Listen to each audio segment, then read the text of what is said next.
TheTireRack.com Champ Car Endurance Series brings real affordable endurance road racing to you on North America's most prestigious road courses. With live flag-to-flag coverage of America's best grassroots motorsports racing, AutoZone presents ChampCar.Live.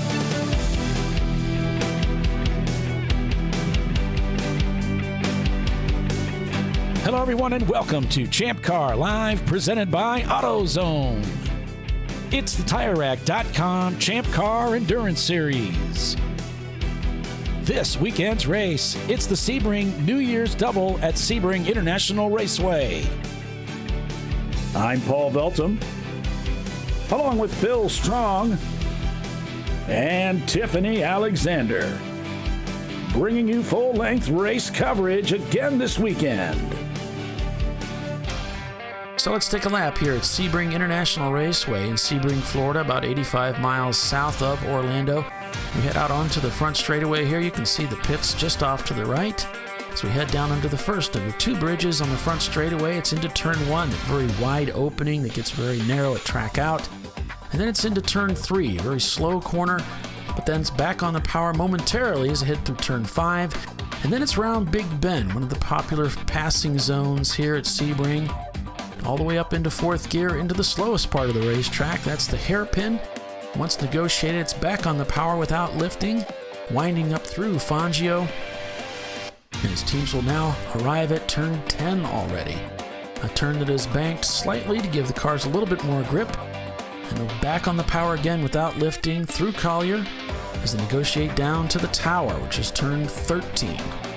But once clear of turn 13, it's back on the power full to head down through Bishop and onto turn 15, an important corner to get the car set up properly for good speed. Heading into turn 16, it's through Le Mans, and then down to turn 16.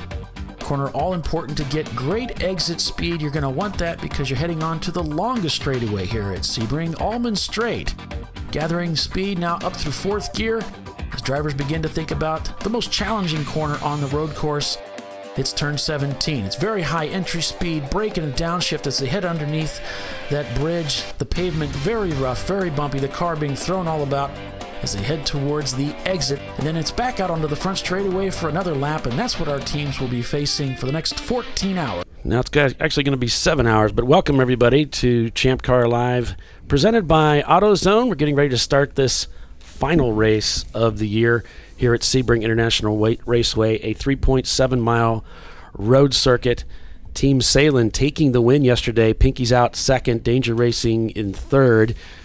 What will be on tap for today? Well, we'll just have to wait and find out. 7 hours of endurance road racing, joined by Tiffany Alexander and Billy Salem again today. Good morning. Good morning. Good morning. So cars are rolling out. Tiffany's busy riding, and cars are rolling out off the grid here as we're getting ready to start things off. And it was a heartfelt moment this morning as our very own Mr. Ray Frank received the Spirit of Champ Car Doc Waldrop Award.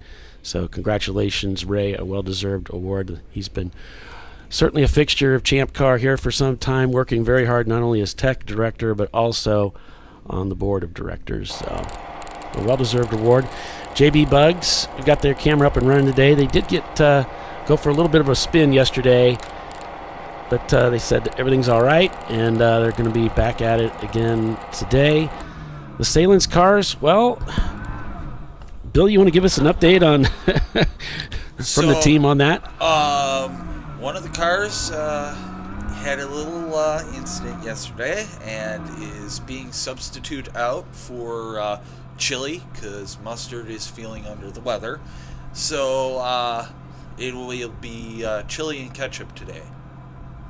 All right. So Team Infinity, we've got a camera in their car today, and even in their little sister car, Sharky 2, we've got a rear view camera. It's a little bit low, but we're going to try and enjoy it there. And we've got our camera back up and running in one of the TLM Motorsports cars, the car number 3. I got to meet the guys in the Sharky 2 car last night and spoke with them a little while. Interesting fellas. Everybody's got a story. Yeah. So got to hear some of their things.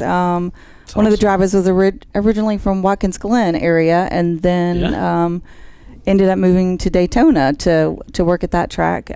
So, he was telling me kind of the things and who they've been driving with and his background, and it was an interesting conversation. I also heard an interesting story in the impound last night. I didn't notice this, but Danger Racing said that they passed and got into third place on the front straightaway on the last lap as one of the Miatas ran out of gas. Yeah, I was talking to Rick with RPX, the Mustang team, and he said they passed somebody within the last 5 laps for position. It's like you just can't give up, you know? You got to stay after it. You've been at it for hours and hours and hours, but just stuff like that happens, and it's why that you just can't stop pushing, because you don't know, that position you might pick up coming up to the end. So that's really cool. Yeah, they were in fuel save mode, and then Danger was getting a little closer and a little closer, and then they really had to back out of it to make sure they could finish, and it just all happened right there on the front straightaway. I think he said he passed them with about a car and a half lengths to go. That's crazy. Yeah, that's really exciting. We also had a really tight race yesterday between the two of the 3 F-Class cars that came here yesterday. So be excited to see how that shapes up for today. So I think I was talking to Covey Racing, however you say that one, last night, and I think that their car might be under the weather. Let's see. I'll have to check on that for us. And I was like, oh, but it was such a good F-Class, fight. We were enjoying watching it. The bread wagon is back out there today. So that is Joe Nonamaker starting catch-up. And I believe Wayne will be in there after Joe. I don't know the driver order because, they don't tell you everything? No, they do not. They got all jumbled up because of Mustard being under the weather, so kind of changed things up, huh? Yeah, exactly. Gotcha.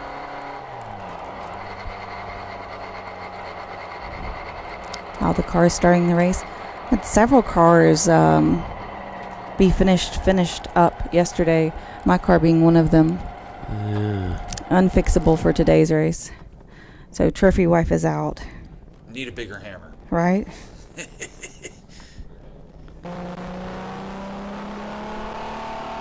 And good morning to you, Fred.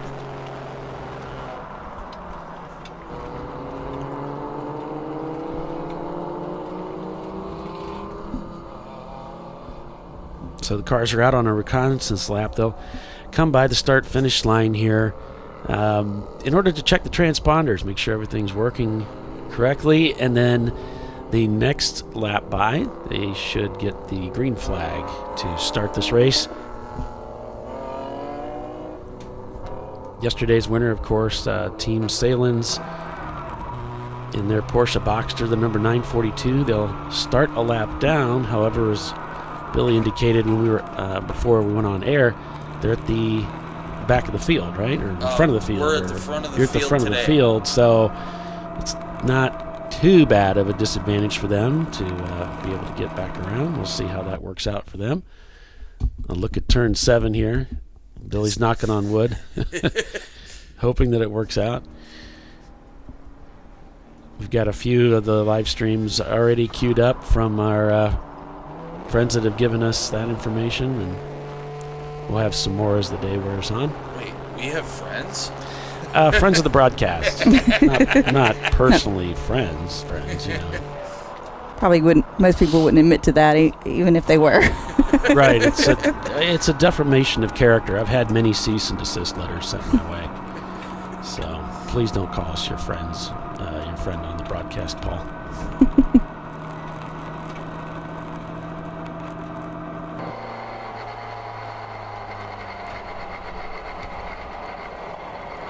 And they don't have their stickers. I don't know who's starting the race today. And they don't have their placard out for the JB Bugs machine.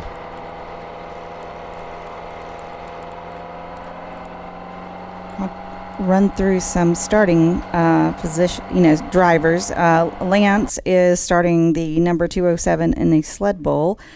Let's see. Shelby Smith the fourth is their first driver for the Treasure Coast Miata number 74. You always have to check those numbers because there's several Shelby Smiths in that car.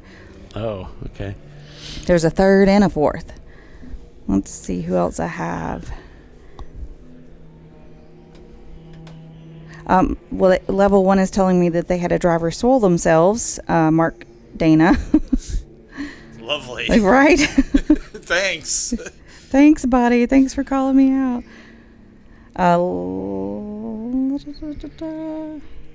This one says Sled Bull Lance Ostick is driving the 207, and he's the fastest. Okay, let's see what else we got.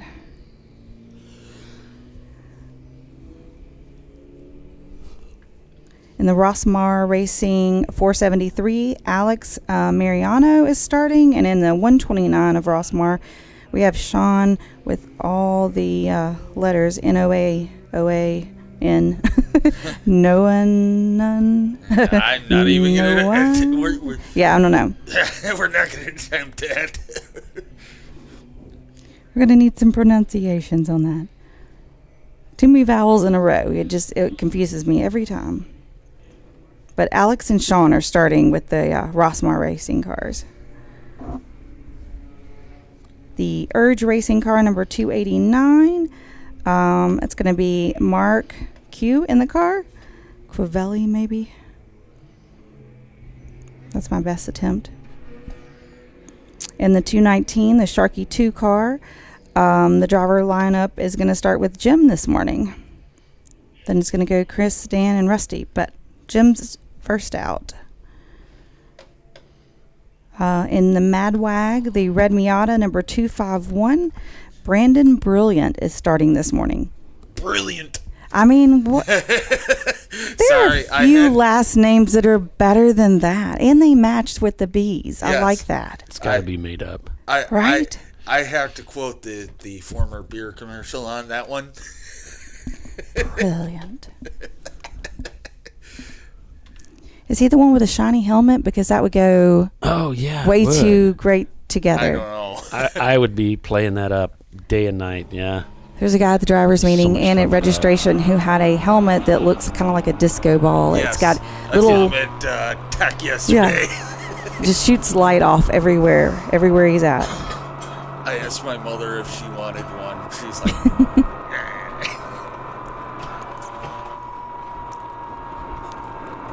It's very eye-catching. That's the best way to say it.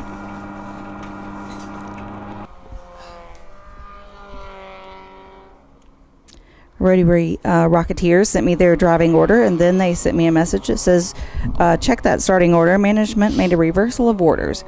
So let's see what the next update is.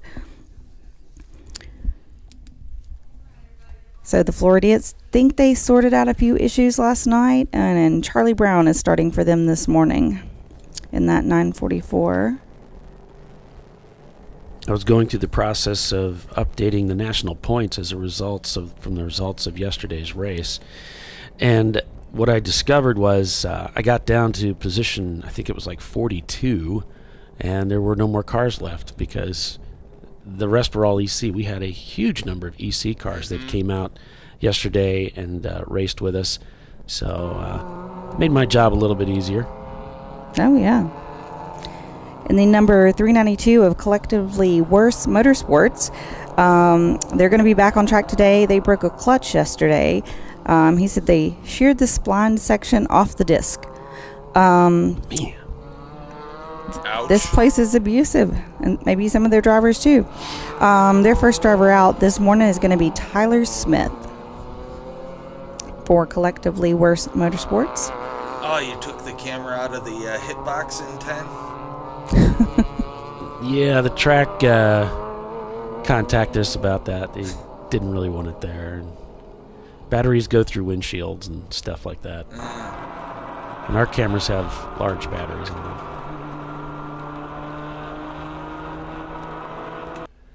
Be told them danger's our middle name. Yeah, exactly. But they didn't let that fly. I was thinking I need a large battery to plug into. Like, Hence the fact we have a team named Danger Racing. Here we go. Pace car in the pits. And there's a lot of green going across the start-finish line here as we begin the race. 7 hours of endurance road racing here at Sebring International Raceway to wrap up the 2023 season for the TireRack.com Champ Car Endurance Series. And they are off. the racing has begun. There's that pink F-Class Miata. Here comes one of the Salins Porsches. Pink Pepto Panthers. A bit of tire smoke there. I have to practice that one. It's like a tongue twister almost. Oh, we got a car dead already. Oh, looks like he's broke. Looks like they broke the rear suspension or something. Ooh, this is not a good spot. No, that is definitely not a good spot. It looks like everybody's avoiding him, but I'm seeing we're still green according to Flagtronics. Looks like they're actually splitting him. Some are going to the left, some are going to the inside. He must be in the middle of the track. Looks like it. There's the yellow flag. Which means he is really in a bad spot. He's out there in the middle of everywhere. I think he lost like a wheel. Wheels off, yeah. Yeah, like it broke and got underneath the car. Does look a little higher in the rear Yes. than one would expect. Well, Yeah, I have to say that's... purple 35. Yeah. We start racing and then we're not. Well, we see this a lot too. I think that car was being worked on yesterday. I don't know. I don't recall what the issue was. I did see it sitting in the paddock while the race was still going on, so obviously broken. My guess would be it didn't get completely fixed then. No. Again, bigger hammer. Yeah. He's pushing it. He managed to push it a little bit. It looks like they're going to try and hook it up. So maybe it's just our camera and our vantage point. Yeah, this. He's going to hook a rope to it. This should be interesting. I don't really know if he's seen this side of the car or not. The side we're looking at doesn't look that good.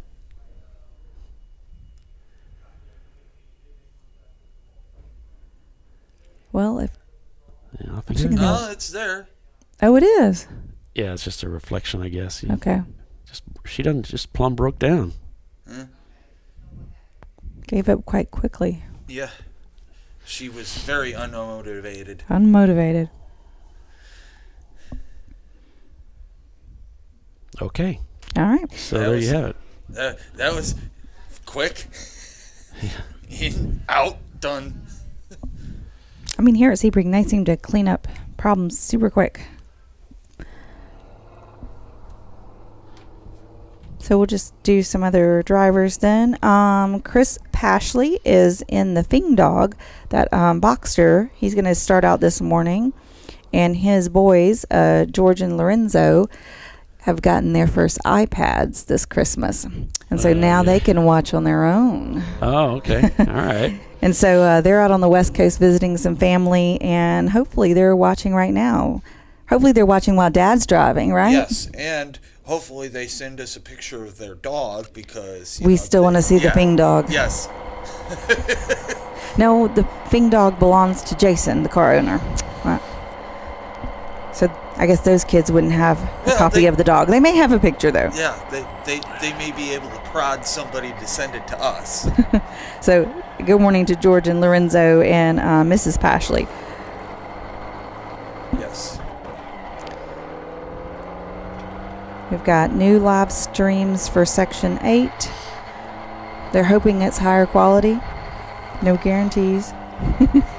All right. There's no guarantees with our broadcast either, so... Nope. None. Let's just say our broadcast is very predictable. Maybe not always. Guarantees, yeah. Not always in the greatest of ways, but whatever.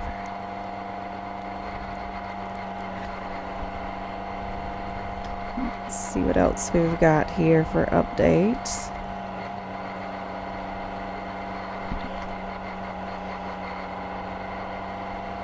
So Bent Over Racing says that their link is working today for their camera. All right. Do you have that one? I do. Okay. Cool. I have a link to their site. I have to go get the link for the actual broadcast. Can we send it to you? Yeah. Okay. That'll Does that work make too. it easier? Yeah. It should. Try to go with easy. Simplicity.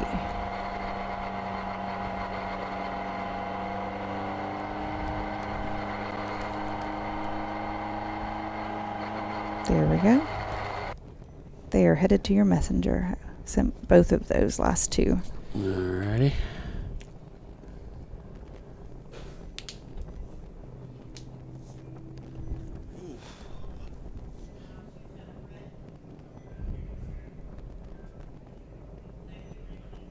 They had a wonderful ceremony for one of the guys on the Bent Over Racing team. He retired from Air Force. Air Force. Okay, and they had a really nice. Everybody was dressed up, and then he got soaked in champagne. yes, it was a lovely ceremony. I have a feeling when I retire, it won't be quite as lovely. I'd be like, thank God she's gone. I don't think I'll ever retire, so... Yeah, there's that, too. I'm like, if that ever happens. They'll be carting me out on the gurney. Mm-hmm. Owning and family businesses and stuff kind of are like that. You're like kind of in for life. No retirement program.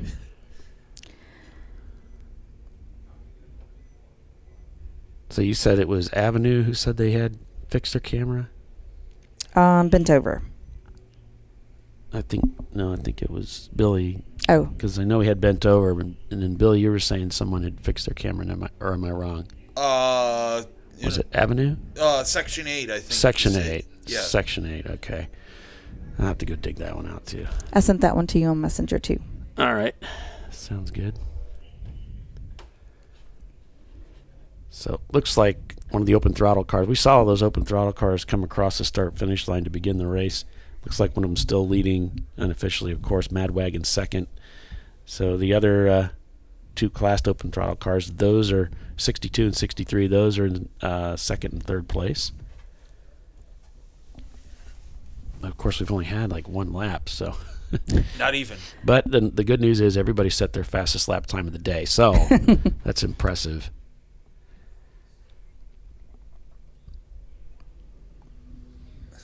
Sebring Racing Lodge would like to report that their car was vandalized. Oh. And I sent you a picture of it. Oh. Okay. That? Yep. Yeah. That's Sebring Racing Lodge? Oh. Yep. A picture, I guess Ed tagged their car. This thing that we do in ChampCar where we make stickers of ourselves or our car or other annoying things and stick it on other people's cars. They have not come after our cars yet. Knock on wood, they don't. Yeah, because we do it to each other all the time. You should see some of the things on my trailer. Oh, the best one happened to Elon Gorin was with E-Racing. They post-it noted his entire race car. I think we were at Watkins Glen or something, post-it noted the entire car. It was incredible. And he said, like 6 months later, I'm still finding post-its left in my car somewhere, where they got flying around and they get lost. And thought I got them all off the car, but there's another post-it. That's fantastic. Yeah, it's brilliant. Well, we like to prank each other. A little bit of envy right there. Yeah. Dropping fuel. No action taken on number 27 is a report coming from the tower or from control. Number 27 is MS2 Racing. Do you have the Running Bulls camera? Not yet. Okay. No. I'm going to send it to you. Exhaust hanging or falling off on car number 45. That's the Panthera Racing Supera. Impact with the wall, number 206. So apparently that was in corner 2. So that might be why we're under this caution, extended caution here. 206. I don't have a 206, so I'm not sure who that was. A 207. Looks like we're back to caution here, so we're about ready to turn these guys loose again. With the Mini Cooper just ahead of Avenue Garage, I believe that is. Team Infinity. And there's Sharky 2 car. Kind of hard to see anything. We just kind of threw that in real quick, and it was a little bit late to do anything about it. So cars coming across the start-finish line, hammer down. So Lee says that we came back to stock is better, or stock is best sticker on day 2 at Autobahn this year and scored our first podium. Nice. Yeah, stock has some advantages to that for sure. Keep it simple. Yeah, graffiti, fun.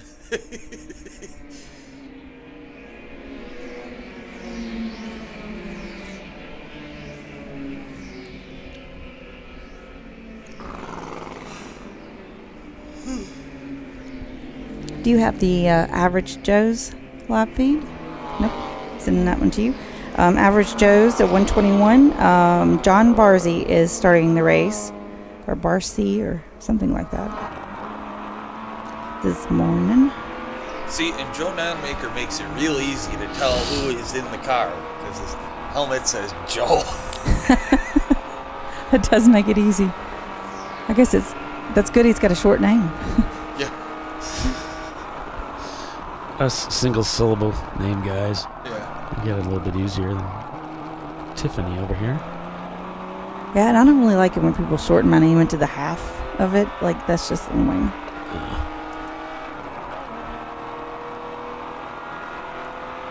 So I use like the whole thing, or my family just calls me T. So Nice and short. you can see the arrow that I was talking about on his helmet telling him which Way to go. Yeah. He's been doing that since, the early 90s, I think. So there's 3 different Nona-makers that drive with Correct. y'all. Okay. Joe, Is the Wayne. father.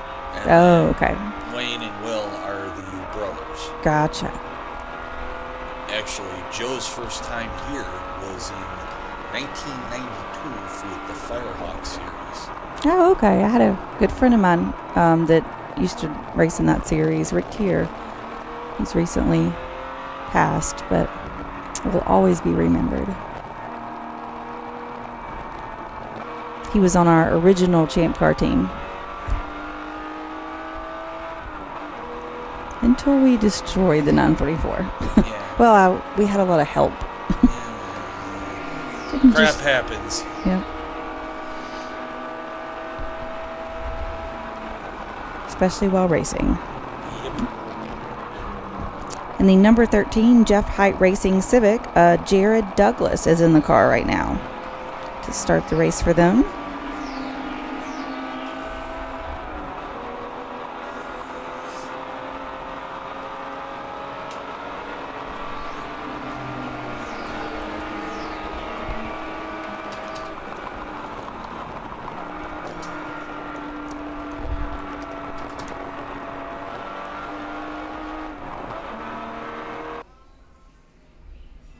On board with Average Joe's in their 06 Miata. I was over here in our very own Mr. Ray Frank talking about how Justin has like 35 Miatas in his inventory.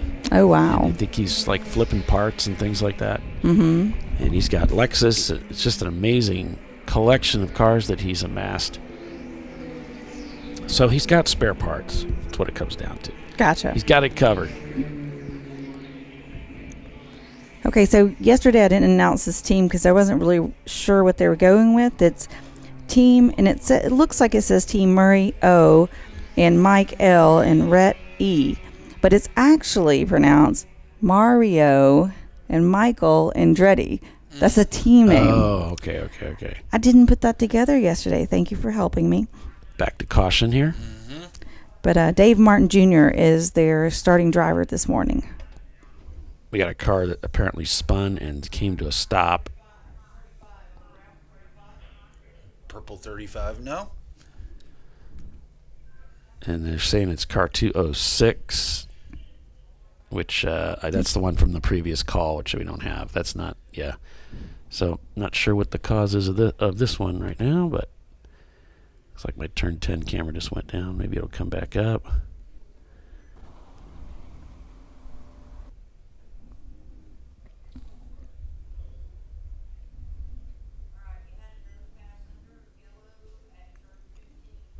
I reminded them to send me the pronunciations of some of these names so I wouldn't butcher them quite so bad. So RPM Racing, number 55, Lyle Allworm is starting with them. Yeah, because RPM. That's the Mustang team. Yeah, I would totally butchered that one. So. Thank you, guys. Yeah. Turn 15 apparently is the area where the accident or the car is located.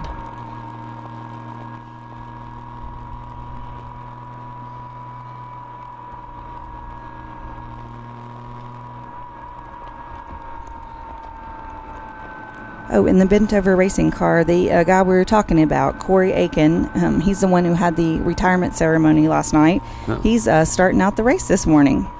Nice. So good luck to him. Yeah, good luck. Have fun out there.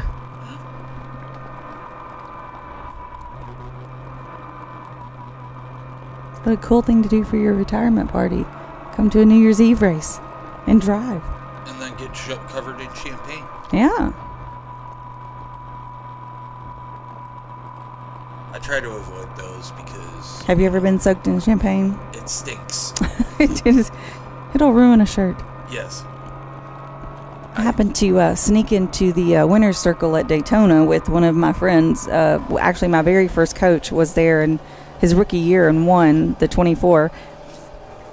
And so I scooted in with him and ended up getting soaked in champagne. No, I would. Yeah. I got a big old nasty hug. But it was really cool to see. I was like, this idiot was in the car with me. And now he's winning the Daytona 24. Like, how cool is that?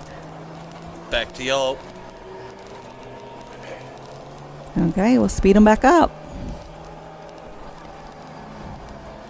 Let's go, boys. That's what Running Bulls is saying.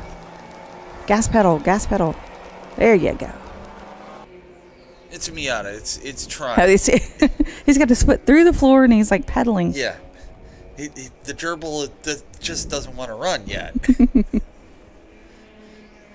Sorry, correction. A pesky Miata.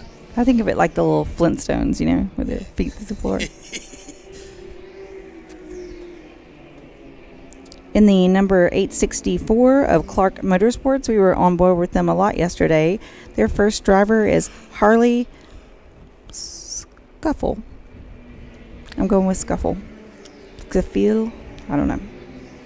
But they said their live feed is back up and working again today. We enjoyed watching that yesterday.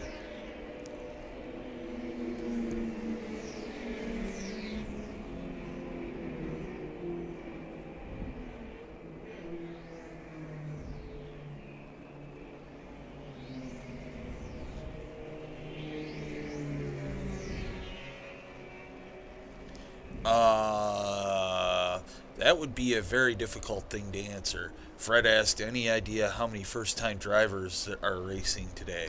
A lot. Yeah. A lot. I think, I don't think we asked in the drivers meeting because we didn't call people out, but Chelsea said there was a lot of new to racing, new to ChampCar, maybe new to Sebring as well. A lot of newbie teams.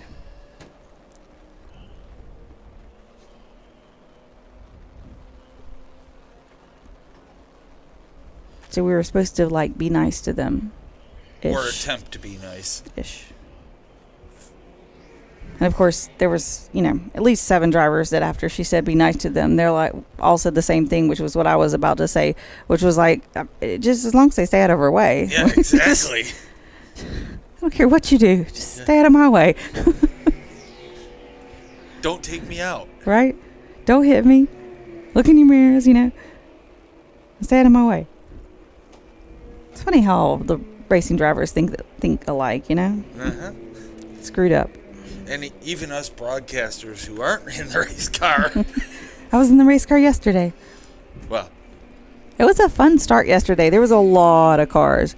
Mm-hmm. A lot of traffic for quite a large amount of time. Then we did several purple 35s. And it doesn't quite bunch the field, but it thins out the field. Yeah. So in the Rhinoceros racing car, that's Tom Menudo out for them for their first stint. Well, that feed is much better today.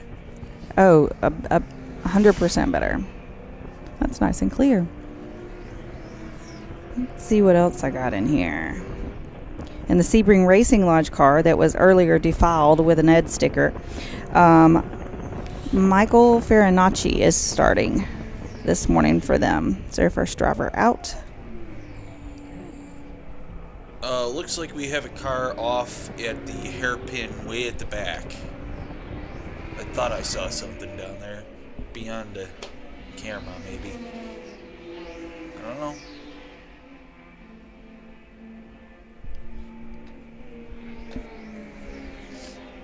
Maybe I'm wrong. Has happened before. Perish the thought. I try not to be.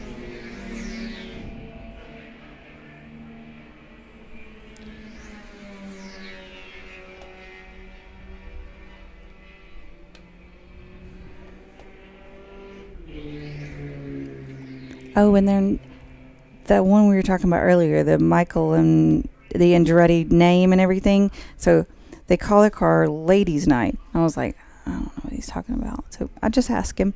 He says, because their number is 241. Did you get that? No. Like on Ladies' Night is 2 for 1. Oh.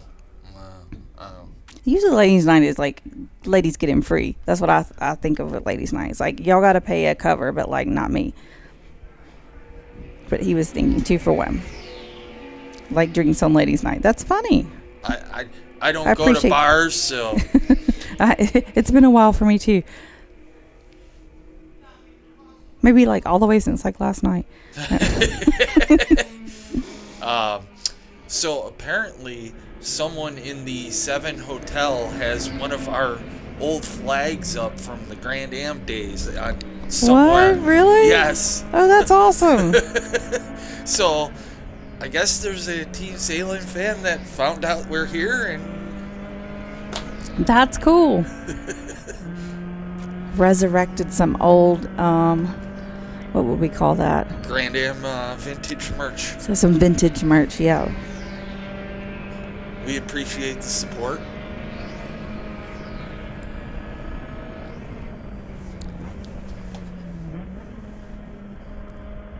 Just getting some of these cameras up and running here.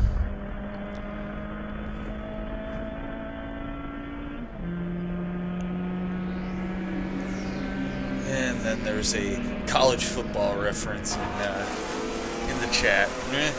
College football. Nah, I go for the real stuff. Go Bills. All right. So working lap 7, we've got Open Throttle Racing. The number 63 car leads over the Open Throttle Racing new guy car, number 62. Madwag Motorsports would be third. Get this right. First, second, third.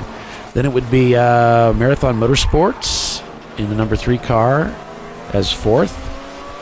And we've got their in-car working right now, so that's them. And then we've got Wankelworks Rotorsport, Whiskey Tango Foxtrot, Rosmar Racing, the number 129, Team Salem Mustard, 941. And then we've got a litany of EC cars, Floridian Motorsports, and Ibex Racing, the top 15. Paulie, I have to correct you on that one. It's chili today, not mustard. It's going to be a bit. They need to change it in the system, I see. I'll go tell him. Yeah. That looks like David Twatty behind the wheel Chris of the will be TLM. thrilled. Yeah. So we just need to keep it straight. That Yeah. I thought it was a little odd because I thought I get a little confused between the two cars for sure, but then it's like, wow, they're up there pretty early. But Yeah, mustard was the one that... mustard's the one that's broken. Yes. Gotcha. So you can follow along with your favorite teams at race-monitor.com, or you can keep an eye on our changing tower here, our pylon that shows the standings. Eddie's trying to mess with me. He sent me a driver's name that is a bajillion letters long. And I was like, I can't pronounce that. I'm not even trying. And he goes, it was worth a try to see if you... He goes, no such person exists, but it was at least worth to try to see if you'd try it. Yeah. That's funny. It's like, now I got to try it. Baksakshani Ermenegildo. Oh, God. That's my attempt at his made up name that he made up to be extra hard to pronounce. Anyway, good one, Eddie.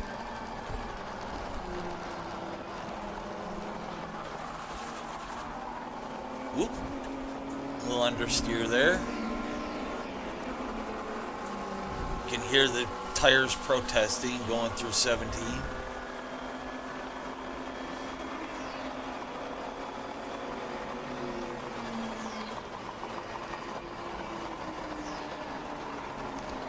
So in the 411 of Four Paws Racing, that's going to be Chris Hillman behind the wheel to start out their first stint today.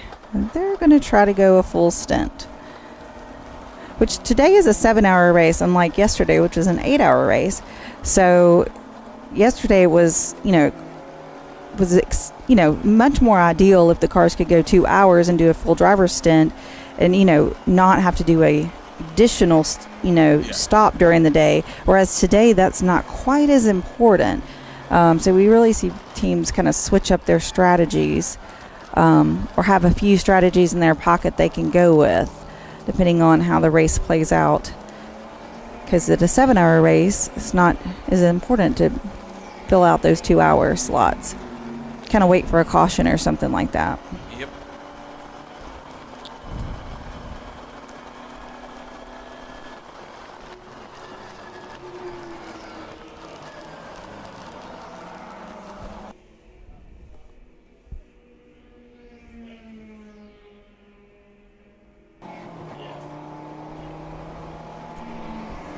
Yeah, Frank, I don't know if he's an EC car. I mean, we're just going with...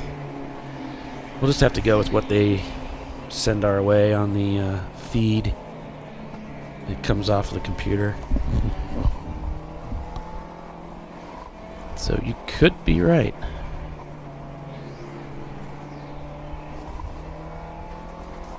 But welcome, everybody, if you're just joining us to ChampCar.Live, presented by AutoZone. It's day 2 of the New Year's Eve Sebring double. Like, it's easy for me to say. The Sebring double. Well, we all get tongue-tied eventually there, Paulie. So this is the final race of the year, of course. It wraps up the 2023 season. And then the national championship to decide the national champion would be next year at NCM Motorsports Park in March. In beautiful Bowling Green, Kentucky. Bowling Green, Kentucky. Gotta love it. I would like to go to the museum, actually, but because It's right there. I know. I'm a Chevy guy. The National Corvette Museum is right there by the track. Right across the highway. Yep. My father is a Ford person, so I am the only Chevy guy of a Ford family. Yikes, yeah. Mm-hmm. All right, so we're going to take a quick commercial break here pay the bills, and we'll be back here momentarily as we look to this exciting race here at Sebring International Raceway. Lots of racing on tap. Stay with us. We'll be right back.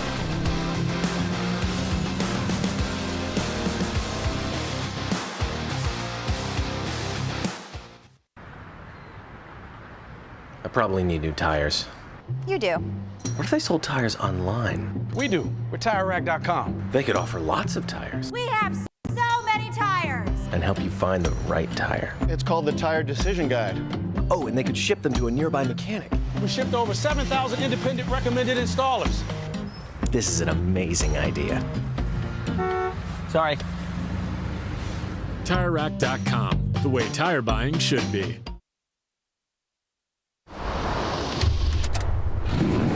Bring on the frozen tundra, the grinding gravel, the cratered concrete, the rain-soaked streets. Come on, road. Do your worst. We'll be at our best. Reliable performance in unreliable conditions. Designed to meet or exceed original equipment performance. That's why more auto technicians choose Duralast parts. Exclusively at AutoZone.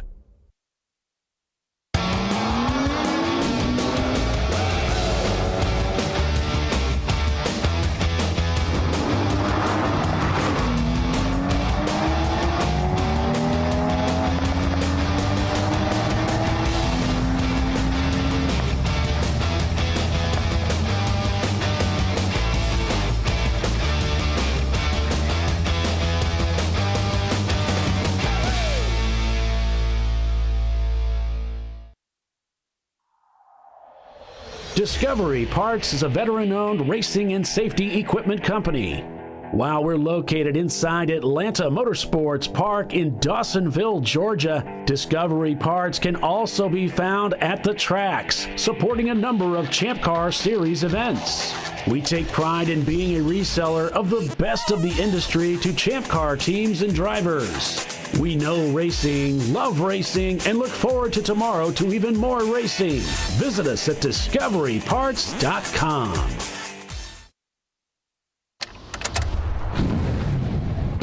Come on, road. Do your worst. We'll be at our best. Stress tested to meet or exceed original equipment performance. Exclusively at AutoZone.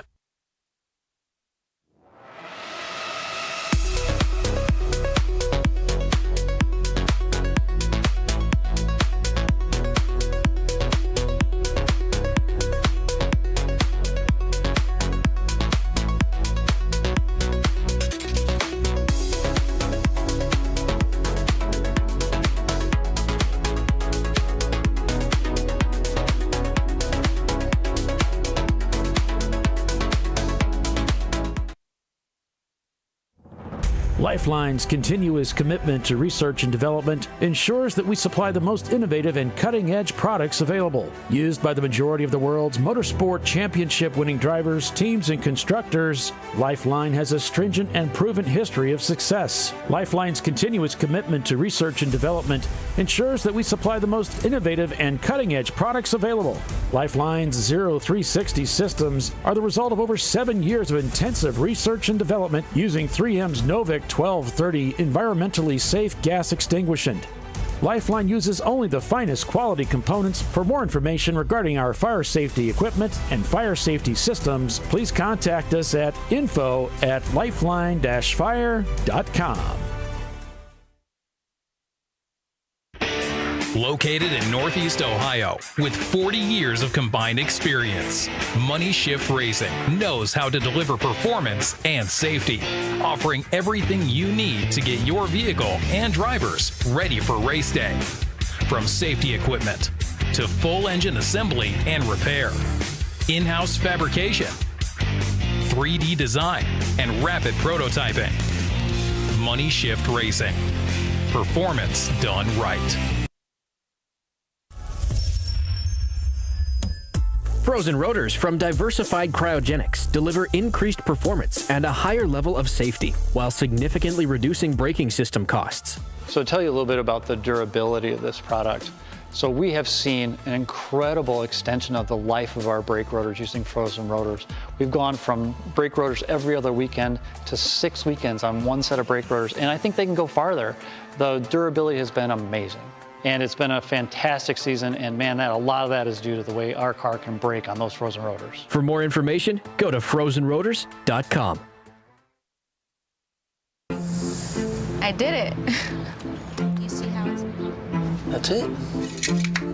We did it. You did it. You can do it. The path to I did it starts at AutoZone. Get in the zone.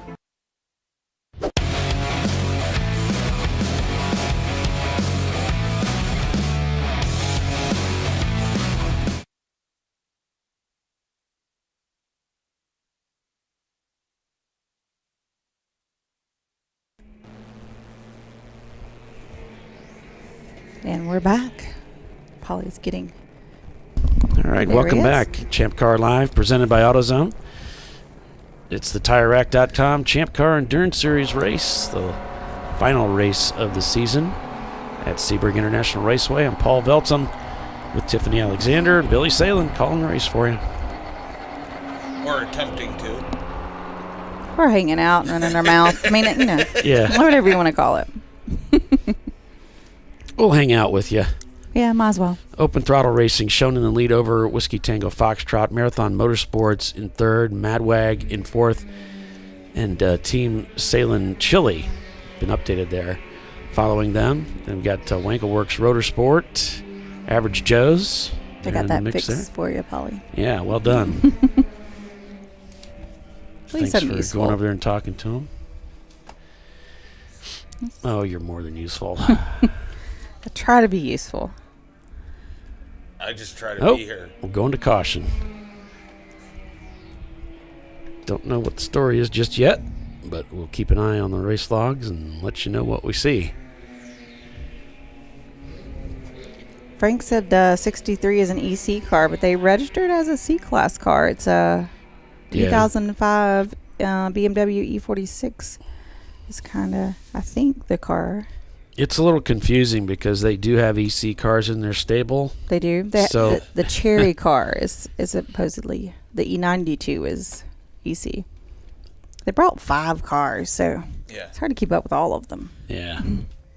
That sounds like the Nanomakers back in the day. Mm-hmm. I believe someone got a black flag for passing under yellow. I see over on that monitor. I can't see over far enough to...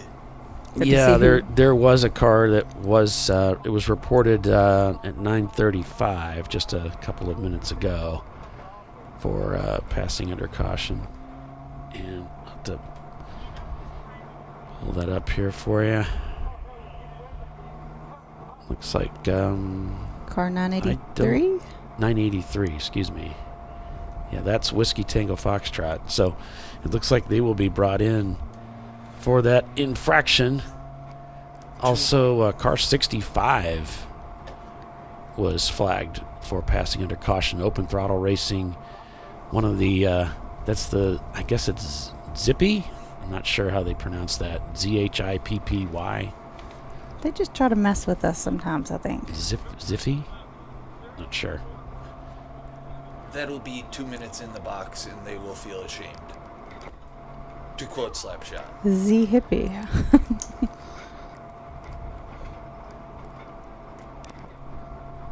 Frank said it's fixed now. Okay, thanks. Frank keeping us on our toes.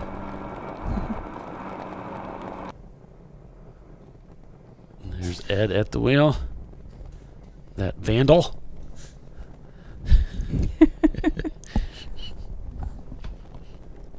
He's hilarious. Let's see. In the MS2 Racing Red Jetta number 27, that's Shayla Rosario. I think I got that one. You go, girl. Uh-huh. She's starting out the race this morning. Yeah, I'm not even going to attempt. Go, Shayla. Last names are not my thing. They can be quite challenging. Section 8's in the pits. Looks like they've They've come into the pits for something. They've got a second camera up on the left side there. It looks like the driver is still in the car. So the shifter fell off. Oh, in Section 8? Yep. Oh. Robert Ellsworth is behind the wheel, and he had the shifter fall off. Yeah, that's all right. That's never fun. I would assume that would make the car difficult to drive. Collectively worse. Back in the paddock again today, working on that car. So more issues for the Neon as we go back to caution here. My dad one time at pit, when it was still the original pit, just the old course, had a prototype out there, one of the DPs he was testing, and the steering wheel came off in his hands. That is not fun. I have experienced that before. Yeah, no, he didn't hit anything, but yeah. It is a hair-raising moment. It happened to me at Barber one time in the Civic. Oh, really? I went to turn in for the hairpin, and that could have rode it off right there. There's the steering wheel in my hand, and I'm looking at the flagger who's on the inside of the hairpin at Barber, and he's looking at me, and I just held the steering wheel up and showed him. That's so awesome. And he was like, oh crap. That's hilarious. If you could have stuck it out the window, it'd be even better, but of course you couldn't. That is funny. It was there's a first time for everything. Nothing like racing to teach you about dealing with, trauma variables. I'm like, never saw that one coming. Okay.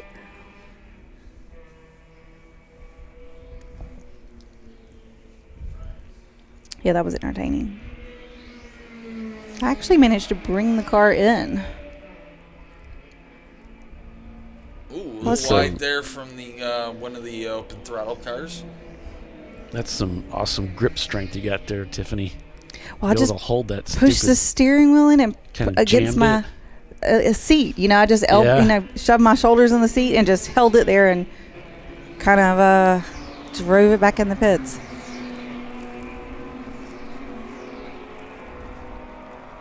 Because I kept trying to put it back on and it wouldn't stay on. So I was like, all right. As long as you're the owner of the car. There's that. Something had gotten stuck in there and it was not making a connection. I don't know what. But so now I moved that steering wheel to another car and I don't take it off and on. It's not required to get in and out of the car.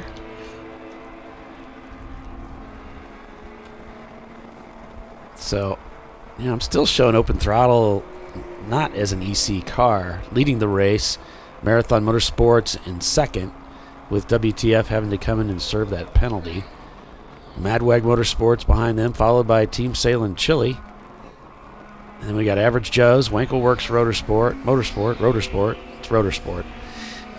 Whiskey Tango Foxtrot, yeah.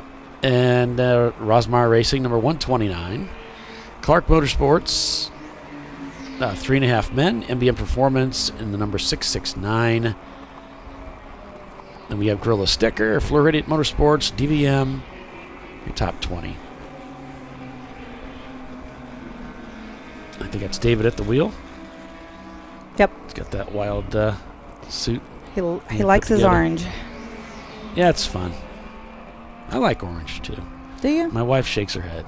It's like, why do you like orange? I think it's cool. Not a fan of the orange. Yeah, I know. It's not a favorite. I think most girls don't really care for that orange look. Well, in my state, though, it's the other team. Oh, okay, I got you. As well. All right. And orange is not a good look on me anyway. Purple, yes. Can't go wrong with purple. Who doesn't like purple? I'm just sitting here. Never met a girl who didn't like purple. I mean,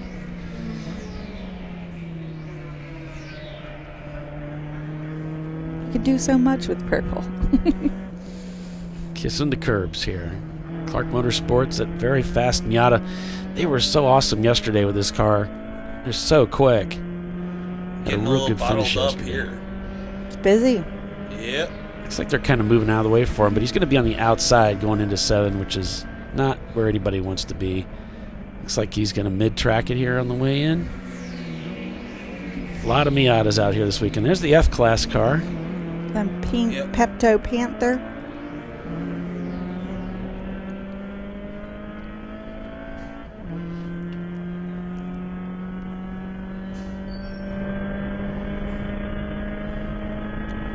Miata racing is a lot of fun. Really enjoyed myself racing Miatas. Oh, it's the Pepto Pink Panthers.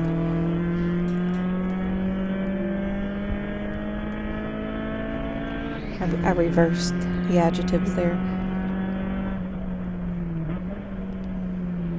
Nice clean downshifts there.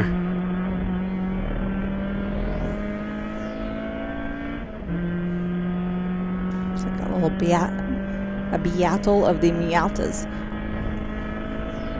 Little. There's one of the Sharky 2 car going by.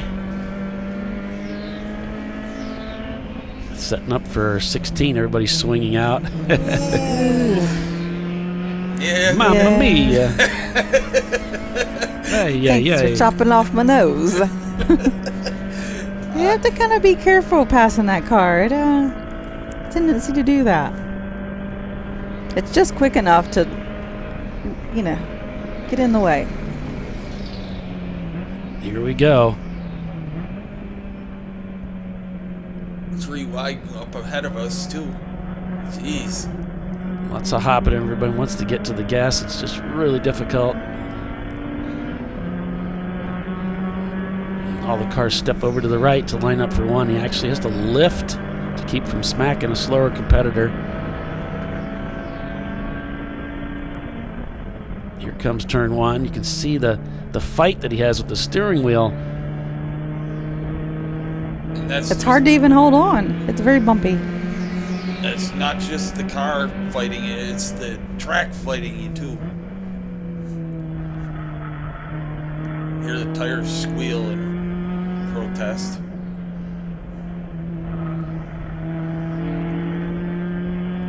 Just trying to keep that momentum up. It looks like a lot of fun through there. I would like that. And it looked like the way this car is working through that section of the track was a lot of fun. Whoa, you got pushed off the track. Mamma mia. Yes. How could he have not seen him? It's really strange that he... And more handshaking. That's really strange. Yeah, that was not a good move. Yeah, you should have known he's there. I mean, he was in front of him, so then he passed, Spatial awareness, knowing you have to give your competitors racing room. You're not the only one out there.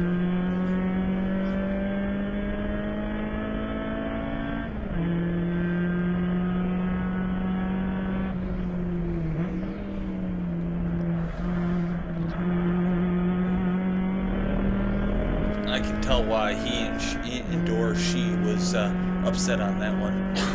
Mm-hmm.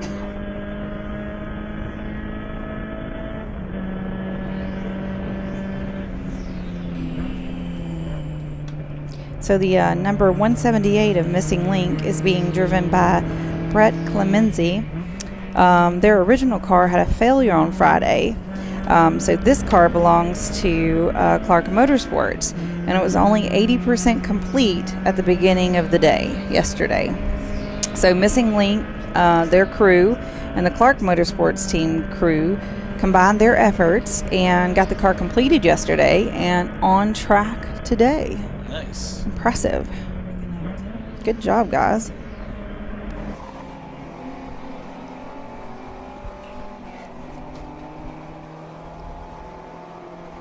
Must have got their bigger hammers out. Right.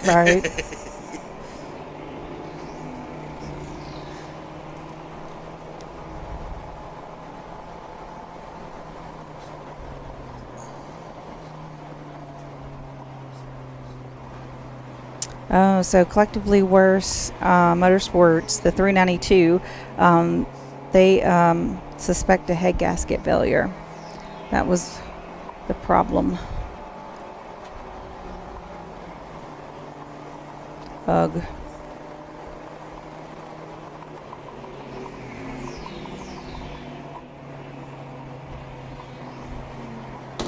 Let's see, what else we got going on here? So Madwag Motorsports, they said they were up till 1 a.m. swapping out a throwout bearing that exploded on the cool-down lap yesterday after the race. That sounds like fun. Uh-huh. They ran third in A class and then 10th overall yesterday. They're looking to improve today. So hopefully the throwout bearing stays in place today. I mean, at least it was on the cool-down lap. I mean, yeah.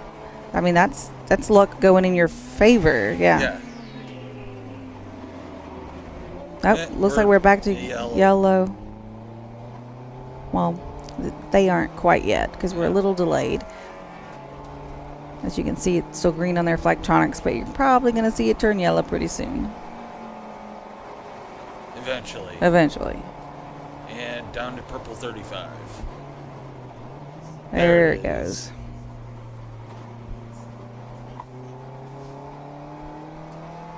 So, purple 35. Well, it's still showing yellow in his, so it'll take another few seconds for us to catch up with them.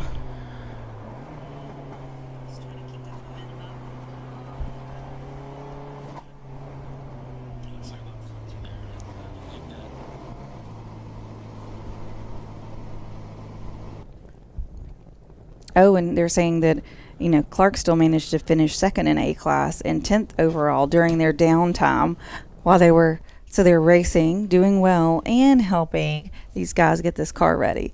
The missing link. Oh, it's the Opal. Yeah. Is that the pizza car? No. Yeah, that's the bread mobile. Oh, bread mobile. Okay. Oh, gotta ride the brakes, man. Yeah. Yep. Where's Doc when you need him? Don't. Oof. Eesh. You gotta ride the brakes when you're being towed. That keeps that tow rope taut. But not too much, because I've done that too. Get mad at you. Yeah, but he's got manual brakes. It'd be pretty difficult to. Override the truck. Up, yeah. Lest ye run over said tow rope and break it. And then Doc would be up in heaven shaking his fist down at you. And then you get a bill for breaking their tow rope. They don't like that. No, it's not considered good form. Right. I mean, I might have done it before, but, I have not. I've actually never had an accident in auto racing yet, so knocking on wood, I keep it that way. I've broke stuff before and had to get towed in. Of course, I've only used Mid-Ohio school cars, so, That helps. Yes. I don't want to pay the $67,000 or the $6,700 to repair said car, but looks like Section 8 in the pits working on their car. Yeah, there's the one with the shifter that fell off. If I remember correctly. Sounds about right.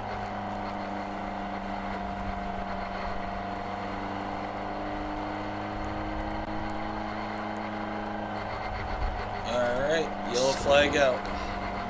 So we're going to speed the field up a little bit.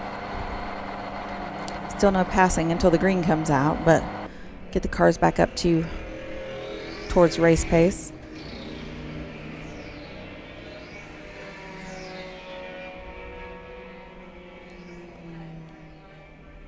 And there goes the green. We're back to racing. There's the Pepto. Hey, running bulls too. Oh, it's too early for them to be in. Yeah, they pit there at the end of pit road. Let's see if we can get some idea of what's going on here. Unless they're trying to take advantage of a yellow. We got that 7-hour race, which changes everything, and changes everything. It just came in at the wrong moment, Yeah, Let's see what they decide to do here. He's doing the shift wag, which means he's not planning on getting out. Looks like the trunk lid's coming off.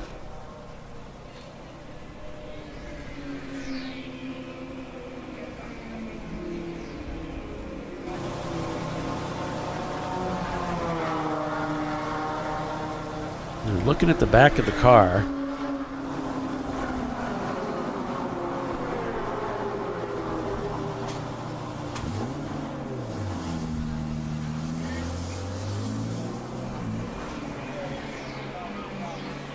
So back to caution we go here. Yep.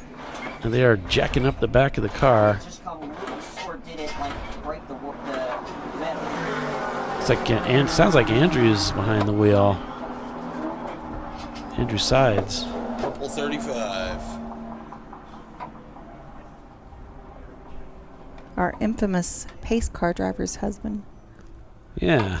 Huh. Something happened there.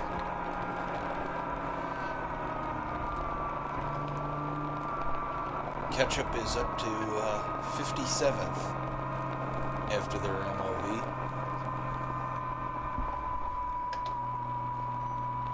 Chili's doing quite nicely.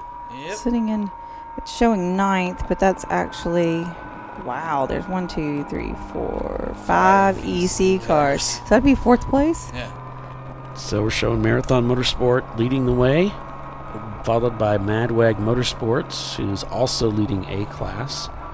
And then we've got Average Joe's behind them, also leading B class.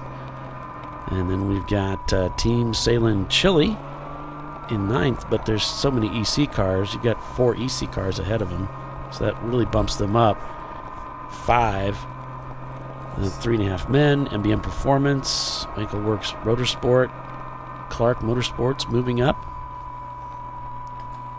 Whiskey Tango Foxtrot still in the hunt there after that penalty for passing under caution. I think I saw the tractor go out. Yeah. Usually means they have to fix some tires or something. Yep, A barrier. there he is. Yep. Impact with the wall is the report. And it's right over here under the bridge. Turn 5. Oh. So it'll be just Looks like it's a green car. to the left of our camera view there. That might be one of the open throttle cars. I can't tell from here. It's 644. Open throttle, that's the Kermit car. Oh, no. Yep. Don't break Kermie. Miss Piggy will be upset. Right? Most people know not to tick off the females, right? So Collectively Worse sent me a picture, which I also sent to you, Polly. And they said they had a suspected head gasket failure, but no, a hole in the piston. Oh, yeah, that's not good. Okay. And they have confirmed it with visual evidence. Yeah, usually they'll end your day. Yeah, that ain't good. I don't think that's the way that's supposed to look. No. All right. Well, we can take them out of view then. That's too bad. That stinks for them, yeah.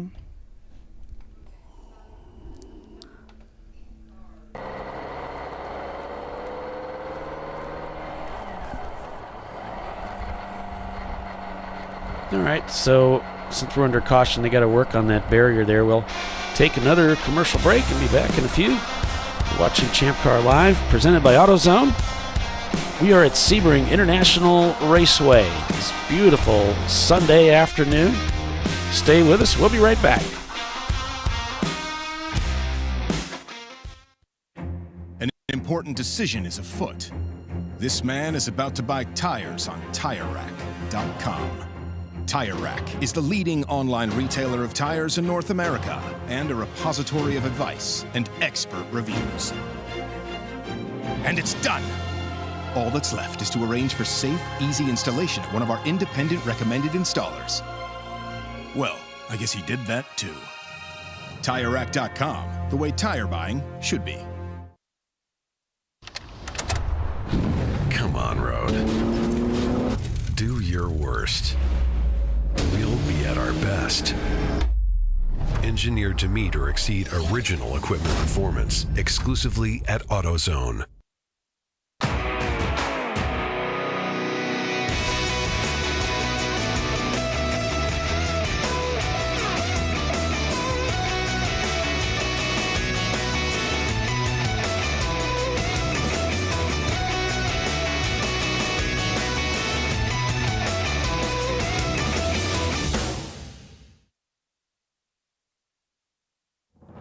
Lifeline's continuous commitment to research and development ensures that we supply the most innovative and cutting-edge products available. Used by the majority of the world's motorsport championship-winning drivers, teams, and constructors, Lifeline has a stringent and proven history of success. Lifeline's continuous commitment to research and development ensures that we supply the most innovative and cutting-edge products available.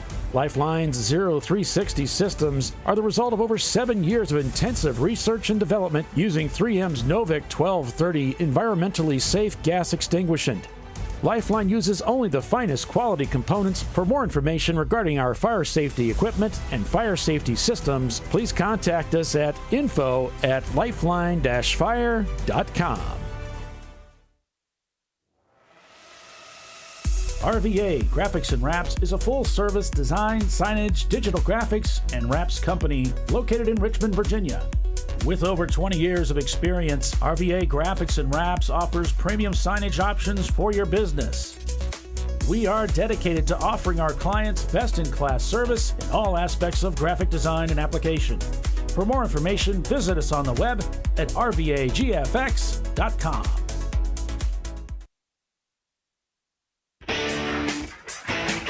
Located in Northeast Ohio with 40 years of combined experience, Money Shift Racing knows how to deliver performance and safety, offering everything you need to get your vehicle and drivers ready for race day. From safety equipment to full engine assembly and repair, in-house fabrication, 3D design, and rapid prototyping. Money Shift Racing. Performance done right.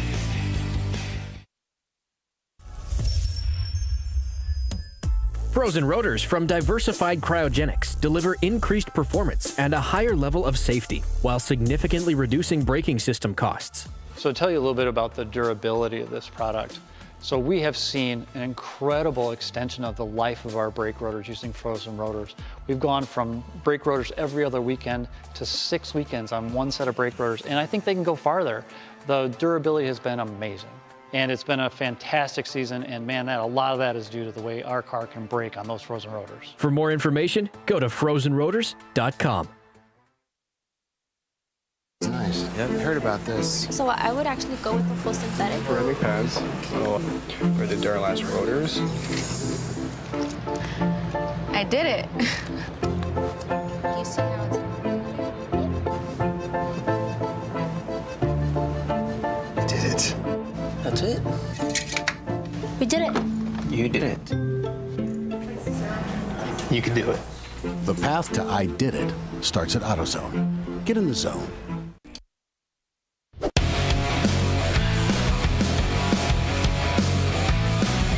All right. Welcome back to ChampCar.Live, presented by AutoZone. It is the TireRack.com Champ Car Endurance Series race at Sebring International Raceway. I'm Paul Veltum with Tiffany Alexander and Billy Salen. We're calling the race for you today.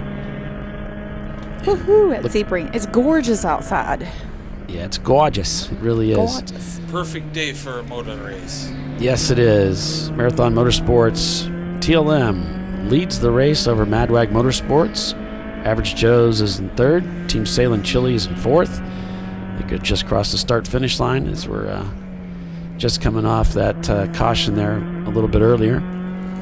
3.5 men. NBMperformance.com, number 669, a 94 Miata. Scored in 14th. Winkleworks Rotorsport in 15th with a whole lot of EC cars up ahead. We were talking a little bit earlier before we went to the break. Section 8, a shifter fell off, so they kind of want to have that fixed so they can change gears. So they're working on that. Running Bulls. Quite helpful at a racetrack. Not sure what's going on with Running Bulls. They came in, the car was jacked up in the back end, and the driver looks like they're either getting in or getting out. So this could be serious for them. It looks to me like he's getting out. That's unfortunate. They were only out there for about an hour, so This definitely is not broke or they got planned. into somebody.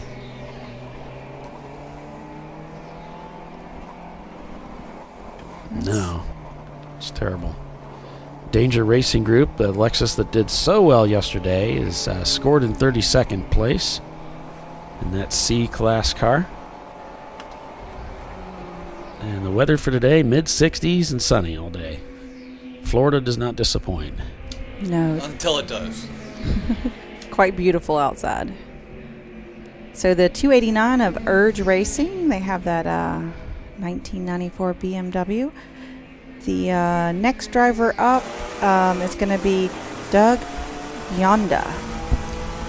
They did the nice pronunciation piece for me, which is super helpful. But they had the car was cutting out issue. They think they fixed it. Thinking and knowing are two different things, though. Vastly.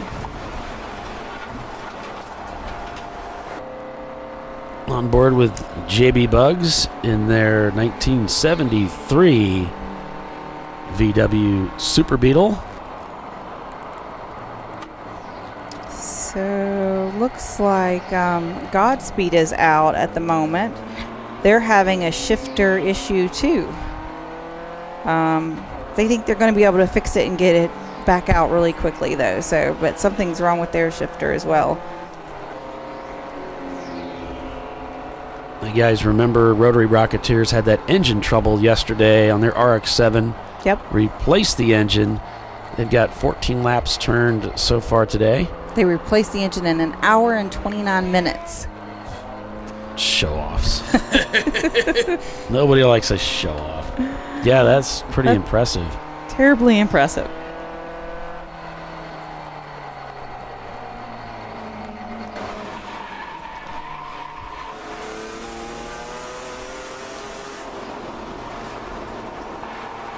I know these 350Zs are fast because the one that was automatic in Road America had a lap on the field. Oh wow. Yeah. So we didn't see them do very well at the beginning of when the 350 came into Champ Car. That seems like, in the last few years they've figured it out. it's kind of like the Ultima. That thing's a rocket too. The 350Z was my very first track car, which technically was my daily driver as well. I got too many speeding tickets in it, though. I had to just stick to the track. See, I have invested in a little $400 friend that tells me where they are, so I don't get those problems anymore. I don't get driver awards. Driver awards.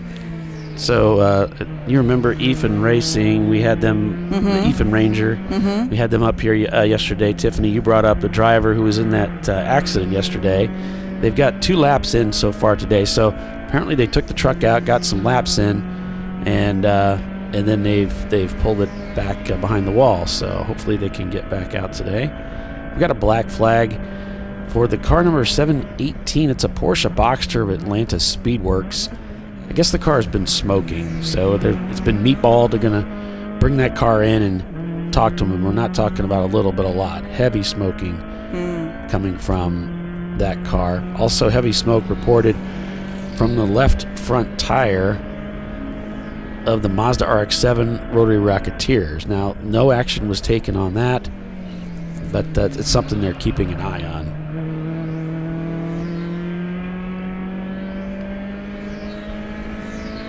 We're on board with the Clark Motorsports team. You can see a couple cars here really giving each other a lot of room as they work their way around this 3.7 mile road circuit situated in Sebring, Florida. 17 turns. Such a fantastic track. So much character to this one. Well, Billy was doing some checking on the internets yesterday, and said that the first race was it 1950? It was the first race out here. Today would be the 73rd anniversary, right? Yes, I what believe so. What we pulled up. Their very first race was December 31st, 1950. So there you go. That's a really cool thing. 73 years later, we are here racing. And on the same pavement, probably. Yeah. In certain spots. In certain spots. Yeah, you know, the track obviously has changed quite a bit over the years, but much of it we're still racing on today. So in the Pepto Pink Panthers, that F-Class Pink Miata we were talking about earlier, Matt Lowe started out the car this morning, and Mitch Malfair is in the car now. He's just kind of returning to racing after all the distraction, you know, of work and kids and things like that, you know. Yeah. Those things that get in the way of what's really important. Yeah, A exactly. little smoke there up ahead. A little bit of tire smoke. It's Average Joe's trying to keep up with the Team Salen's car. Maybe even get by. It'd be nice, but I don't know that he's going to be able to do that. I think that was the pass for position, because that might be Chili right up in front of him. It's definitely a Boxster. Grabbing gears there, had a little bit of trouble there.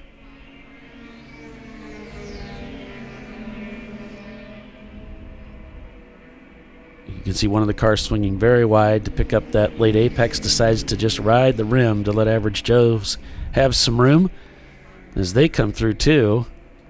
That was the FRS, the Toyota Scion thingy.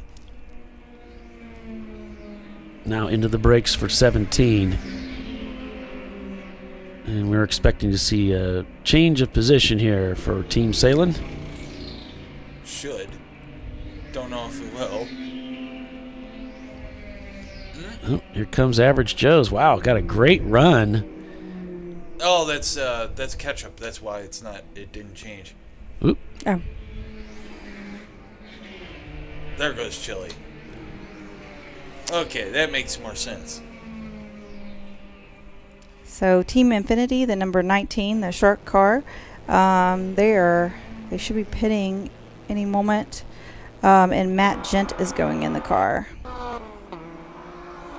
They said they're working on pumpkin on Sharky truck. Pumpkin? That's the differential. Oh. He said 519 took a big hit yesterday, so I guess maybe did a little damage still there. They call the differential a pumpkin? Yeah, some people call it a pig, some people call it a pumpkin. It kind of looks like a pumpkin. It's about this big. Oh, okay. I learn something new every day.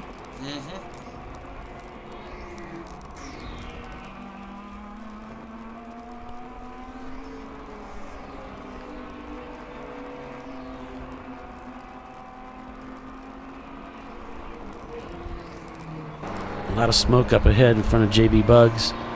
Not sure what the fogging was all about.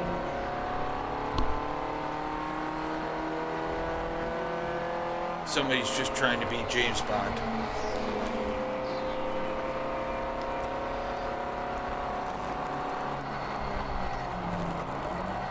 Looks like Average Joe's shooting through.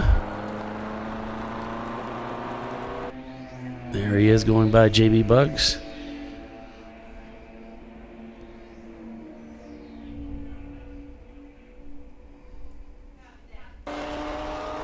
There's one of the Salen's cars there. That's ketchup.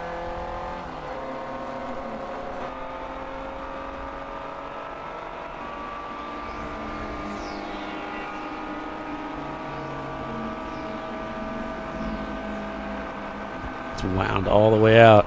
You're just at the top of the revs going into 17 here. Nothing left in her.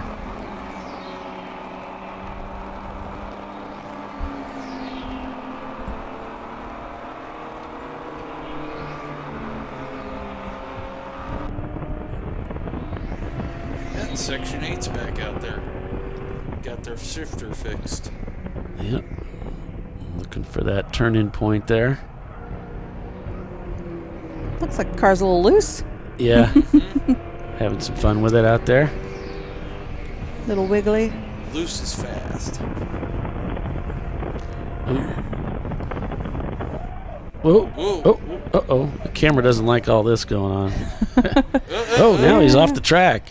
Yeah, that's not the fast way. Nope. I've done that a few times in iRacing in Forza. Hopefully he's rejoining the race safely. Yeah. He was looking for the edge. He found it. He found the edge. And a little bit further.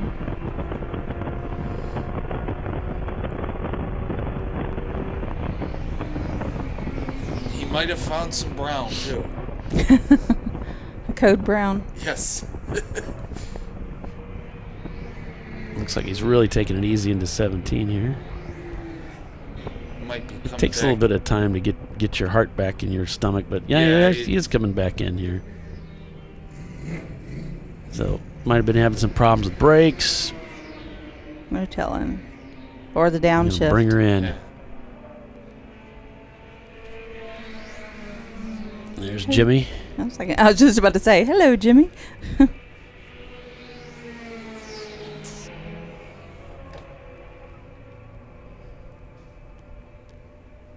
Yep, Frank pointing out top three separated by just 2 seconds.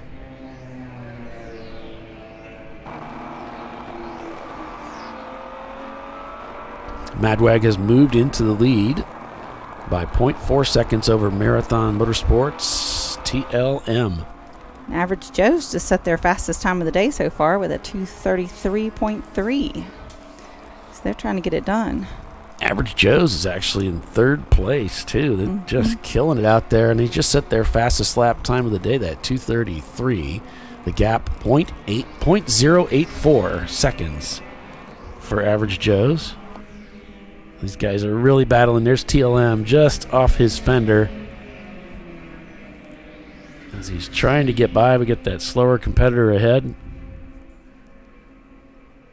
Let's see how they negotiate this.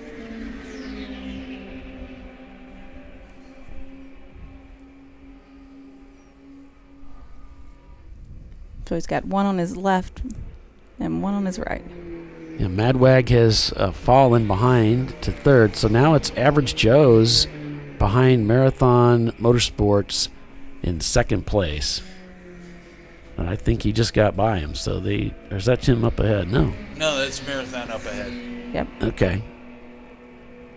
Yeah, it's somehow I thought he just passed him by the looks of what I was seeing to the left, so. TLM, Marathon, they just passed in turn one. But both cars passed whatever other car that was. But they were back and forth. Yes, neck and neck. We're thinking Average Joe's is leading the race right now. No, they were 0.61 back. 0.06. Yeah, that's less than a tenth of a second. So they were right with them. Yes. It looks like the TLM car right ahead of them, though. Yes, it is. I don't think so. You don't think so? No, I think he already got by, but I think it was the black BMW that he passed. We can agree that they're close. Okay. Right? I mean, they're obviously close together. It looks like the S2000 there. Yep, Gulp Racing, which they had to switch cars, it looks like, because it's not their powdered baby blue one. Yeah, the Gulf livery. Was that somebody off there? Or? I was wondering that I saw it for a split second. Like in 13 maybe. Let's see if we can bring the... Now that I've finally started learning the numbers display around here.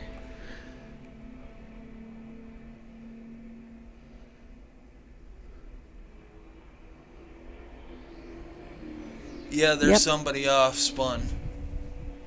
Kind of pointed sideways there. Track driver's left.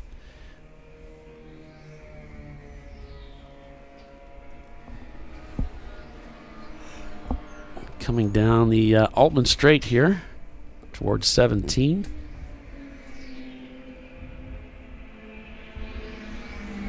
And Average Joe hot on their heels. Yep. They might have already left.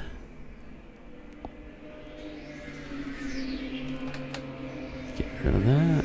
Okay, now Average Joe's is past TLM. Yep. So they are now officially leading the race.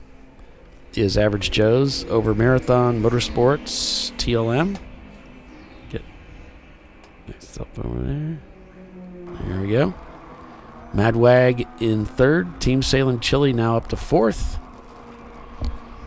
I tried to put a camera in their car this morning, but their roll bars are too tiny. Using a different diameter roll bar than the other car, so cameras won't fit.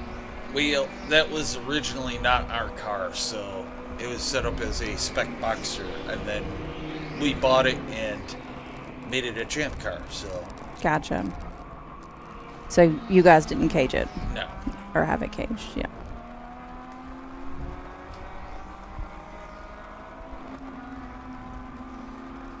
It's its second race. First race was at Road America.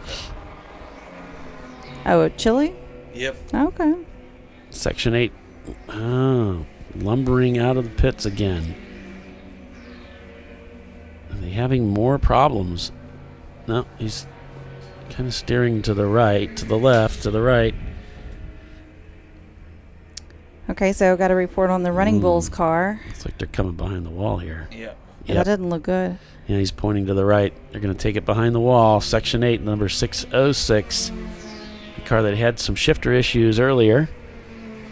And it looks like they got some more work to do on that machine. Bigger hammer time. Mm-hmm. So Running Bulls lost a left rear upper shock mount from a little bump they received in 17. They replaced it. They're back out. Andrew's out of the car. Mike Merrill is in now. Okay. Hopefully that didn't cost them a lot of time. Let's see where they're at now. Oh, looks like they did fall a bit back. There's still a big field and there's still a lot of racing left to do. So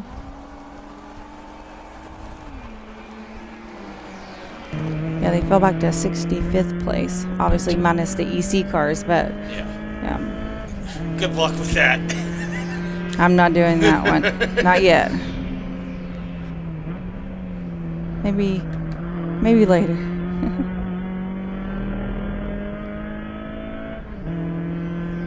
The EC cars are exception class, and they are racing each other. The other EC cars, they are not eligible for the overall win. So at the end of the race, all the timing and scoring will pull the EC cars out of the runnings. Is kind of why we do it while we're talking about it, because they're scored separately than the overall field. Never start coming into the pits. I think that's coming out of the pits. Yep, that's coming out of the pits.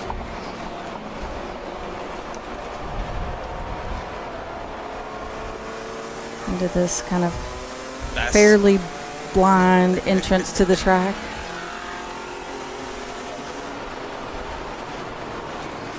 Not ideal. Got a report that one of the Salem cars moving slowly, car 941.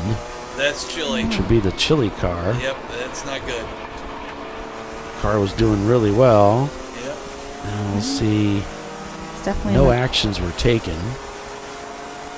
It was in the top 10. Now we're showing them in about 15th.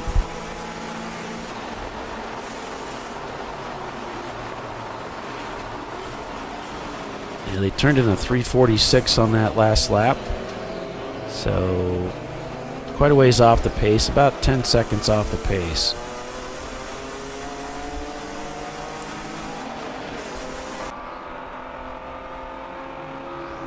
Danger Racing Group has just set their fastest lap time of the day, 2:35.2, down in 25th place in their Lexus.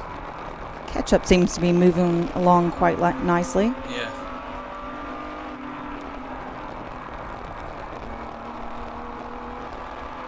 The open throttle EC car set the fastest time of their race, but it's an EC car, so it doesn't count quite like that, but 2:27.1.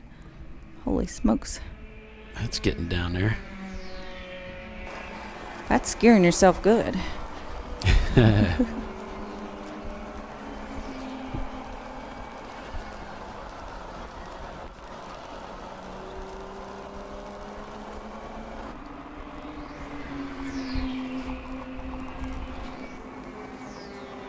to look and see what of our other cars, what our fastest time, but the next fastest time is also an EC car. Looks like Whiskey Tango Foxtrot had turned a 231.8, and that is a classed car. A report that one of the Atlanta Speedworks car, number 718, they see smoke coming out of the exhaust. No action's been taken. But that was reported over in turn 16, right where you get on the gas. Pinky's out also with a 231.8 as their best time. It's definitely a quick. Average Joe's just set their fastest lap time of the day. They're in the lead, and they're putting a gap on Marathon Motorsports, 3.5 seconds. The gap on that last lap with that 232.3 they just turned in. Madwag back about 1.8 seconds from the number 3 car. In third. Bentover Racing turning their best time of the day so far, 238.5, followed by Fing Dog turning their best time of the day so far with a 241.1. Getting it done.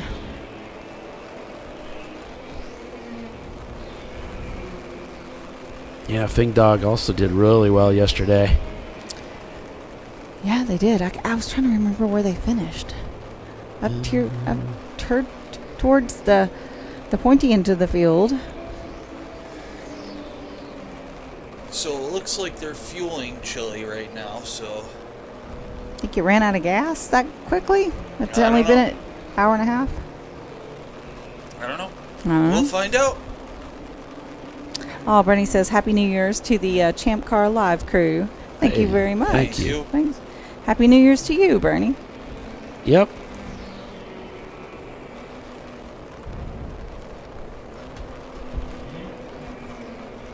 Well, she's rolling out, so I guess she's okay.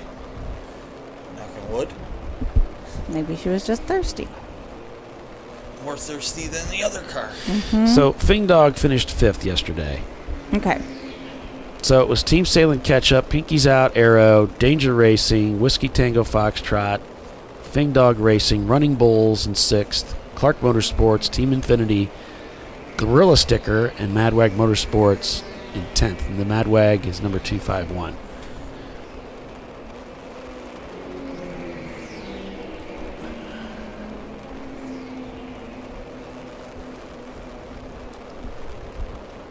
Yeah, I haven't seen anything of Pinky's Out, so I don't know. In the pile of cars, the Polythra. They're in 14th right now. They're in 14th. Rotary Rocketeers just set their fastest lap time of the day, and so did MS2 Racing. Average Joe's just set their fastest time at a 231.8. Wow. As they lead the field. Yeah, they're still. Madwag did as well with a 233. 6 seconds now the gap from the leader to second place Marathon Motorsports TLM. And Madwag is right on their tail, half a second behind Marathon. They might go down to third place here as Madwag is on the hunt. So what will happen next? Stay with us. We're going to go to commercial and be back in just a few. So you're watching ChampCar.Live, presented by AutoZone. We're at Sebring International Raceway this weekend. Stay with us. Plenty of racing on tap. We'll be right back.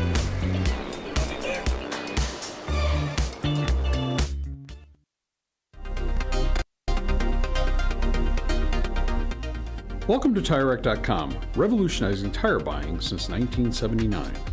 With our unmatched selection of branded products, finding what fits your vehicle and is right for you and how and where you drive has never been easier.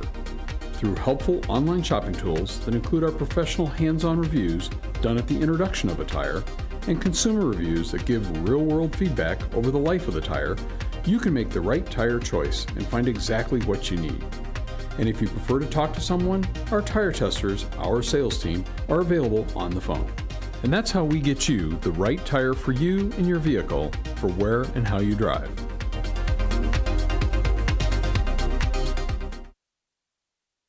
At AutoZone, you get what you need when you need it. Got a today job? Pick it up free same day at your local AutoZone. More of a tomorrow project? Order as late as 10 p.m. with free next day delivery. Getting the job done just got easier.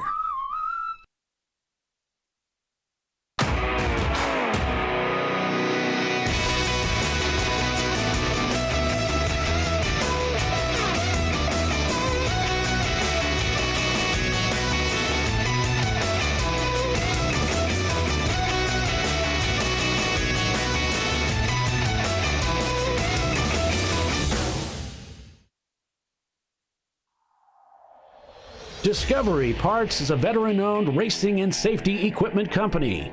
While we're located inside Atlanta Motorsports Park in Dawsonville, Georgia, Discovery Parts can also be found at the tracks, supporting a number of Champ Car Series events. We take pride in being a reseller of the best of the industry to Champ Car teams and drivers. We know racing, love racing, and look forward to tomorrow to even more racing. Visit us at discoveryparts.com.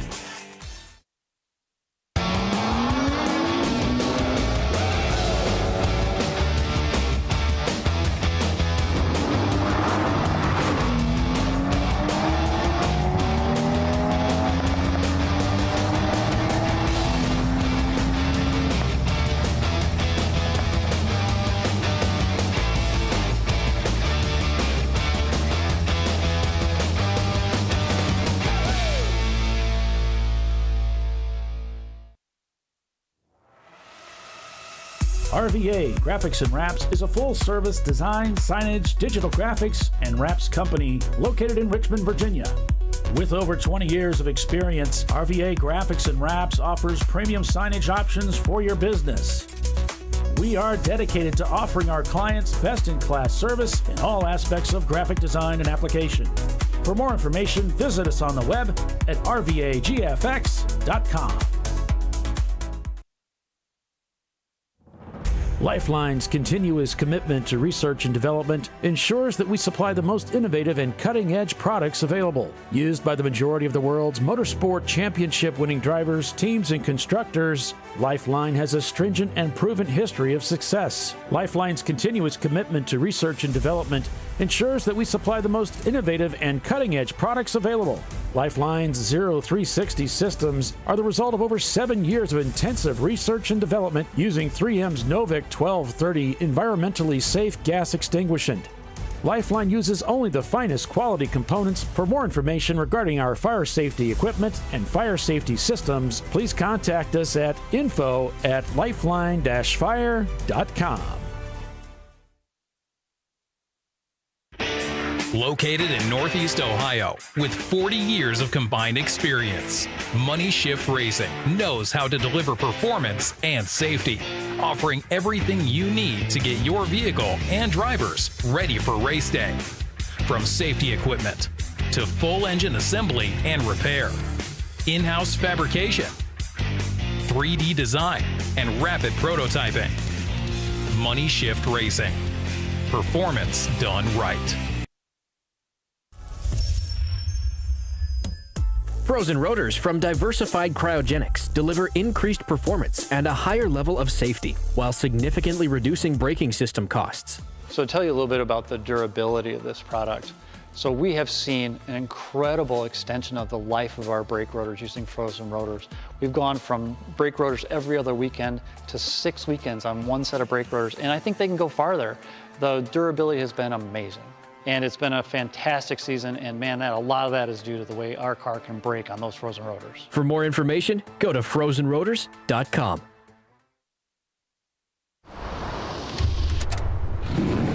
Bring on the frozen tundra, the grinding gravel, the cratered concrete, the rain-soaked streets. Come on, road. Do your worst. We'll be at our best. Reliable performance in unreliable conditions. Designed to meet or exceed original equipment performance. That's why more auto technicians choose Duralast parts. Exclusively at AutoZone.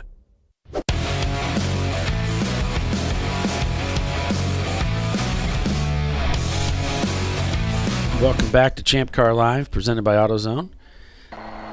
Looks like we've got a car stopped on the racetrack over in 16A. It's the Missing Link Motorsports BMW.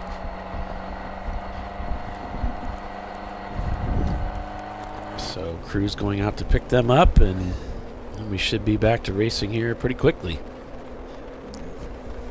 Yep.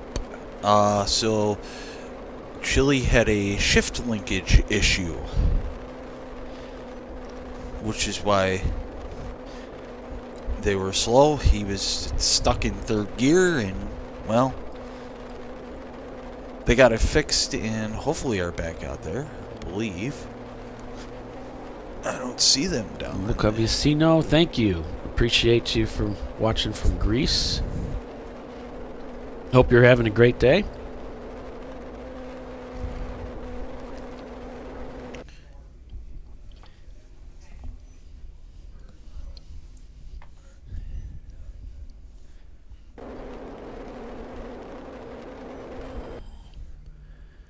Looks like both of the Shark cars are in, and looks like they're talking about some contact that might have happened. You can always tell, like, drivers' hand language, sign language. Okay, well, he was here and I was there. And which way did he go, George? Which way did he go?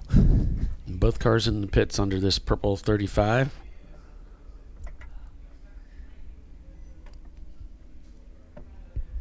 You can see that beautiful blue sky out here in Sebring, Florida. My sweet wife, Jenny, and I are going to be going to the Siesta Keys for about a week, and we'll hang out there before heading back up to Indiana to start out the 2024 year. I get to fly back to Buffalo tomorrow and then work on Tuesday.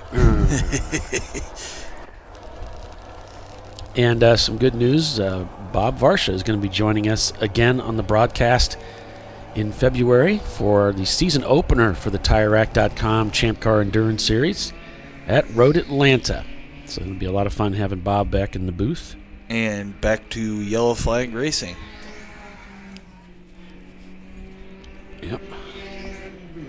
Well, TLM coming down the pits. And then back to green. Trying to take advantage of these cautions.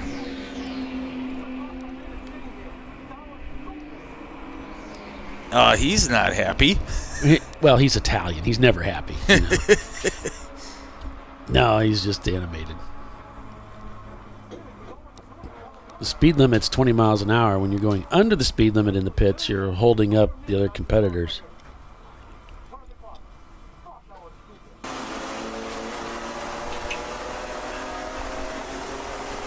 But that's across the board for Champ Car races. 20 miles per hour on pit lane. I think there's only one place where we don't do that, and it's Harris Hill, where the pit lane is so odd that you really can't do 20 miles an hour in pit lane because it's too risky. It would be really scary doing 20 the way that it's configured. It's actually in the paddock. Thank you. Mm-hmm. I was trying to catch my breath. I came up the stairs. Gotta get my exercise in. Yeah. Tiffany Alexander joining us in the booth, and along with Billy Salen, and Tiffany's going to be with us for much of the race, and then she's going to have to peel away because she's got an 11-hour drive home. I'm going to endurance drive home. Yeah. So, thanks, Tiffany, for joining us today. Really appreciate having you, as always. Thank you. So, huge contributor to the show. And today would be, I met my husband 15 years ago today. Well, tonight. So I was kind of trying to make it home to see him. Yeah. And also be home before the idiots are out. I was thinking if I make it home before midnight, it'll still be safe. Like after midnight, who knows? might be drunk people leaving random places. I don't really want to encounter them on the road home. Yeah. Hello, Erwin. Thanks for joining us.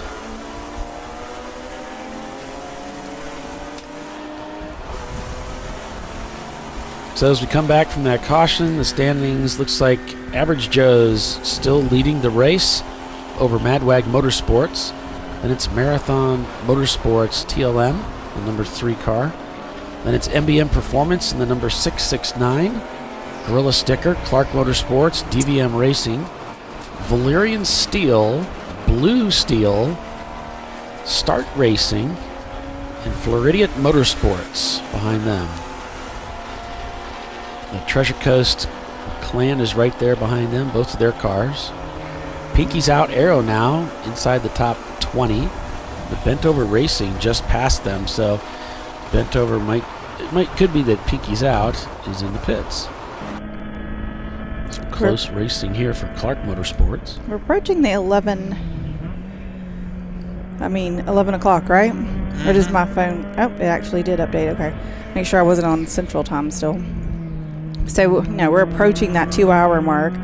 But they don't really have to go 2 hours today. So,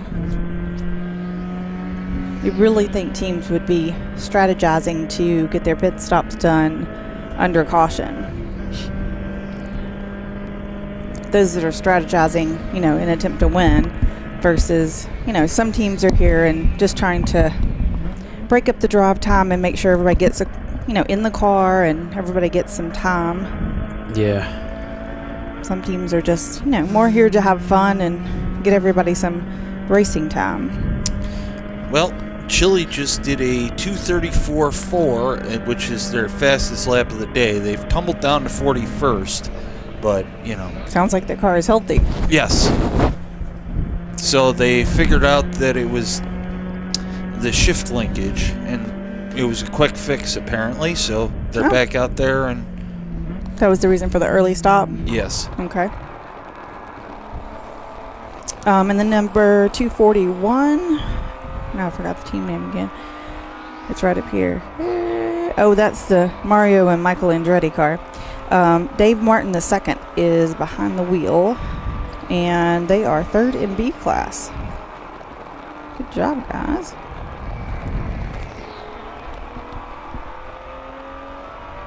So Joe Nonamaker should be pitting pretty soon. Yeah, he's been in the car since the beginning, right? Yep. So here... Whoa, the car went straight on. That was the Gulp car, I think. It was definitely orange. That is not the preferred direction. I'm really surprised those little cones didn't stop him. Right through them. Yeah. Like they weren't there. That's just... That's rude, is what it is. Rude and inconsiderate. He went through him quite quickly. Yeah. I haven't seen him come through the grass. He is not coming back. He is not. He's not returning. It's just like, nope. Maybe he's visiting the hotel. Right? Like, the food's good in the restaurant. Maybe it was lunchtime. I'm surprised we haven't gone to caution yet. May have gone so far out they didn't even see where he went. Yeah, he could be heading. He's in a safe spot. He's halfway to Orlando. What's the problem? I don't even see a caution. There he is. Yeah, that's.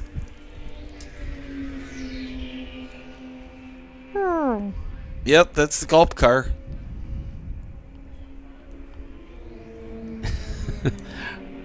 That's the long way around. That's the old course. He's just trying to be historic.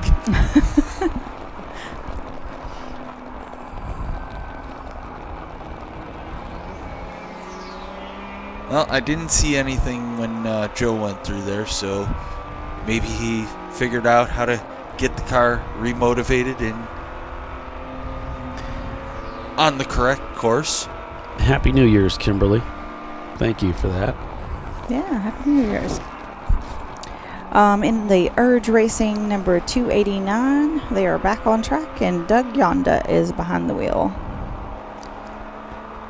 So yeah, Control is aware of it. They have posted that the 323 car stopped off track, but they went out the back door at 7, which is what we saw. Out the back door. I don't know if that, I guess maybe it's open back there now. I don't know.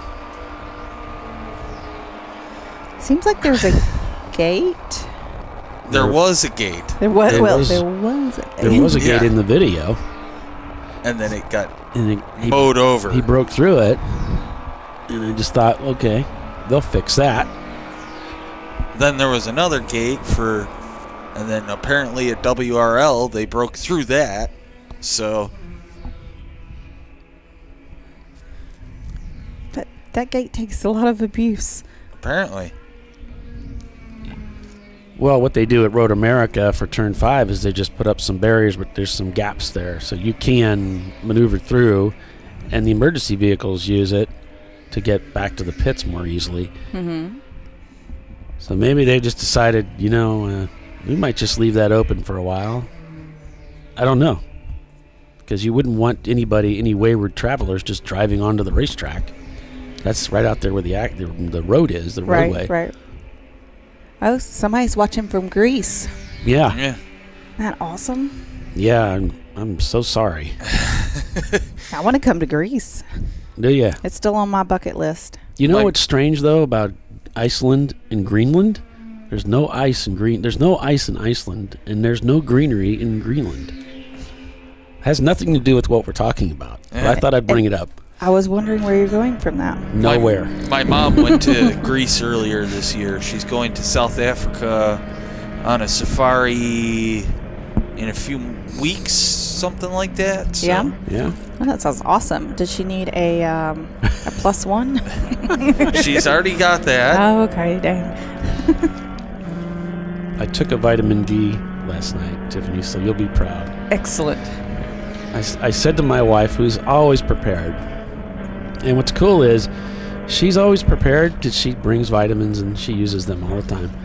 But she doesn't, when you go on a trip, how sometimes people bring everything in the kitchen sink and they've got like 8 bags, and she's not like that. Somehow she's got what you need, but it's not in a huge, package just or anything. Enough. She always seems to have what you're looking for.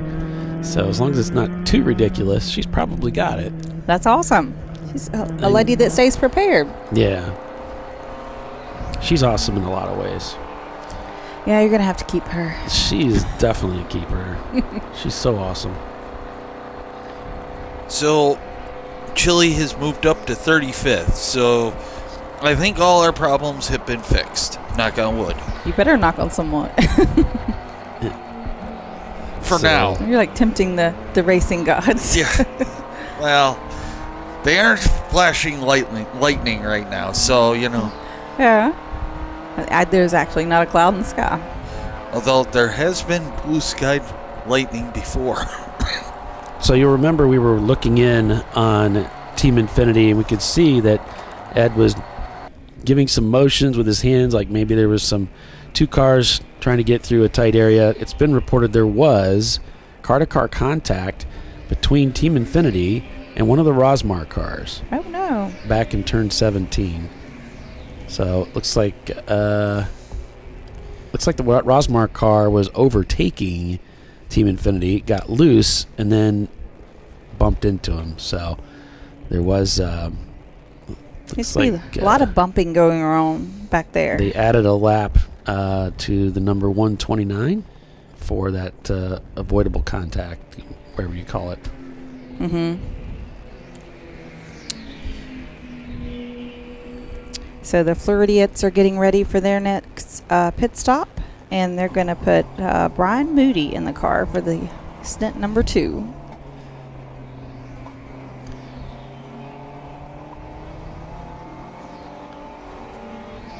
Yep, you can see him talking. He's pushing the mic button on the steering wheel there of that Porsche 944. Talking to his team, probably letting them know where he's at on track and seeing if they're ready for him. Yep. A lot of times what the teams do for me, and I don't know if they do the same for you, Tiffany, is when you're a lap to go, they'll say, pit in 1 lap, and then the next lap they'll say pit this lap, and like you said, you kind of acknowledge that. When I get to pit in, I usually tell them I'm at pit in, so they have some kind of gauge as to how far away I am. I usually count the last couple of corners for them. I'm in 13, I'm in 16, I'm in 17, pit in, because I want to make sure they have something out there to tell me what pit is mine, because you can get lost. It all looks like a sea of people with helmets on. Right. And when we went to Daytona with the E36 that I was racing at the time, I had put a rally stripe on it, a stripe offset to the one side. And with the sea of race cars coming down pit lane, it was for the first time, then my crew said, hey, that stripe was actually a great idea, because all we could see was a bunch of cars, and it was hard to tell which one was you until we saw that unique hood stripe. So it kind of goes both ways. Sometimes, like you said, you let them know where you're at. They don't know necessarily where you're at. They can have trouble seeing you. Right. Looks like JB Bugs is in the pits there. Off comes the hood. It's about 30% of the car right there. Right. I guess they fuel in the front there. Yeah, they do.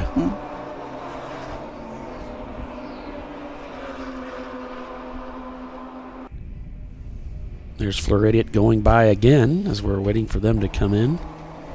Nope, not us. I'll be able to tell you who's in the car after Joe finally pits. Yeah.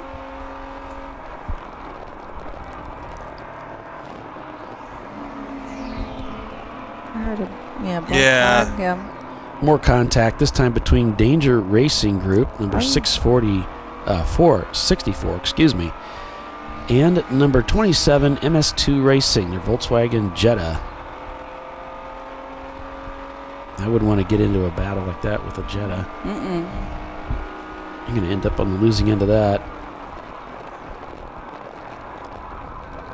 There's also a courtesy black flag being put out for one of the Rosemar racing machines, just to get them to come in and pit. Must have lost communications. Communication breakdown. Going insane. I got a feed for the 996 of number 996 of Atlanta Speedworks. Oh, cool. Sent that over to you, Polly. Excellent. Thank you. You're welcome.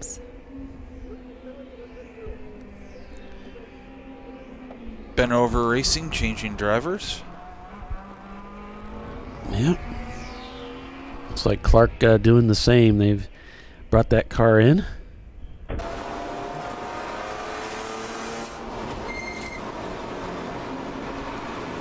I was a little surprised today as I was putting a car. Oh yeah, facing a different way. Backwards, yeah. It was a blue Porsche. It looked like. It sure did. Kind of looked like one of the Atlanta Speedworks cars, didn't it?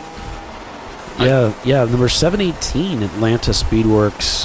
Good eye, Tiffany. Oh, thank you. Over there in turn 5. Looks like a spin and continue.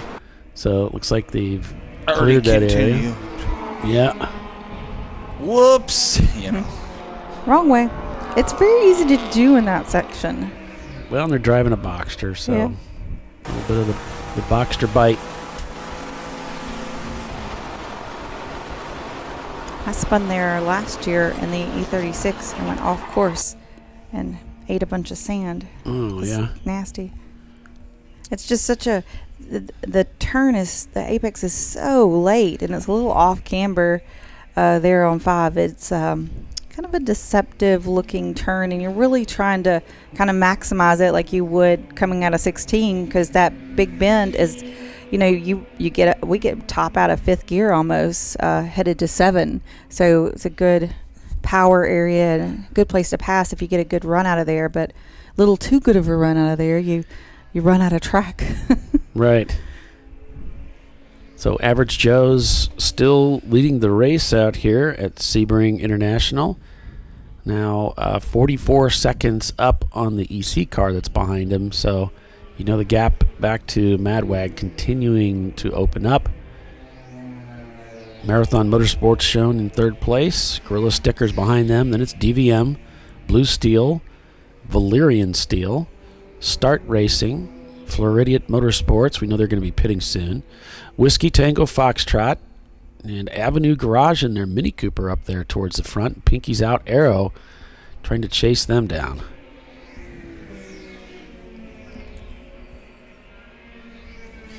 So Chile just did a 2:32.9, and they are up to 29th. Nice. Without taking out the EC cars, so Lord knows there's plenty of those. Right. Gets involved in math. Not my strongest subject.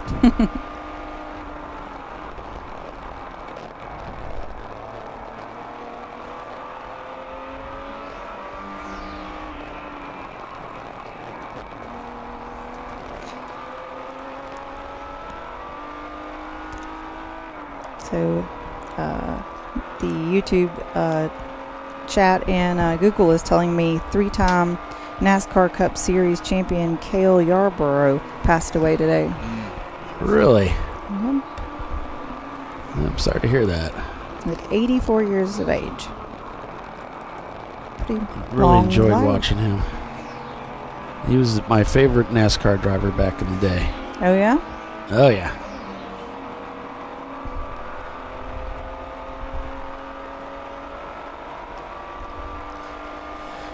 Says in the 70s he won 3 consecutive Cup championships. And he's in the NASCAR Hall of Fame. What a cool life achievement, you know?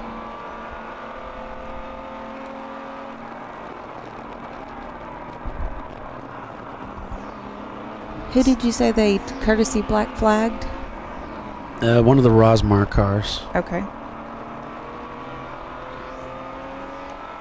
The average Joe's guys needs the same thing. I'm going to go tell them. Oh. Average Joe's needs a courtesy black flag. Oh, wow. Communication. Go, Tiffany, go. Down. Tiffany on the move. Yep. Helping out the teams. It's what we do.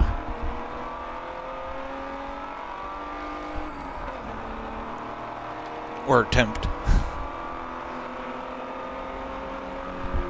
So Floridian Motorsports leads D class, followed by Team Infinity and RPM AutoWorks in third place in their team, or in their class.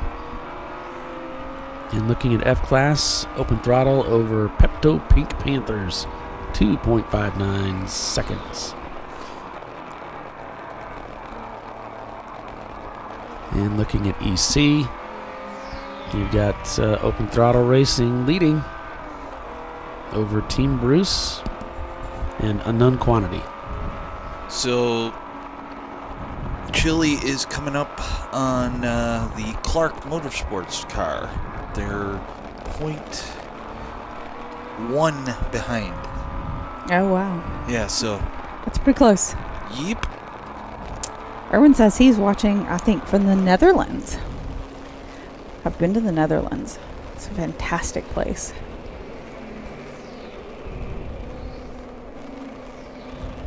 We should visit someday. Yeah. We need to do a race over there. Absolutely. I'd prefer to do one at the Nürburgring. I mean, I'll take that too. If anybody wants to hire us. We'll totally pimp ourselves out for like European races. Spa, you know. Monza. Whatever. And Gil DeFerrin passed away a couple days ago. So Yep. just some big loss to the motorsports community. Average Joe's did get pulled in, and they're trying to push them back into their pit stall as drivers caught up there on the comms cable trying to get out of the car. There goes yeah. catch up into the pits. So. Yeah. Your guys are going over the wall there. Yeah, we'll see who gets in. Well, we know Joe's getting out, right? Yes. That's the father of the Yes, non-makers. correct. Okay. What are they disconnecting? Are they taking? Oh, they're taking the roof off. No. Oh yeah. Oh yeah. Or Taking that roof panel off. So, doing some work, or maybe making it easier for the driver to get in. Okay, so Wayne is getting into the car after this. Looks like they're working the back part of the race car there. This is around where the engine is.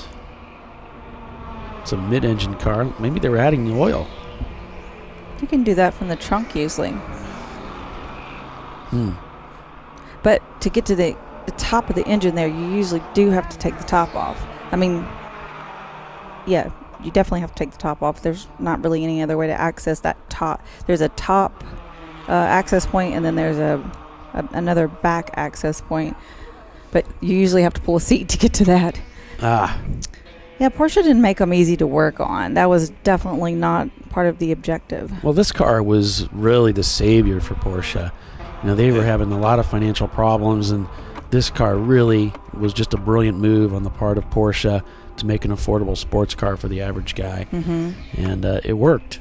And it's a fabulous car. It's a great car. I hope they get his harness over his Hans on that right side, because it is not. Oh, he's checking it now.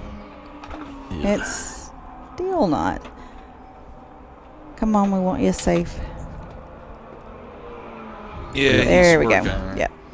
And he would be checked at pit out, and hopefully they would catch it there too. That's the one thing that we make sure is that the drivers got their Hans device over or underneath the belts, rather, if they're using a Hans.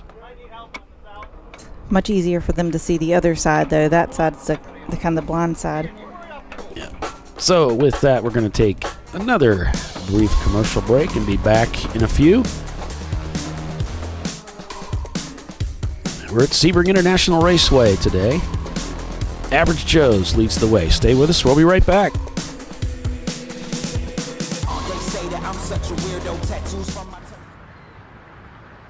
I probably need new tires. You do. What if they sold tires online? We do. We're TireRack.com. They could offer lots of tires We have so many tires. and help you find the right tire. It's called the Tire Decision Guide. Oh, and they could ship them to a nearby mechanic. We shipped over 7,000 independent recommended installers. This is an amazing idea. Sorry. TireRack.com, the way tire buying should be.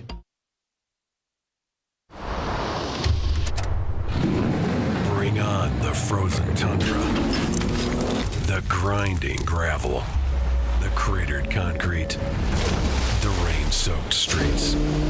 Come on, road. Do your worst. We'll be at our best. Reliable performance in unreliable conditions. Designed to meet or exceed original equipment performance. That's why more auto technicians choose Duralast parts. Exclusively at AutoZone.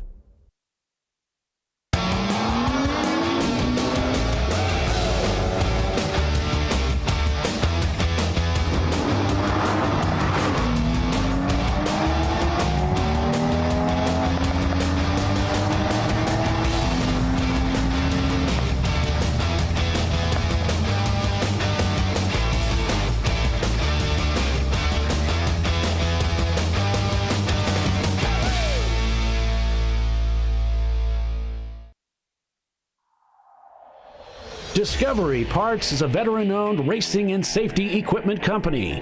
While we're located inside Atlanta Motorsports Park in Dawsonville, Georgia, Discovery Parts can also be found at the tracks, supporting a number of Champ Car Series events. We take pride in being a reseller of the best of the industry to Champ Car teams and drivers. We know racing, love racing, and look forward to tomorrow to even more racing. Visit us at discoveryparts.com.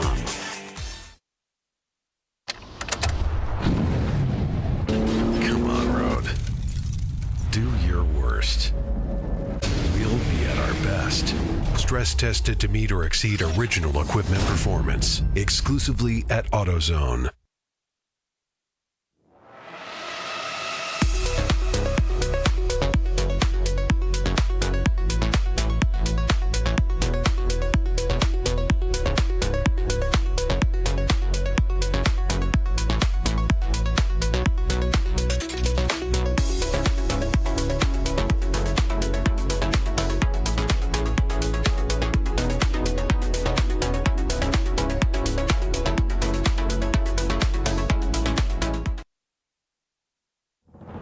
Lifeline's continuous commitment to research and development ensures that we supply the most innovative and cutting-edge products available. Used by the majority of the world's motorsport championship-winning drivers, teams, and constructors, Lifeline has a stringent and proven history of success. Lifeline's continuous commitment to research and development ensures that we supply the most innovative and cutting-edge products available.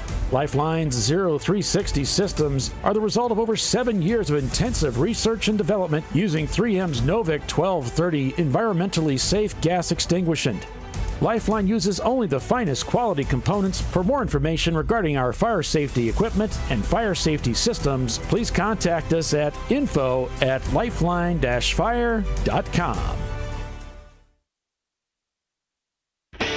Located in Northeast Ohio, with 40 years of combined experience, Money Shift Racing knows how to deliver performance and safety, offering everything you need to get your vehicle and drivers ready for race day. From safety equipment to full engine assembly and repair, in-house fabrication, 3D design, and rapid prototyping. Money Shift Racing. Performance done right. Frozen rotors from Diversified Cryogenics deliver increased performance and a higher level of safety while significantly reducing braking system costs. So to tell you a little bit about the durability of this product. So we have seen an incredible extension of the life of our brake rotors using frozen rotors. We've gone from brake rotors every other weekend to 6 weekends on one set of brake rotors, and I think they can go farther. The durability has been amazing. And it's been a fantastic season, and man, a lot of that is due to the way our car can brake on those frozen rotors. For more information, go to frozenrotors.com. I did it. You see how it's... That's it.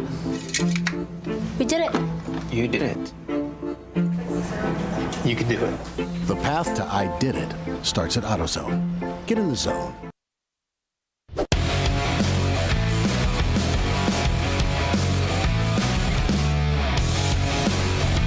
And welcome back to ChampCar.Live, presented by AutoZone. As the racing continues, black flag for car numbers 911 and 250. 250 is the Rotary Rocketeers, and this is for contact. Oh, goodness. The 911 car is one of the Hippocratic Oaths Mazda MX-5. Yeah. So, 1 lap penalty. I'm not seeing who the penalty is for. It could be for both of them. Yeah, they kind of felt it was both of their faults. I've got a little update too. So with the chilly conditions overnight, some of the batteries went down on some of the Flagtronic boards.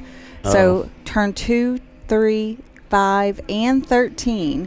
The actual boards are down. Now, the Flagtronic units in the cars are still working correctly in those areas. It's just the actual battery on the board went down. So if you don't see the board lit up in 2, 3, 5, or 13, that's to be expected. There's still a flagger there that is, obviously using a regular flag, and the Flagtronics unit is still working in those spots. Right. So, but if you see that, and don't let that catch you out. Working? Right. Yeah. Well, why is mine saying yellow and that board's not flashing? Well, right. Yeah. Always, default to the flagger, the actual human there. Always default to the safest of any condition. So, back up to 8th with Chili. Oh, wow. And Ketchup is... That was a big fall and a big return. Yeah. So Chili is healthy and on the move. Yep, and then Wayne is in Ketchup, which means that Will is in Chili. Ah. And you said 8th, but it's actually 4th when you take out the EC cars. So that's even more impressive. Math. Yeah. And the other thing that's interesting is Pinky's Out now has made its debut. They've pushed up into 5th place according to the standings, which puts them in second. with all those EC cars. So Whiskey Tango Foxtrot now leads the race as Average Joe's came in and made that pit stop. Madwag Motorsports behind them, Team Salem Chili, Average Joe's, Marathon Motorsports, and Clark Motorsports, and Gorilla Sticker, the top 15. Well, I was going to try to see how close Pinky's Out and Whiskey Tango Foxtrot were together, but then Whiskey Tango Foxtrot passed the EC car. So we'll have to just wait till Pinky's Out passes them. Yeah, when Team Salem popped that roof off of the Boxster here, they disconnected an electrical connector at that time and didn't get it reconnected. I don't know what that does. I think that's just a data collector. Yeah, cable. They had it hooked up for telemetry. Maybe they may not be getting a telemetry feed now from that machine. No big deal. Average Joe's is back out there on track, and as the pit stops come together, we might find them back at the front.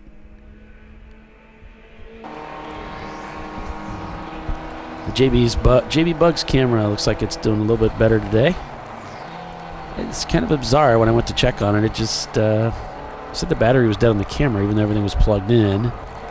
Received the cables a couple times, and then it was okay. So I don't know. So far, it's working. We had the same issue with ours. Like, we thought we just didn't plug it in and it just ran out of battery, but Alan had checked it the next pit stop, and it was plugged in. It's like Section 8. Can it come back in? That Mustang, they've been having trouble with the shifter. Looks like Atlanta Speedworks there in front of them. Yeah. The 718 car right ahead.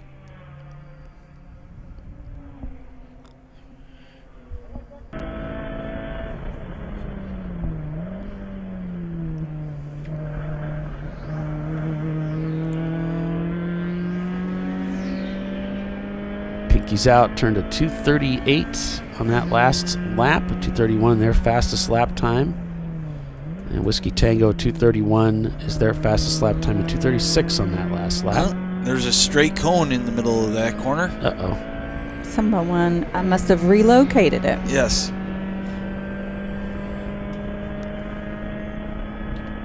Got a little too wide and probably clipped one of the braking cones. Yeah, it happens. So 718 was actually black flag, that Porsche Boxster for Atlanta Speedworks.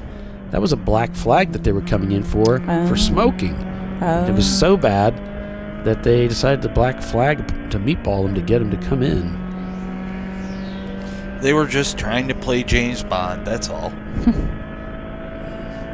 More thick trickery and whatever.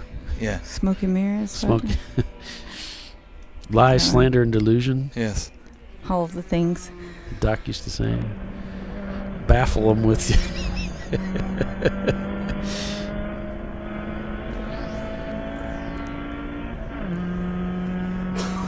He actually had a shirt that had that some of his friends had made on, I think one of his birthdays or whatever, and it had a lot of his little sayings on the shirt. Yeah.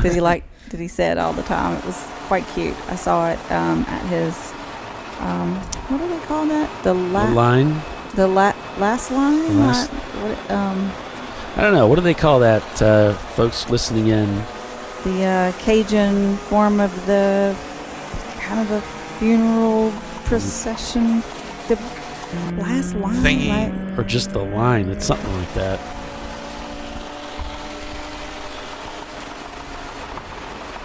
Everyone does a little parade thingy and with music, and I was there. You'd think I'd remember what it was called. I thought it was a really very cool way to celebrate Doc, though, with his love of, New Orleans. Yes. Is it the second line? Second line. Yes. That's it. Yellow flag is out. So the second lining, got a history on it, has been called the quintessential New Orleans art form, a jazz funeral without a body. Historically, the African American community began second lines as a neighborhood as neighborhood celebrations. The neighborhood organizations offered social aid to freed slaves, such as loans and insurance, and used the second lines as a form of advertising. So second lines were also used to honor members who died in their community, which launched the idea of second lines at funerals. Often Mardi Gras Indians were and still are included in the procession. Yes, it was the first time I'd ever been a part of that, and it was just a fantastic tribute to a fantastic fella. Yeah. And speaking of Doc, they gave out the Spirit of Doc Waldrop Award this morning to our very own Ray Frank. Yes. Who was choked up beyond words, and it was a beautiful thing. Yes. And much deserved. Much deserved, for sure. One of the hardest working men in ChampCar. Wait, they work hard? No offense to anyone beyond the walls. You're about to get thrown out. Yeah. The Section 8, this is back in the paddock area here at Sebring. More cement everywhere. Yes. There's a little bit of grass, but mostly cement. Well, that's what you get with a World War II bomber base. Yep.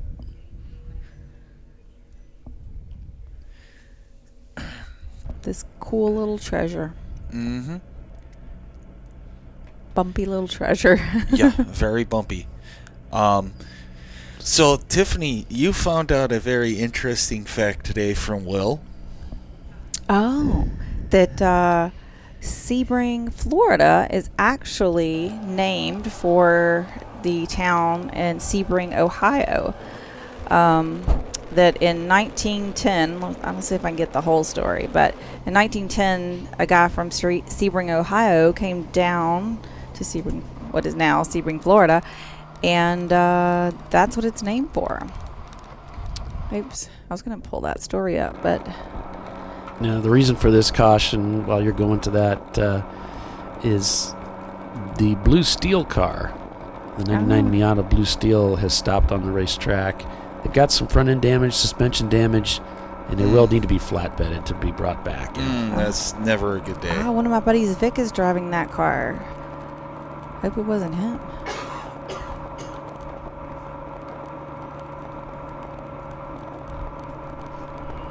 I noticed they were close with Valerian steel. The two were close together, so I don't know if they actually made contact or not. But obviously some damage to that car. So Sebring, Florida was founded in 1912. It was named after George Sebring, a pottery manufacturer from Sebring, Ohio, who developed the city. He had a circular plan as the focal point for the city. It was chartered by the state of Florida in 1913 and was selected as the county seat of Highlands County when the county was created in 1921. So the village of Sebring, Ohio is also named for George Sebring and his family. Let's see. Sebring was founded by the Sebring family from East Liverpool, Ohio, who were successful pottery owners that sought to establish their pottery town. Sebring, Ohio was incorporated in 1899. It says much of the original family built the establishing homes and factories in that town, which at their highest employment employed 3,300 workers. Wow, that's a lot. So Sebring, Ohio and Sebring, Florida are very much, tied to one another. Yeah. Well, it's interesting in passing that you spoke with Will Nonamaker today, and I did too. Oh, yeah. I saw him today too, and as we were passing, I just offered, the standard, good luck today. He's wearing his uniform, he's walking out to the pit area. Mm-hmm. And I assume now, realize that he must have seen our show because he said good luck to me too. So obviously... he knew we needed a little luck. He knew we needed all we could get. Yep. That's funny. And yes, we'll take all the luck we can get. I'm like, you can either be good or lucky, and I'll usually choose lucky on most days because I always run out of good. Yeah. There's Running Bulls Racing going by.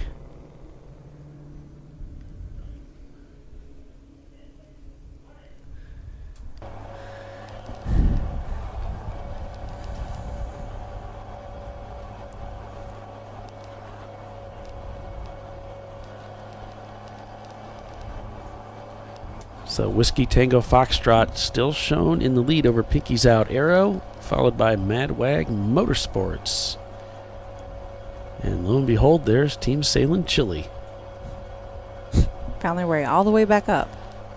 Pretty impressive.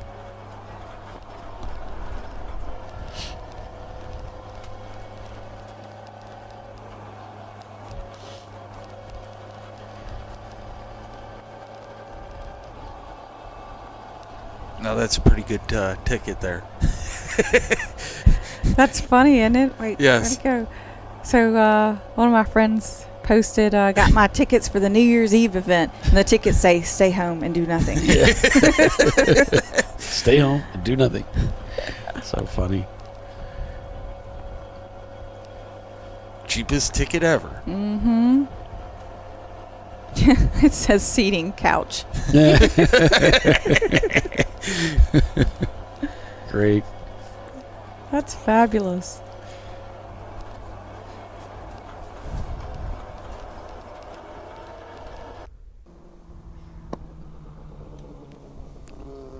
Look at how beautiful that sky is. Just no clouds. Just awesome out here today. So if you didn't make it for this year, we hope you can come out and join us next year here.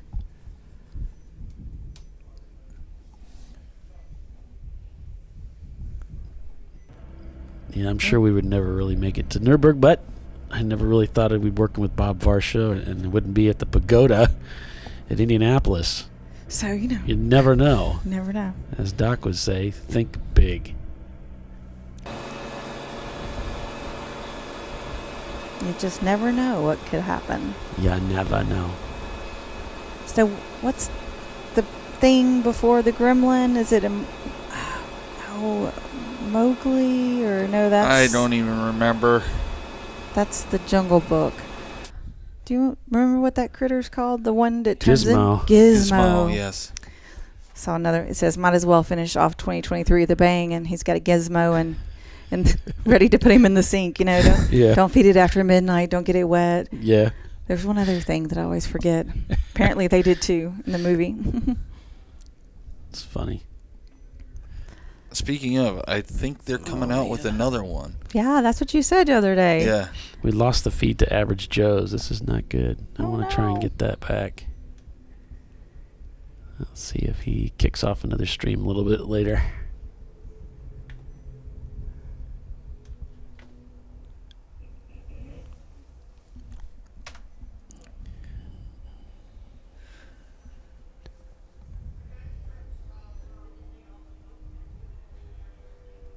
I like this one. It says, don't expect any New Year's resolutions from me. I intend on staying the same awkward, sarcastic, foul-mouthed delight that you've all come to know and love. Delight. Yeah, pretty much. Yeah. It sounds like something you would like to. I'm gonna agree with that one. I'm very much that. Uh-huh. I mean, when you've worked in a factory for 20 years, kind of rubs off on you. It looks like Section 8 back on the move in the paddock area, so they might be coming back out to join us. Yeah, that's the way out to the pit lane. They were doing 21 miles per hour.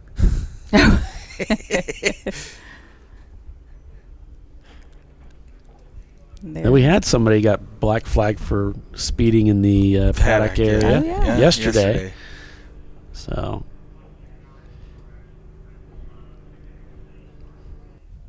looks like they're getting ready to head back out. There's Floridian Motorsports coming by.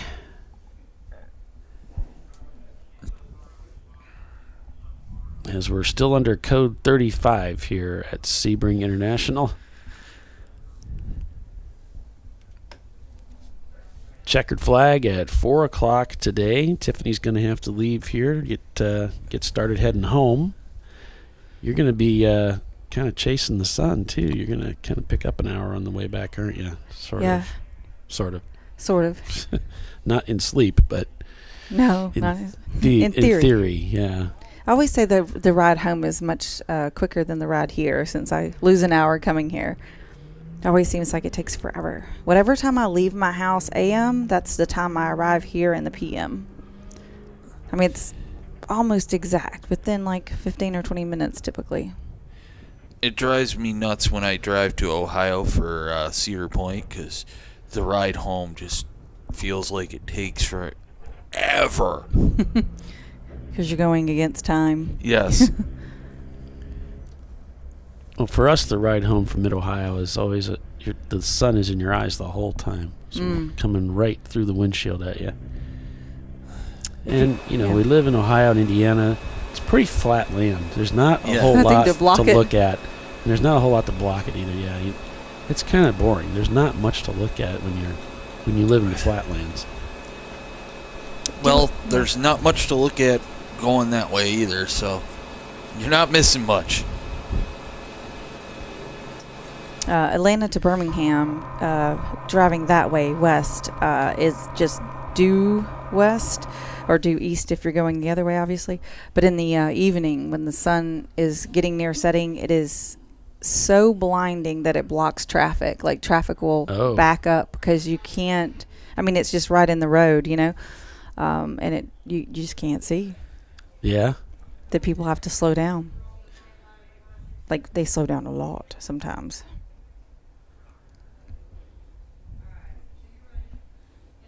Like, it's something I've learned to kind of factor in. It's usually when I'm coming back from like CMP or something, I'll try to drive back after the race instead of staying over. Oh, we're back to yellow, so speeding back up. Yep. Getting ready to go back green. Yeah.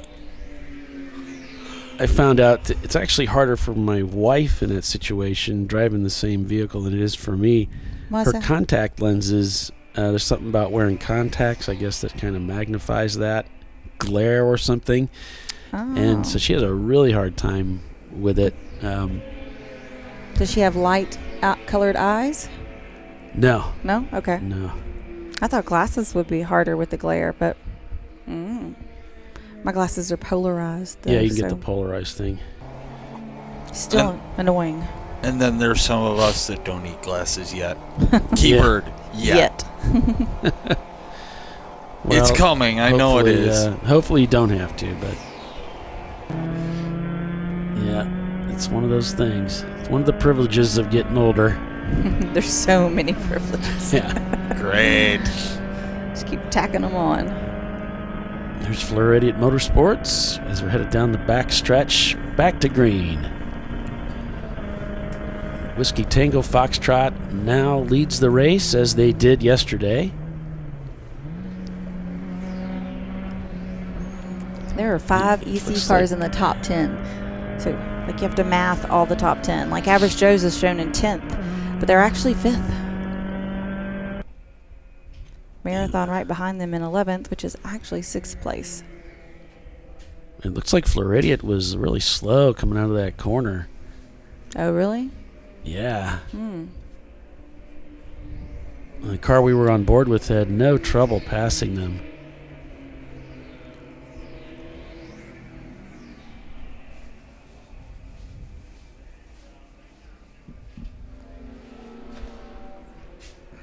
And we got a car that's being black flagged for car-to-car contact.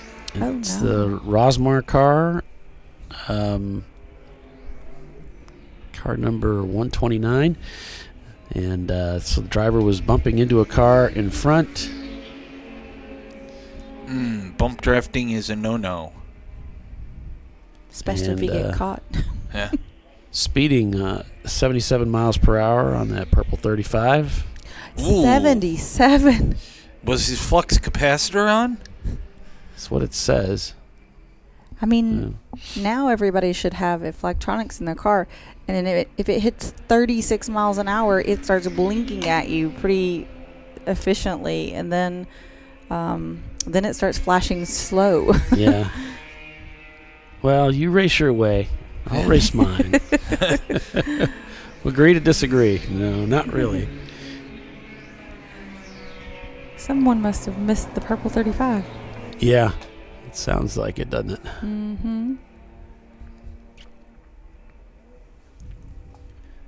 So we lost the feed to Average Joe's. They're shown in 10th place, but of course we've got those EC cars up there. So it's actually 5th. 2, 3, 4. Okay, so they're actually in 5th.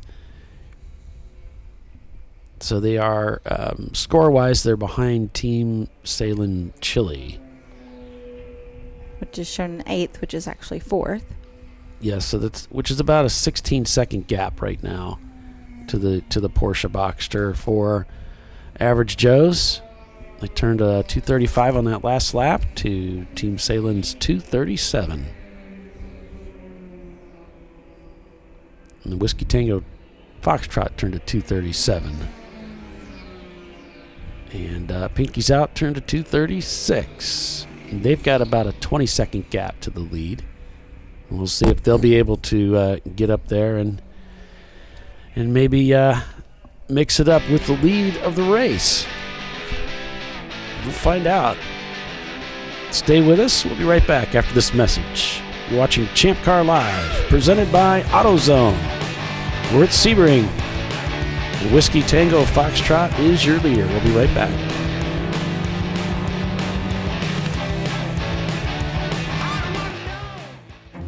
An important decision is afoot. This man is about to buy tires on TireRack.com. Tire Rack is the leading online retailer of tires in North America and a repository of advice and expert reviews. And it's done! All that's left is to arrange for safe, easy installation at one of our independent recommended installers. Well, I guess he did that too. TireRack.com, the way tire buying should be. Come on, Road. Do your worst. We'll be at our best. Engineered to meet or exceed original equipment performance, exclusively at AutoZone.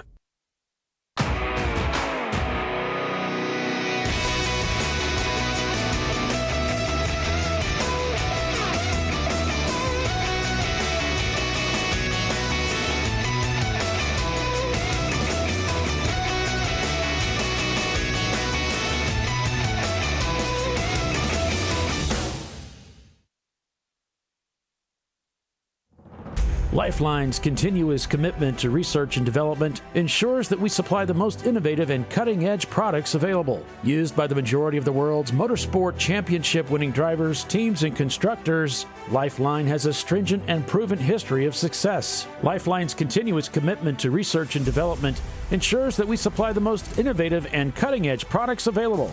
Lifeline's 0360 systems are the result of over 7 years of intensive research and development using 3M's Novik 1230 environmentally safe gas extinguishant. Lifeline uses only the finest quality components. For more information regarding our fire safety equipment and fire safety systems, please contact us at info@lifeline-fire.com.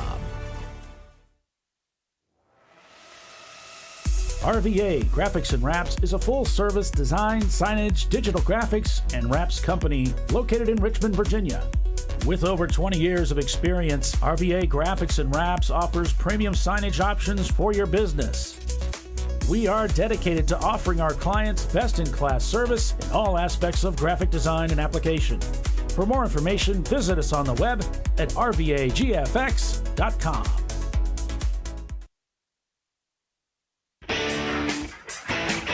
Located in Northeast Ohio with 40 years of combined experience, Money Shift Racing knows how to deliver performance and safety, offering everything you need to get your vehicle and drivers ready for race day. From safety equipment to full engine assembly and repair, in-house fabrication, 3D design, and rapid prototyping. Money Shift Racing. Performance done right.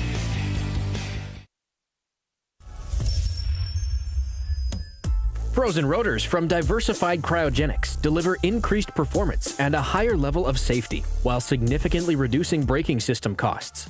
So to tell you a little bit about the durability of this product. So we have seen an incredible extension of the life of our brake rotors using frozen rotors. We've gone from brake rotors every other weekend to 6 weekends on one set of brake rotors, and I think they can go farther.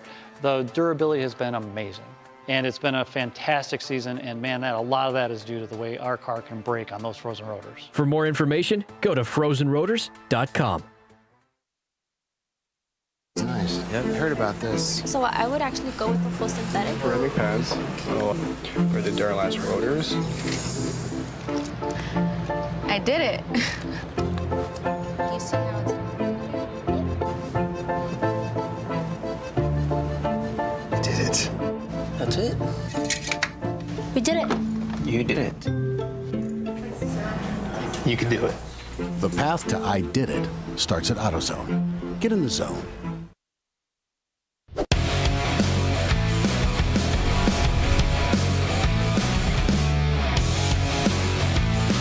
All right, welcome back to ChampCar.Live, presented by AutoZone. And just to get you up to speed here on what's going on, get it up to speed. It's a race. Did it? Yeah. So Bennett. Oh, come on! I had it. 82. Bennett Engineered Motorsports will be brought in for passing under caution. There was also car 64, which is open throttle, what they call Cherry. They were also busted for passing under caution. And 775 was caught speeding on pit lane. That's the Fing Dog Racing Team, their Porsche Boxster. Oh, no. So they'll be serving a penalty for that, too. 2 minutes in the box, and they will feel ashamed. And then they get free.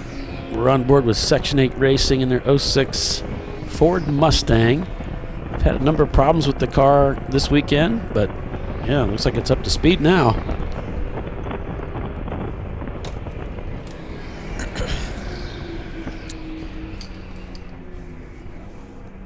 Heading into 17 here.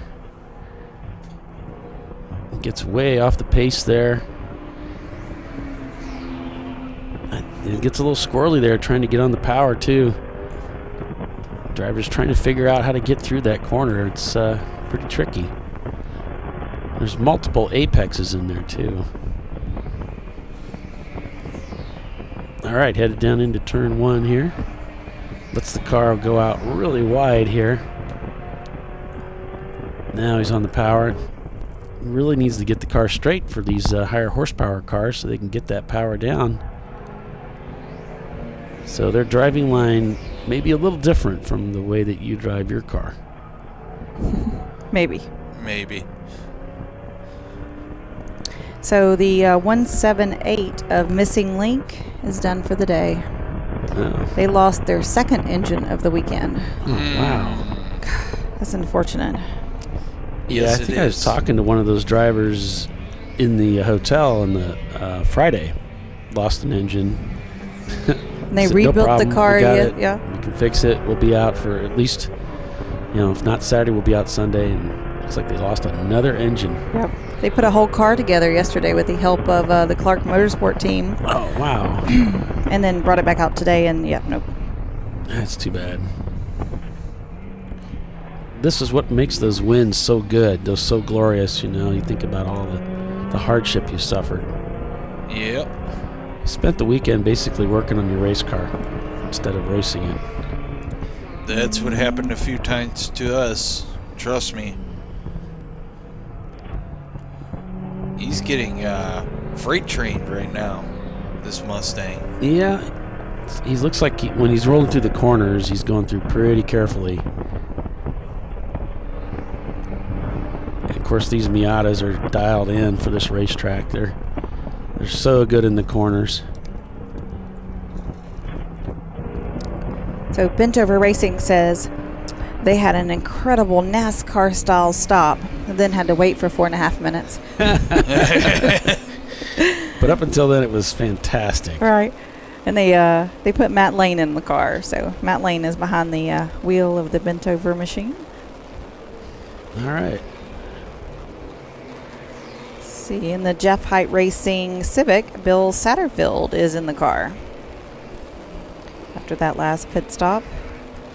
Nice. And let's see who else. The number 74 is Treasure Coast Miata. And they just switched drivers and put Jimmy Ellis in the car.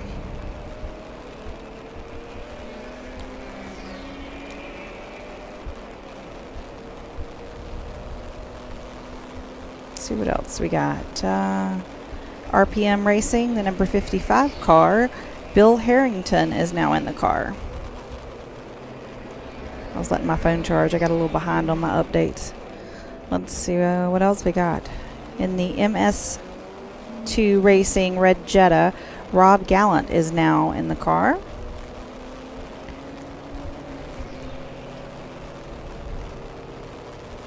And in the 843, I'll have to look that up. Oh, that's not the number list. That's the ABC's list. Let's try this again. 843 is Low Country Motorsports. 14-year-old Ayrton Grimm is in the car now.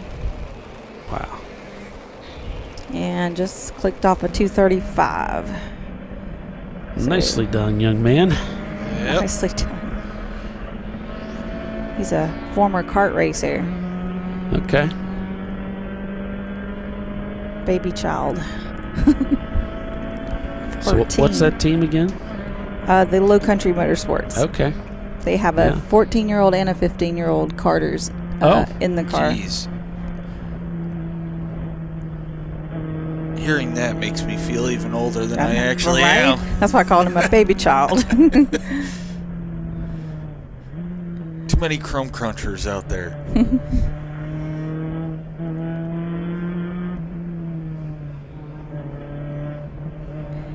So Matt Kaywood from Kaywood Racing is now behind the wheel of the number 73 Sebring Racing Lodge Miata. The car that was viciously attacked by our own Mr. Ray Frank. Viciously.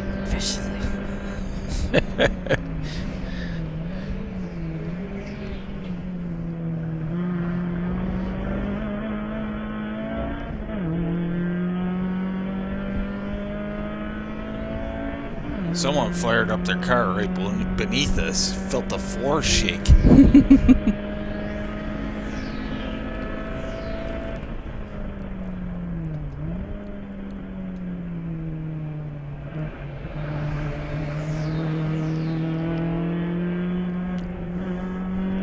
You said 129 did get a black flag, right? Is that on the list? Yeah. Contact. Car to car. Contact, yeah. It was the 241 silver Miata that was getting bumped by them. I'm sorry, blue silver Miata. Which I don't know if that means it's more blue or more silver, but you know. Dennis, I'm not sure they do have a swap in the MTF Miata because they're running an A-class. So if you do a swap, you usually have to go up into B class. And I'd never heard that they were in a swap, so I don't think they are.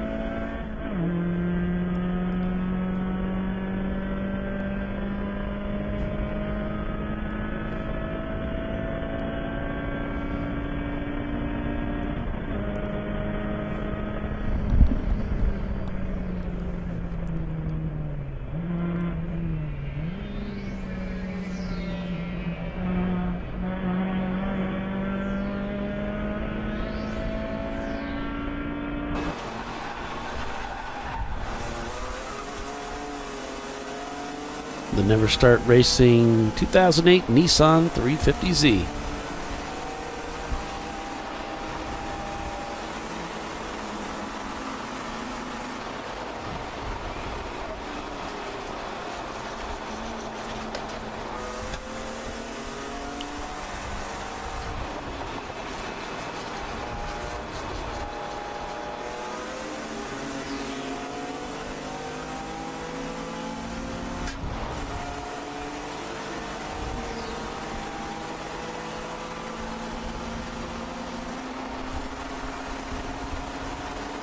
So Whiskey Tango Foxtrot leads over Pinky's Out, followed by Team Sail and Chili, Average Joe's, Clark Motorsports, Marathon Motorsports, Gorilla Sticker, Valerian Steel, Team Infinity, and DVM Racing in their 88 BMW.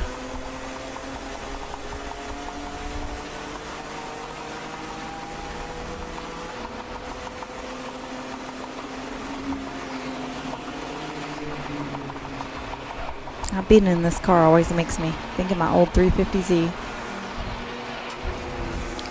I love that car. Like I said, you get a little friend that costs $400 and it keeps you from getting driver awards. Which little friend do you use? Valentine 1. So I have a Valentine, but I think it needs to be updated or something because it just goes off constantly. It's picking up all the lane change sensors and stuff in cars now or whatever. Yes. So, you can turn that off. Somebody said it had to be you can programmed or something. You can send it in and get it updated, but you can also, I know in certain cities they have sensors on the highways where it'll ping your thing, and you can turn that off so that it doesn't ping your every time you pass one of them. Because I know in Ohio, there's a lot. Oh, yes. Yeah, every time you pass an 18-wheeler or any vehicle with the lane change sensors on it, it pings it. So it just goes off constantly.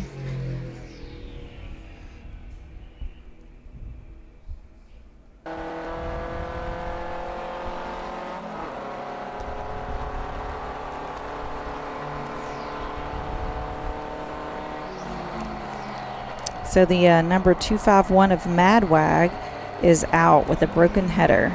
Uh-oh. That's too bad. They were doing really well today. Yes, they were. Marathon Motorsports comes across the start-finish line to start another lap here, working their 53rd lap, the 240 on that last lap time. Open throttle with a 230. Excuse me, that's an EC car. Pinky's out. Has now taken over the lead of the race with a 233 on that last lap. Whiskey Tango Foxtrot shown back 42 seconds in second place. Was their last lap pretty slow? So 3:28. I wonder if they came in or something.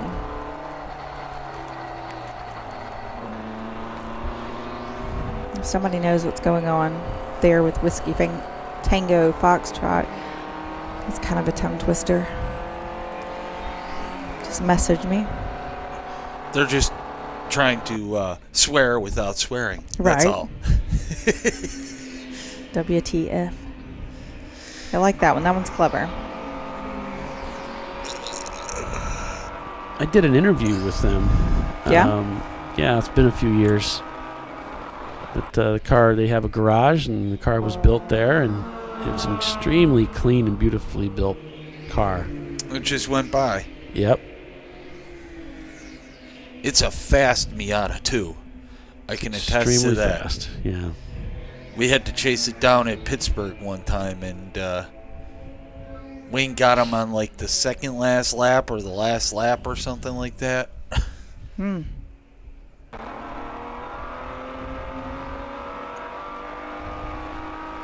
996 of Atlanta Speedworks just set their fastest time of the day at a 2:38.8. So did Fingdog Racing. After getting that black flag penalty, they turned in a 2:38.8. Yep, we're trying to chase them down. Oh, yeah, Ketchup is right behind. Yep. They're trying to catch up. 14.6 seconds on that last lap through for Salem Ketchup, Team Salem Ketchup car. We're on board with them right now. Wayne at the wheel. So nicknamed the one-armed bandit. Yeah. And as you can see, he has an arrow on his helmet too. Showing which way to go. Yes. I'll have to find that archive and send it to you guys just so you can read it over and laugh. Because it's pretty funny.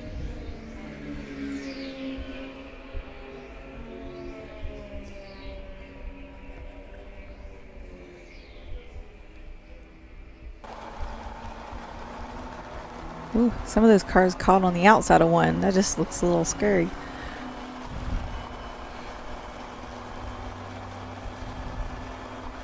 on board with Running Bulls Racing. Not on the outside of one. It's like a very pretty line there. Yeah, Whiskey Tango continuing to fall now in 6th as an EC car got by them. Still technically in 2nd place.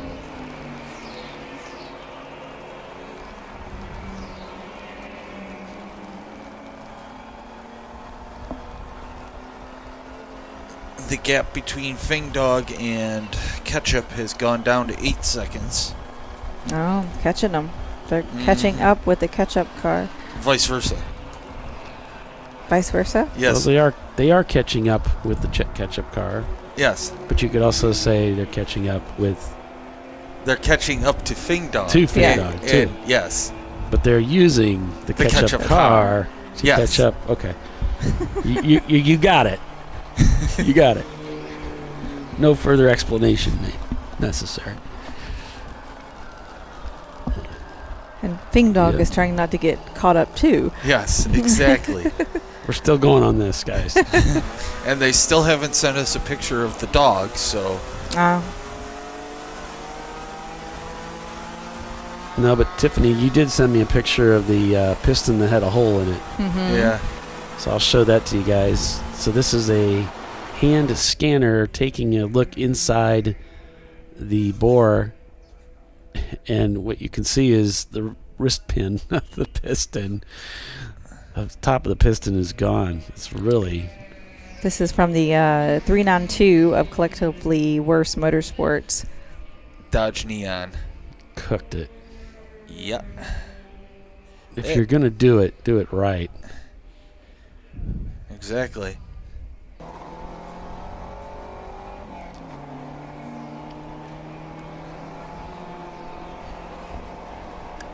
Good morning.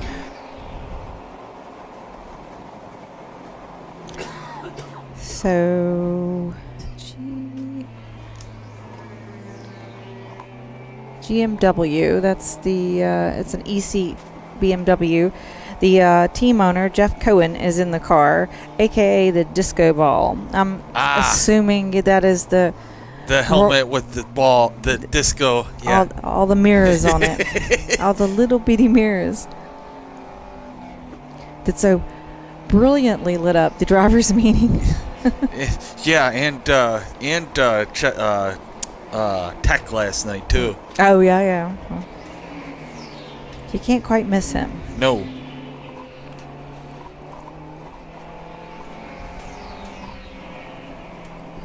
So whatever happened with Whiskey Tango, they're back out there turning their laps, holding their distance to the Team Salem Chili car.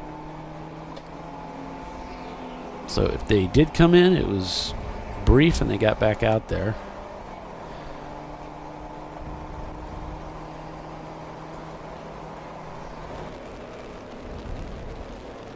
Timing and scoring is doing some weird stuff. It lit up like they got their fastest time for Ketchup, but it's showing a 2:34 last lap, and their best time was a 2:32. So it just lit up by accident, I guess. You'll have that. Well, it's not actually the timing and scoring system that's goofy. It's the racing monitor that got a little goofy on that one. It's a third party that interprets our data. Or tries. It tries. They, like us, are very trying. Mm-hmm. And unofficial. Officially unofficial. Officially and unofficial. Pinky's out arrows still leading this race. They placed second yesterday and leading so far today. I mean, they only got 4 hours to go. I mean, what could happen? Long race still ahead of us. Yeah, there's still more racing to go than has been accomplished today. So. Yep. Heafing Ranger there coming in, and Section 8 back in the pits again with their Mustang.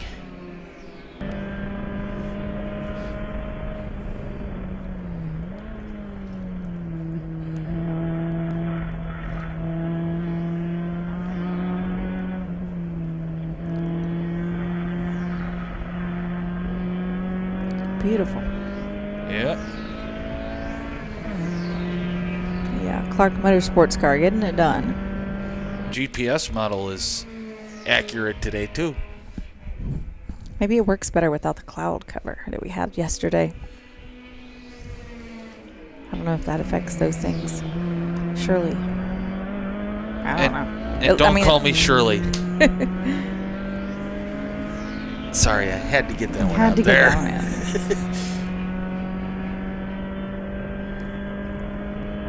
Up to 19th now. Well, without taking out the EC cars. Ketchup. Whoa, vortex of danger. Danger.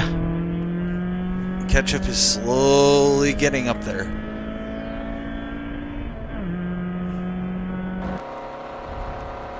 Taking a while to catch up in the catch-up car. Well, I had to start at the very back of the field because of the wind yesterday. Yeah. Running Bulls in some traffic here.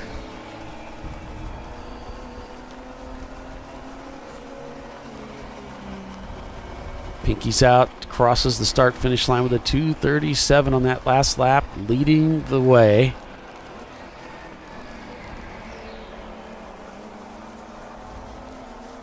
Gorilla Sticker moving into the top 10 there in their BMW, as well as Valerian Steel and TLM. Marathon Motorsports still in the hunt up there.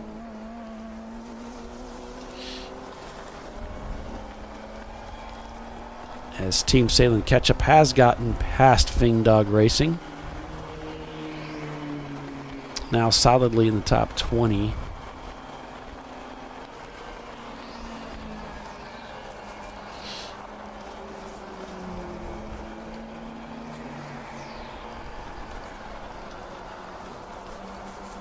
Okay, so there's 8 EC cars above them. So if they're 19th, that makes them actually 11th. Nice one, Lee. So Whiskey Tango Foxtrot leading A class. Clark Motorsports in second. Valerian Steel in third. Looking at B class. Eventually. There it goes. Average Joe's. Followed by Avenue Garage. And then Wankel Works Rotosport. On to C class. It's Pinky's Out Arrow, Team Sailing Chili, and Marathon Motorsports TLM Racing. To D class, it's Team Infinity, Floridian Motorsports, and RPM Auto Works. And looking at F class, we got Open Throttle Racing over the Pepto Pink Panthers. And finally, in EC, we will have a trophy awarded to EC because we have more than 5 competitors. Way more than 5. Yeah. Team Bruce Innovations looks like they're leading over Open Throttle Racing, followed by GMW, yesterday's EC winner. And that's a look at the rundown by class, of which we have very little on this show. I know what you're thinking. I'm glad it's not a requirement. I'm just shrugging. So in the Clark Motorsports car, we have Chris Clark behind the wheel. Nice. Thinking maybe car owner. Possibly. Clark, you know. Clark, there's an RV. That's a good one. Oh no. Okay, so I'm getting reports that the 74 of Treasure Coast is out. Womp, womp, womp. So this is, what did I say? Mr. Clark. Chris Clark. My brain wants to go Clark Kent, right? Like reverse it. Well, since we were talking about this, the competitor that has the mirrored disco ball style helmet, I thought it'd be good to go to commercial with a little bit of disco jazz, a little bit of disco music. Yeah. So 4 hours remain in this contest to checker at 4 o'clock. as we hit the noon hour here at Sebring International Raceway. Whiskey Tango Foxtrot is the leader. Stay with us. No, excuse me, it's Pinky's out. I'll get it right. Leads the way. Stay with us. We'll be right back.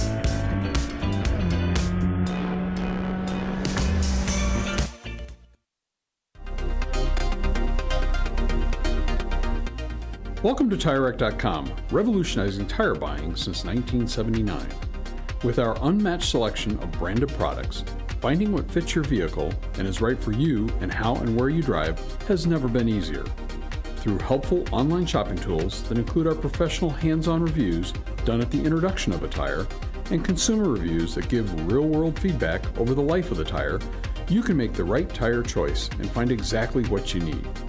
And if you prefer to talk to someone, our tire testers, our sales team, are available on the phone.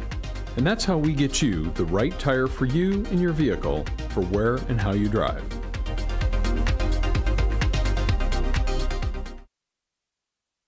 At AutoZone, you get what you need when you need it. Got a today job? Pick it up free same day at your local AutoZone. More of a tomorrow project? Order as late as 10 p.m. with free next day delivery. Getting the job done just got easier.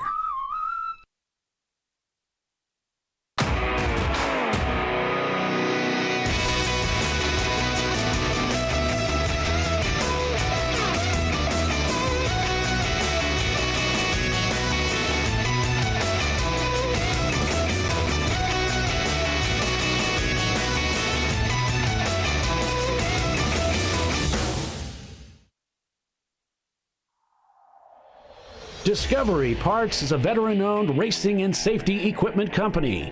While we're located inside Atlanta Motorsports Park in Dawsonville, Georgia, Discovery Parts can also be found at the tracks, supporting a number of Champ Car Series events. We take pride in being a reseller of the best of the industry to Champ Car teams and drivers. We know racing, love racing, and look forward to tomorrow to even more racing. Visit us at discoveryparts.com.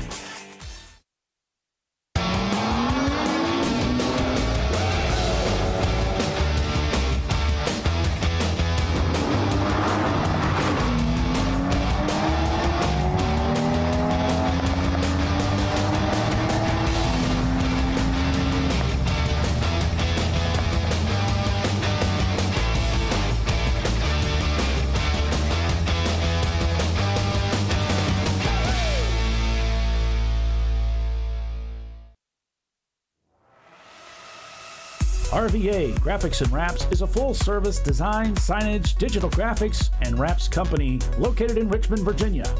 With over 20 years of experience, RVA Graphics and Wraps offers premium signage options for your business.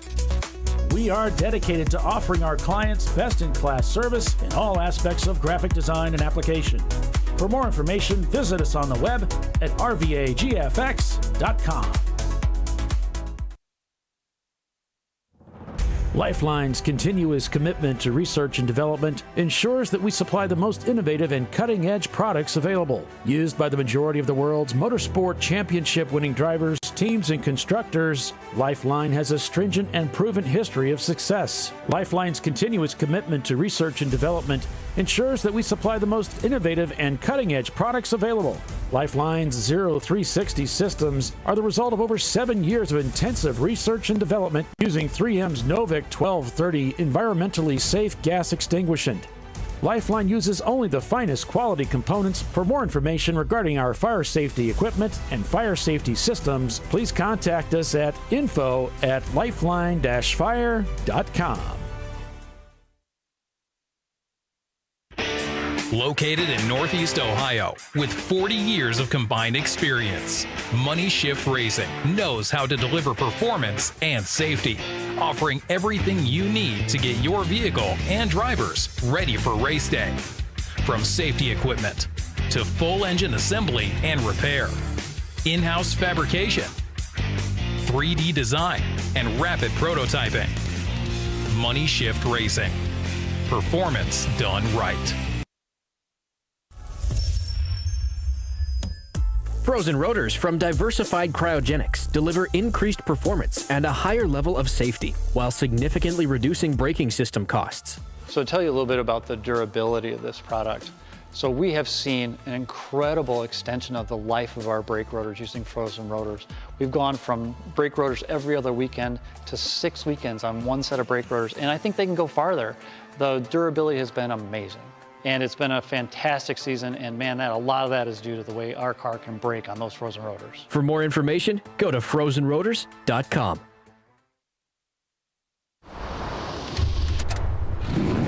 Bring on the frozen tundra, the grinding gravel, the cratered concrete, the rain-soaked streets. Come on, road. Do your worst. We'll be at our best. Reliable performance in unreliable conditions. Designed to meet or exceed original equipment performance. That's why more auto technicians choose Duralast parts. Exclusively at AutoZone.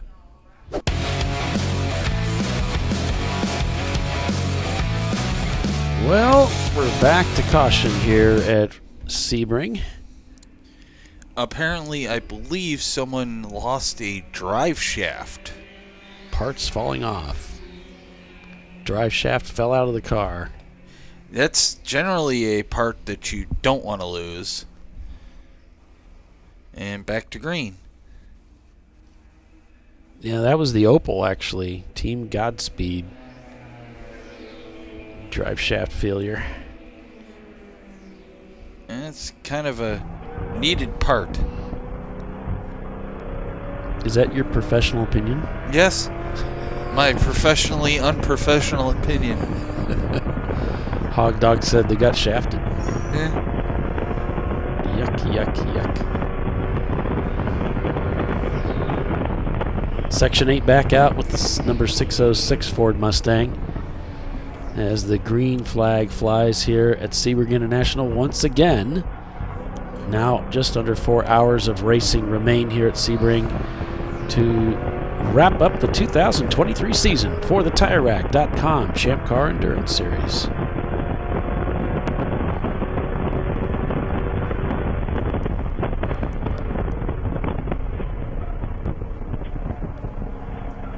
There goes Average Joe's out of the pits, so that should be a change for position for Chile. I believe that's Average Joe's. Yep.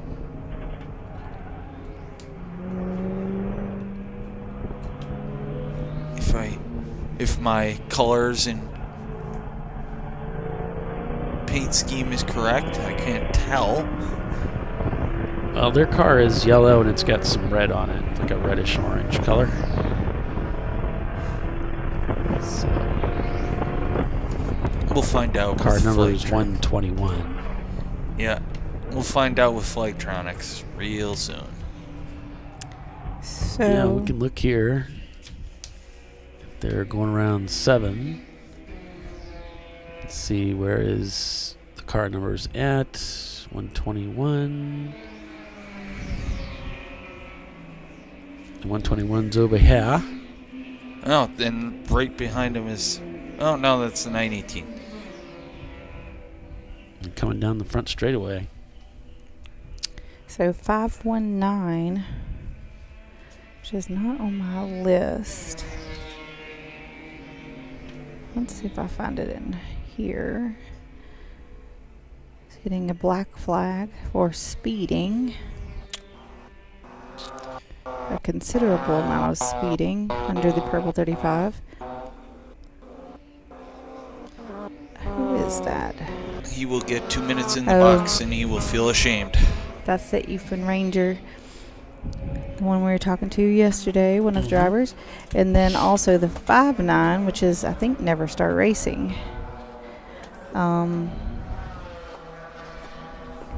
Cleaning up the Running Bulls windshield, getting ready for another stint.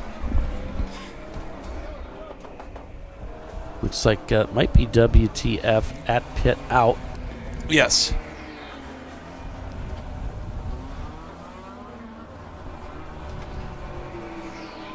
Yeah, 5.9. Also getting a speeding under purple 35 penalty. 2 minutes in the box and they will feel ashamed. And then they get freed. Yep. And that's the Start Racing team. as opposed to the Never Start Racing team. I was wondering if those were the same or they were different. No, you're right. It's different. Yep. Because that's a Miata, and the Never Start is a 350.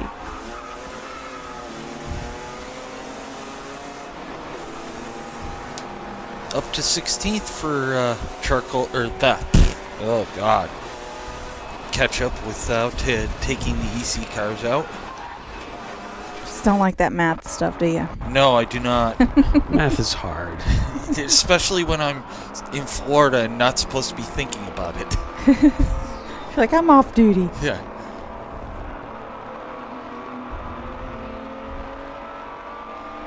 I mean, I get math. I like math. It's just no. Just no. So ketchup is shown 16th, and then we have 1, 2, 3, 4, 5, 6 EC cars ahead. So that's easy math. 10. They're in 10th. Okay. Top 10. Yeah. I'll take it. They will too. Yeah. That's your fast driver and the fastest driver in the ketchup car? Yes, that's Wayne, yes. Okay. That the quiet one? Yes. Okay. It's always the quiet ones that are really quick. Look at that. Getting it done. Yeah, I believe that wire that's hanging down is our telemetry or something of that nature for, so no big deal. Yeah, not necessarily important, huh? Hog Dog says, I got dad jokes for the day. Sorry in advance.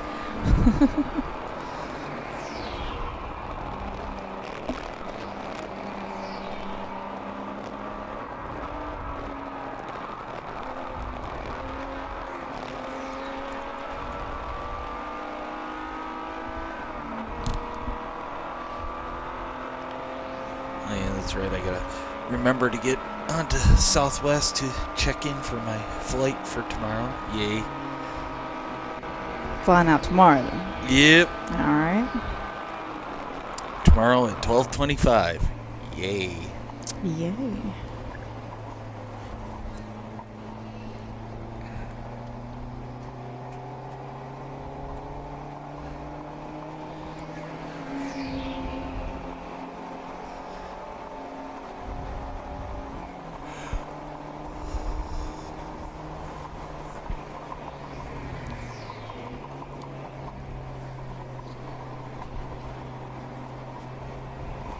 Okay, so of course we know that today is New Year's Eve, right? Yes.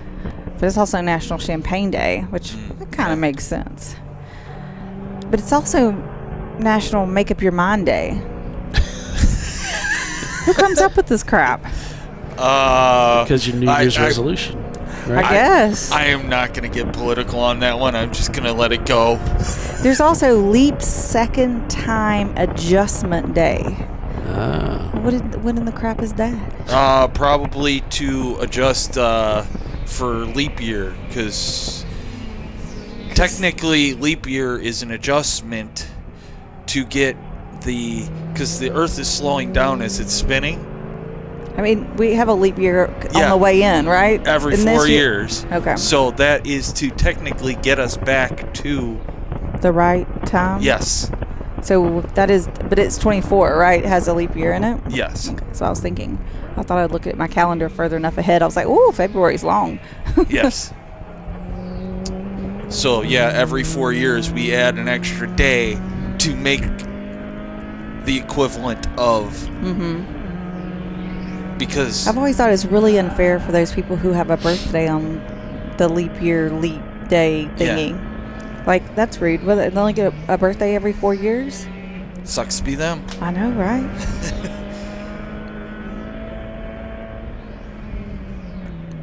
I guess that's not as bad as, like, a Christmas birthday, though. Will has one on Christmas Eve. Oh, that stinks. Yeah. Anytime right around Christmas to New Year's, like, everybody forgets your birthday. It's just kind of like a standard procedure. Everybody's busy. Oh, this is your Christmas present and your birthday. Yep. At least you get a present. Yeah. Mine's on Memorial Day most of the time, or at least, 4 or 5 years out of 7, it falls on that weekend. So not only does nobody give me a present, they're usually out of town at the beach. Well, you could. They're not even around to have a beverage with me. I have the perfect excuse for you next year. What's that? You could travel to a certain track with baby blue guardrails, and So that's this last year. I was at pit race on my birthday. Yes. Well, I know you could have come north and been at the ChampCar race. Yeah. Me and Doc, you could have had a hot dog. Yeah, me and Doc planned to do that many times, and it never worked out. And then he made it work one year and finally made it up there, and I'm so glad he did. Yep. Although he didn't get, I was disappointed in him. He didn't get a picture of the most famous barn in the world, and it's the only reason it's the most famous barn in the world is because it's at the bottom of the S's, and the camera always shoots down the hill, and that barn's in the background. Okay. So that's why it's called the most famous barn in the world. That's why I usually skip the Champ Car race at Watkins Glen, because that's my birthday weekend. I'm like, take that off. Typically, just leave Polly to his own devices with you. That's a scary moment. Yeah. Like they're rolling unsupervised. I guess JB Bugs had another moment today. A spin and continue over in turn 7.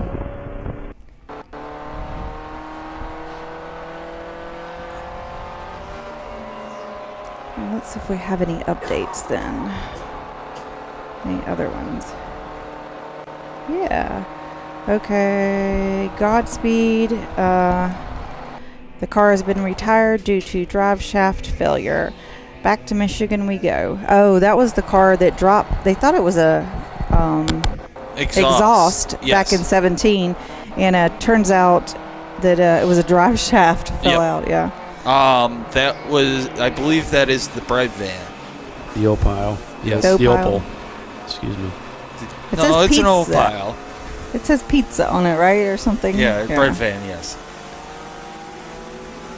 I love pizza. Pizza doesn't love me there. Yeah.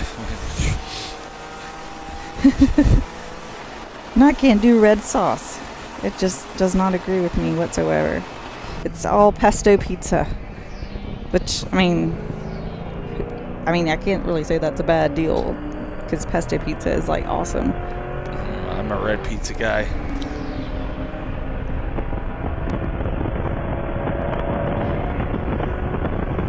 Okay, Urge Racing, the car number 289. They just had a driver change, and Stone Quivelli. I'm glad they did that pronunciation for me. Stone Quivelli is in the car.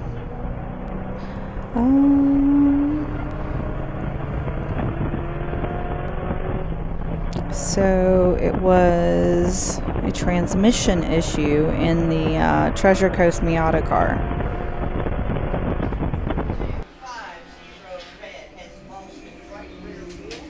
Oh, we got a wheel loose. Wheel runner.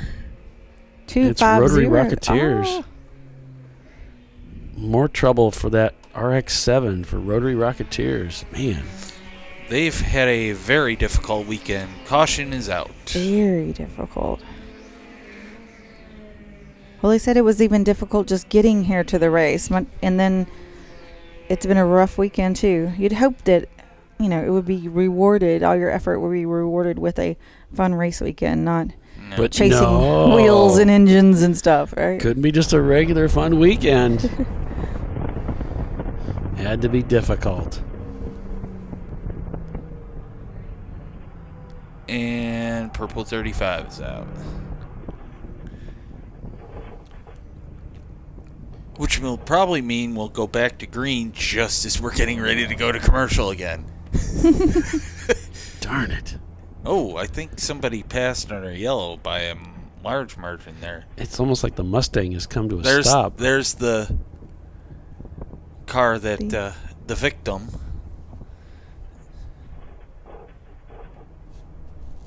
He's really crawling. Of course, I guess 35 is kind of crawling. Yeah. It is. It looks like he's going even slower, though. Well, he's going zeros to a 999.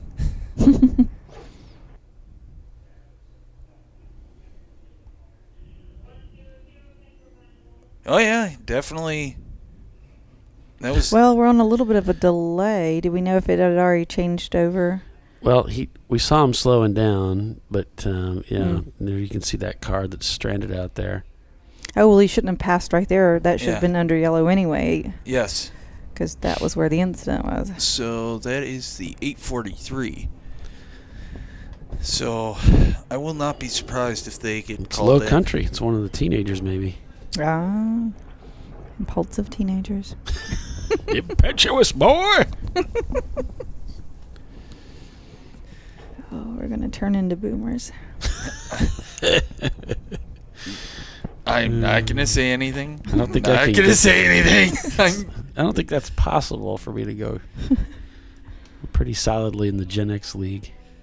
Yeah, me too. I'm unfortunately a millennial. I wouldn't claim that out loud. Yeah, I Thank know. goodness there's another generation behind you now to make fun of. Yeah, well.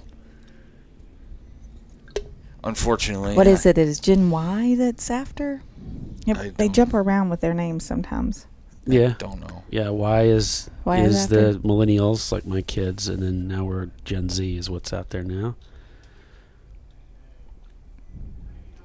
Okay, and the 241 Miata. John Bland is out and Dave Gooden is in. At least the names were easy. Yeah. Thank you for having easy names. Yeah, you guys have no idea. The one Yeah, that Eddie sent me here was comes funny a Porsche. That is chili. So we have pitted, and my dad has re-entered the car. Oh, your dad's in the car now? Yes. Okay. And 3 more minutes until check-in. Goody. All right. Well, while we're still under caution, we'll go ahead and break for commercial, and maybe we'll be back to green by the time we get back. Stay with us. You're watching Champ Car Live, presented by AutoZone. Beautiful out here at Sebring, Florida. Lots of racing on tap yet. Pinky's out. Arrow is your leader. We'll be right back.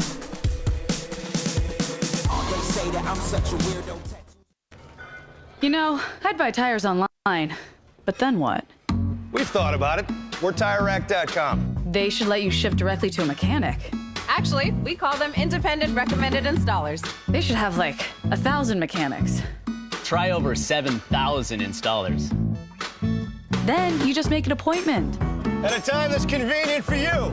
This could change tire buying forever. TireRack.com, the way tire buying should be. Come on, road. Do your worst. We'll be at our best. Engineered to meet or exceed original equipment performance exclusively at AutoZone. Lifeline's continuous commitment to research and development ensures that we supply the most innovative and cutting-edge products available. Used by the majority of the world's motorsport championship-winning drivers, teams, and constructors, Lifeline has a stringent and proven history of success. Lifeline's continuous commitment to research and development ensures that we supply the most innovative and cutting-edge products available. Lifeline's 0360 systems are the result of over 7 years of intensive research and development using 3M's Novik 1230 environmentally safe gas extinguishant. Lifeline uses only the finest quality components. For more information regarding our fire safety equipment and fire safety systems, please contact us at info@lifeline-fire.com.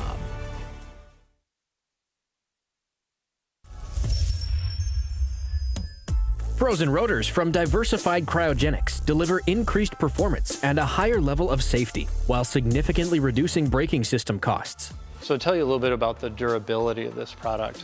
So we have seen an incredible extension of the life of our brake rotors using frozen rotors.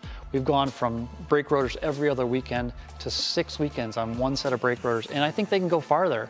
The durability has been amazing. And it's been a fantastic season, and man, a lot of that is due to the way our car can brake on those frozen rotors. For more information, go to frozenrotors.com. Located in Northeast Ohio with 40 years of combined experience, Money Shift Racing knows how to deliver performance and safety, offering everything you need to get your vehicle and drivers ready for race day. From safety equipment to full engine assembly and repair, in-house fabrication, 3D design, and rapid prototyping. Money Shift Racing. Performance done right. Discovery Parts is a veteran-owned racing and safety equipment company. While we're located inside Atlanta Motorsports Park in Dawsonville, Georgia, Discovery Parts can also be found at the tracks, supporting a number of Champ Car Series events.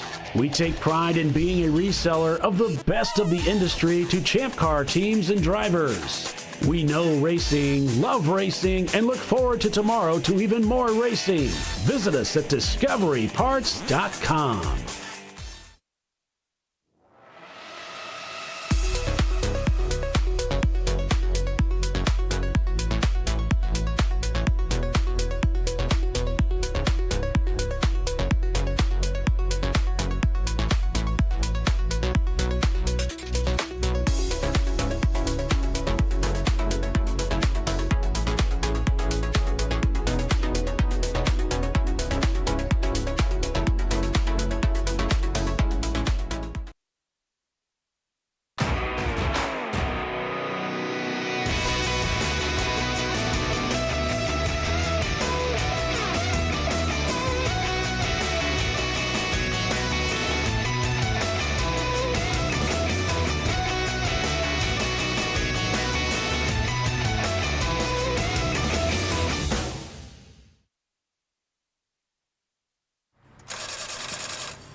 No.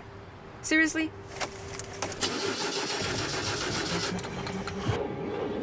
Come on. No. You for real? Dale. Really? Wow. So maybe just a cable? We can help you. Welcome to America's #1 battery destination, AutoZone, your battery solution.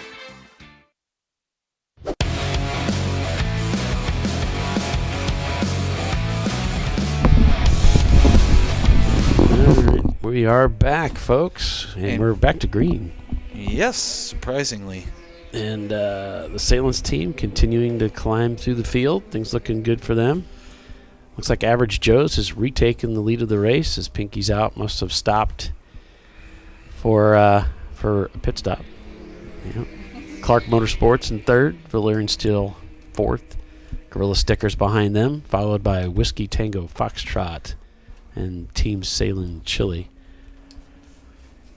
So Christopher Rallo saying that WTF is a 1.8 liter swap,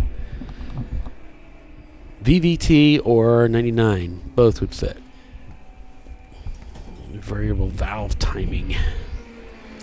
I'm glad you knew that. The VTEC,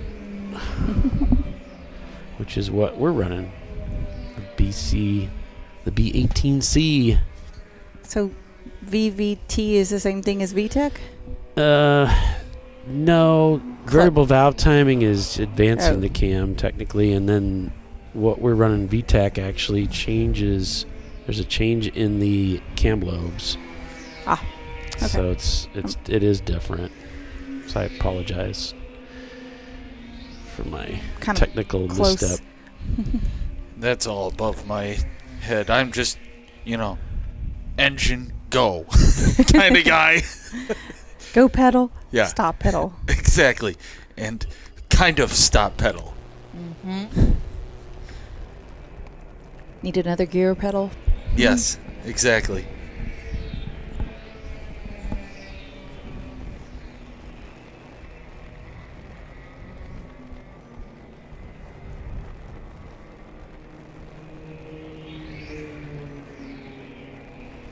Well, it's not lobes. It's not a second set of well, there's another set of lobes, but they switch rocker arms. I mean, it's a different set of rockers that are engaged. You don't. I mean, the lobes are obviously ground into the cam, so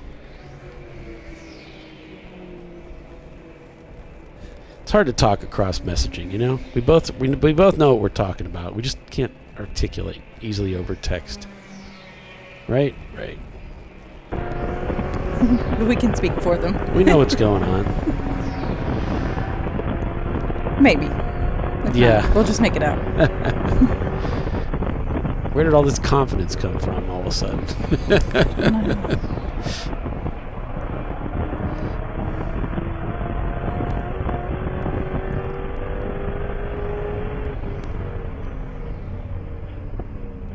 Down to the one pylon, turning in.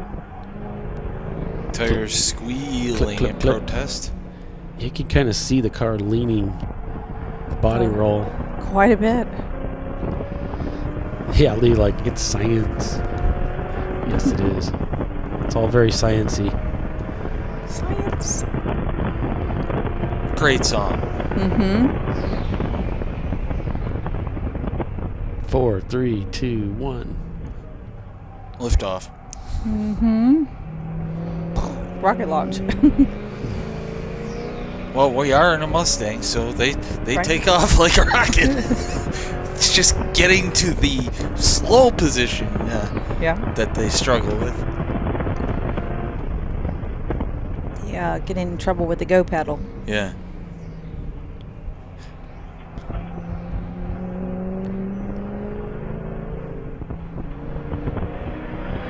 Here's Clark Motorsports in their Miata catching up to traffic on the front straightaway. Oh, there's quite a bit of traffic on the front straightaway. Yeah, looks like I-4.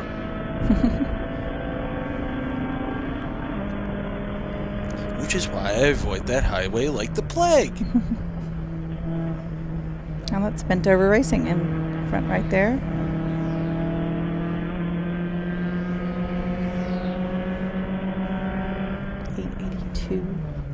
Which one is that? Obviously, they didn't register as 882. Oh, there it is. Bennett Engineered Motorsports Integra. That was the one they just passed. I think their sister car had a little issue yesterday. The Clark sister car? Or No, the Bennett? the Bennett. Oh, okay. I saw that posted on Facebook. What happened? Wall. Oh, yeah. That's a big problem. Yeah, it's an issue.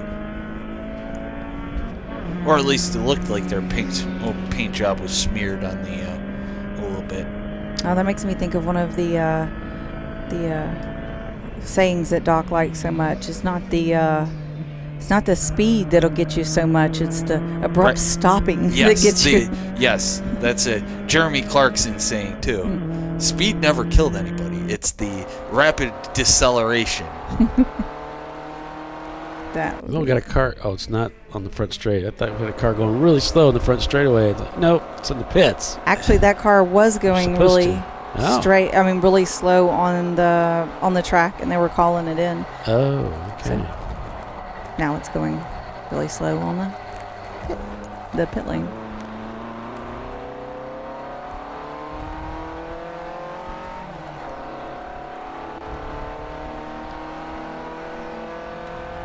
It looked like it was the Never Start Racing car of it. Yeah, I think you're on point there, Tiffany. Yep. Look at that. You're raising the bar. What are you trying to do? Oops. Bring that sucker back down. Yeah, you're making us look bad. Looks like he's just going to pit out, so. May have just been low on fuel and trying to ease her back in. Who knows? God does. I think he's the only one. And maybe their team. Who knows? Yeah, we saw him coming into 7, that whole bend before 7, like going really slow and kind of off the race line. I was in race control on our break. They were kind of calling it in. don't forget, God's last name is not damn it. I have seen that on a car. And that car is in the lead, actually.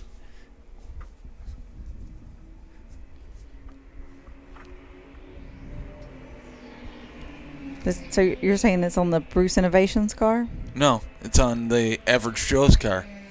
Oh, I saw it on a Mustang. Maybe in a couple cars. Yes.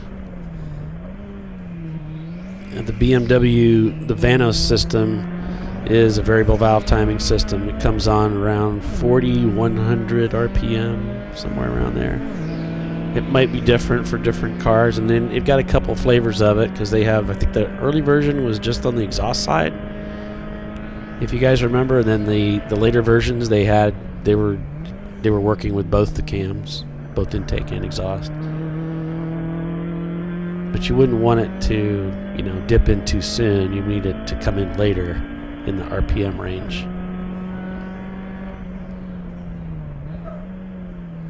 A little bit of brake lock up there. It's really not brake lock up, it's rear tire lock up. Dumping the clutch a little too quickly causes the rear tires to break traction. Or not rev matching exactly, right? Yeah. Now sometimes you just have such a short window of time, depending on the corner, how you're coming, where you're coming out of.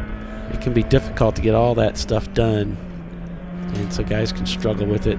Oh yeah. The cars, the flywheel, the weight of the clutch, and everything, all that stuff plays into this.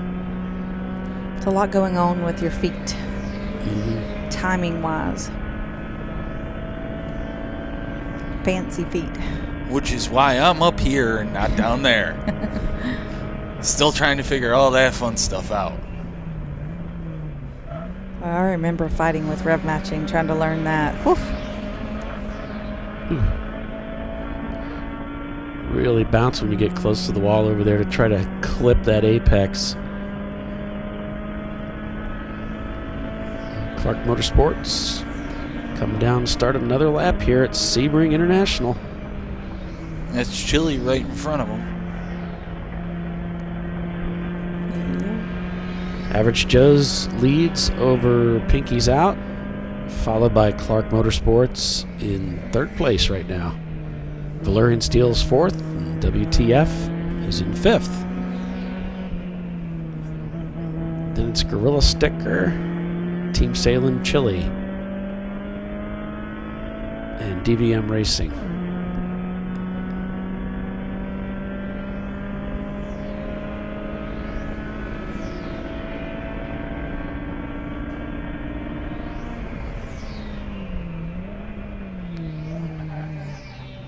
Porsche setting up these two cars, looking for a way by, and they give plenty of room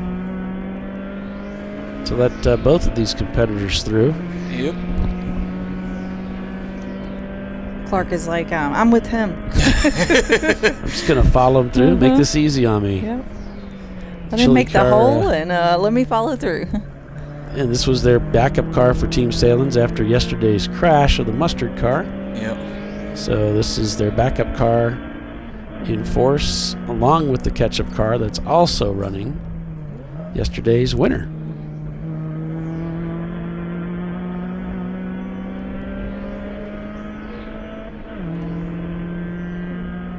The catch-up car shown in 21st, but it's much further ahead than that due to the EC cars we have. Yeah, the whole math thing. We sometimes it's just, it's Sunday. Math is not our thing at this point.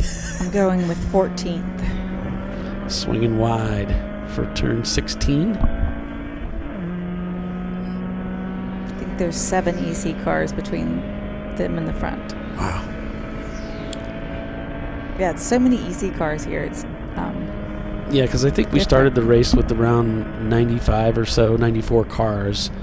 And as I was updating the national championship points last night, I'm only working with the classed cars, and I got to the 42nd position, and I was done. It's nice. All the rest of them are EC, so we had quite a few new teams come out. Even of the class cars, there were quite a few I had to add, which is always great. Absolutely. A growing series is a good series. Yeah. Right. Thank you, Mr. Miata, for helping us there.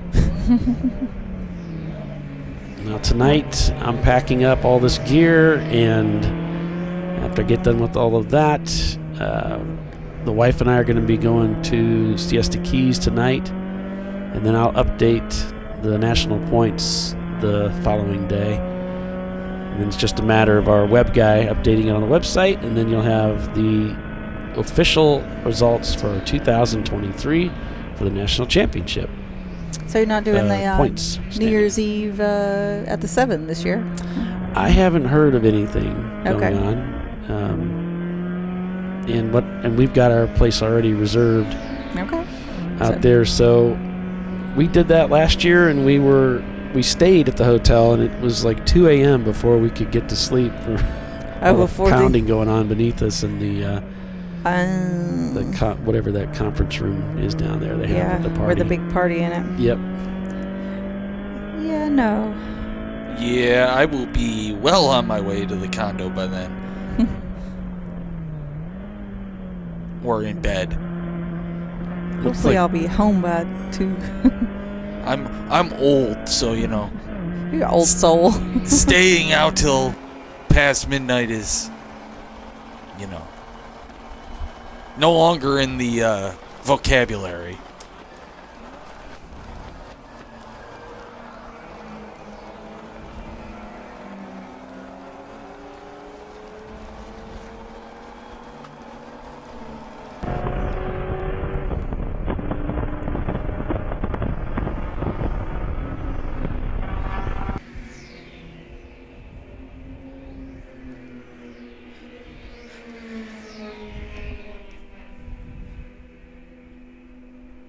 We got a lot of cars on the racetrack. Yep. Less than yesterday, but still a lot.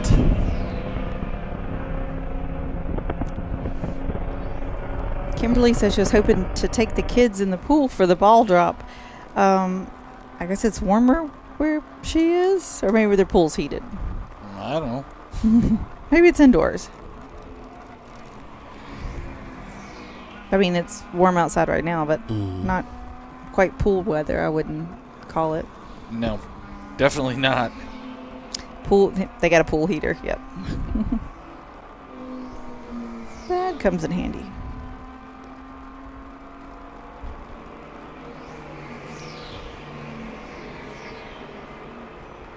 Jenny's a pool girl. She wants an in-ground heated pool you can get to from the inside of the house and just swim all year long. That's what she wants to do. Like an indoor pool kind of thing? I guess. I don't know. Okay. I imagine, she definitely loves the sun, so it would be something where you'd probably be able to swim out and be outside too, certainly during the summer months. Well, they do have retractable roof stadiums now. You could do a retractable roof. A convertible pool room. You're just full of ideas, aren't you? I try. Full of something.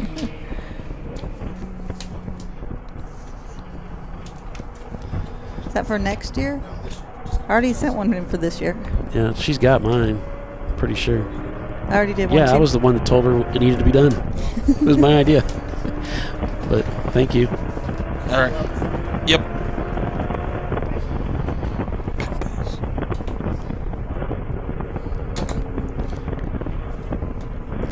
If she didn't get mine, I can do it. Yeah, I could always resend to have a copy.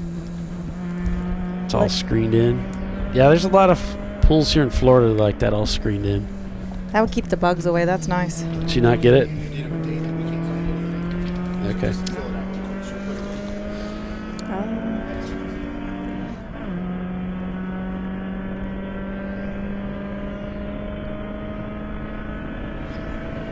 have to look at my drive to find that. The old tax ID number. I'm assuming Susie? Yeah, Okay. probably.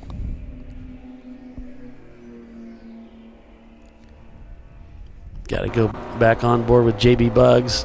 Check out the Super Beetle. See how they're doing. It's a nice vantage point in their camera. All those big windows. Sitting in 52nd place. They've got 62 laps turned so far today, and he's got a Volkswagen bus that he brings his equipment in. So they've got a nice camper, but they have their chase vehicle is a Volkswagen bus, keeping it vintage and cool. That is cool, isn't it? Yeah.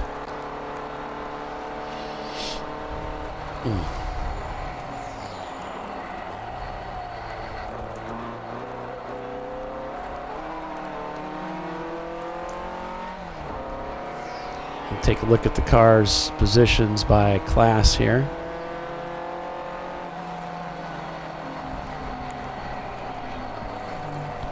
Clark Motorsports leading A class.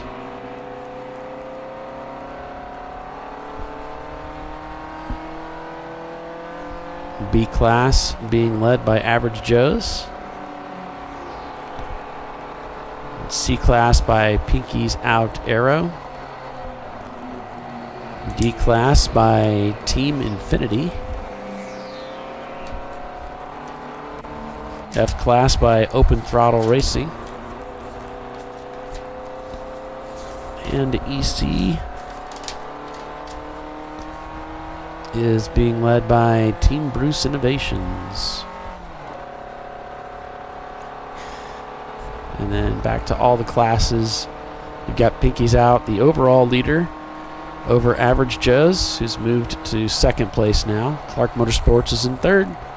Valyrian Steel fourth. Whiskey Tango Foxtrot is fifth.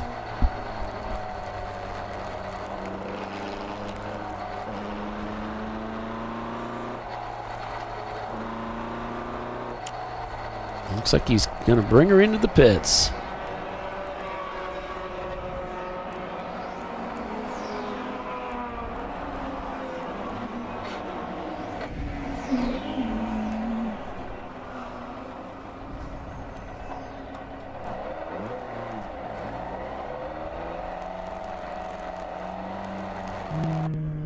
And Clark Motorsports also coming in. They lined up behind the Super Beetle to get their clock so they can come in and pit.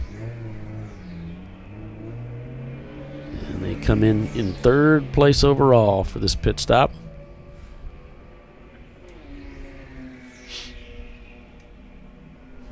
There we go. Going on board with Never Start Racing.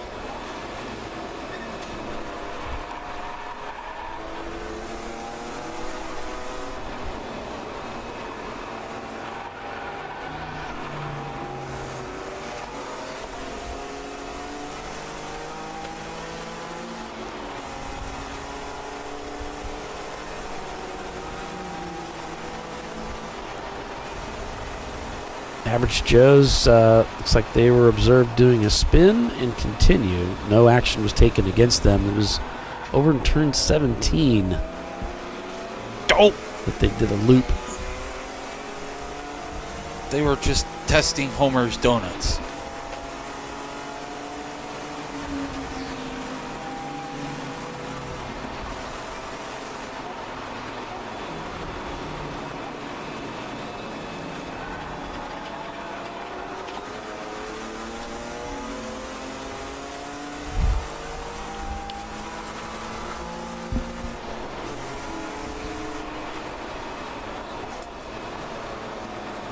Hey, I found it.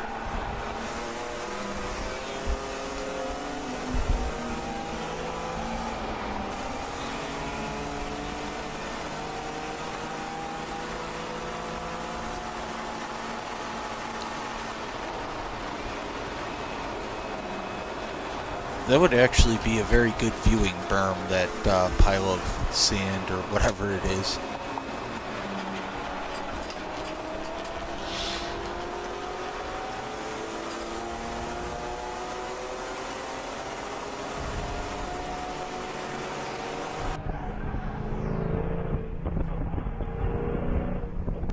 Nice vantage point there from the dashboard.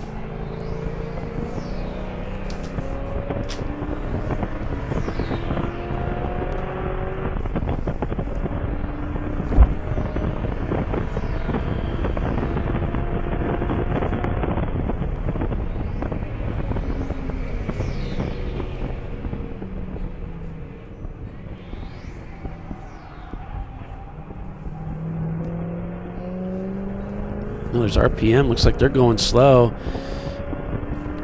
Coming out of the hairpin there, it almost looked like there was something up with the tire area there. Let's see if we can take a look here again and see.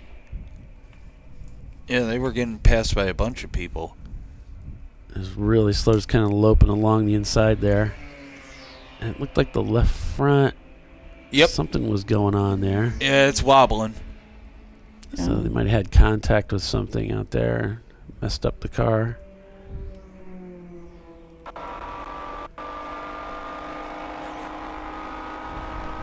Back on board with the catch-up car now.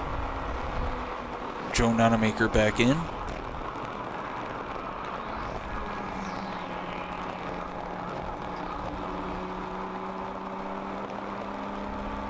And they're putting a mark down for a contact side to side in turn number 1. They put car 22, but I don't see a car 22. And then question marks for the other car. And we may have seen it was actually RPM that got caught up in that.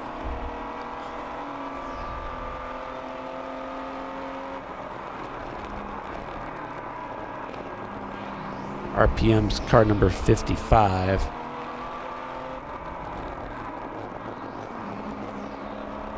Yeah, I don't even see a 22 in the timing and scoring system. Looks like it was a mistype, and then we're going to caution now too. Yep, they're gonna go probably pick him up.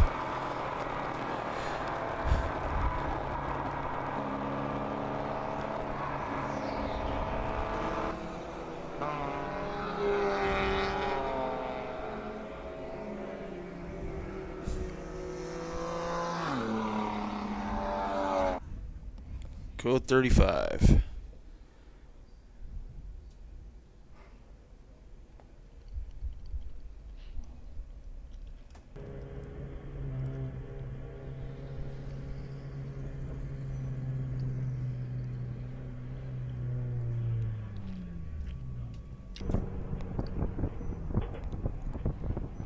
So everybody's going to slow it down to 35 miles an hour.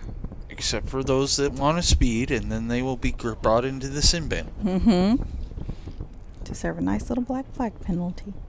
And get some counseling. Mm-hmm. I believe they don't start your timing of your penalty to stop complaining about the penalty or stop pleading your case, which is why the correct answer when you get brought in is always yes, sir. Because then they can go ahead and start the timing then.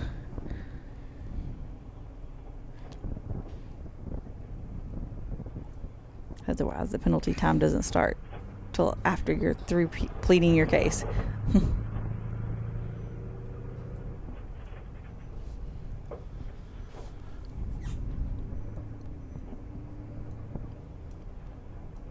Now, is he coming through 7? Is he coming up on the same area we saw they were limping through? Mm-hmm. I wonder if that's them parked up here on the side. There's a lot of blue at this racetrack. Bless you. Thank you. Tried to get the mic out of the way as fast as I could. Yeah, I think I'm going to get us all some cough buttons. I got one, but...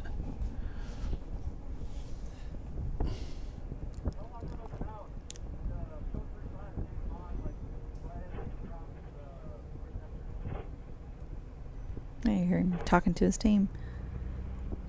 Yep, we could hear you talking to your team when you were racing yesterday. Yeah. Yep. The brakes are intermittent. Well, they were going back and forth yesterday on whether they thought the ABS was working or not. I was like, they were working perfectly fine when I was in the car. And then the other guys were like, they weren't working now. I locked up a tire. So back and forth. And I was like, oh, by the way, I'm going to enter my vote in now. Because before I was like, I don't know. I only did a couple of laps. I'm like, I don't recall them not working, but then I also didn't recall, So you know, there's filling where the them. car stopped. It's coming out of tower there.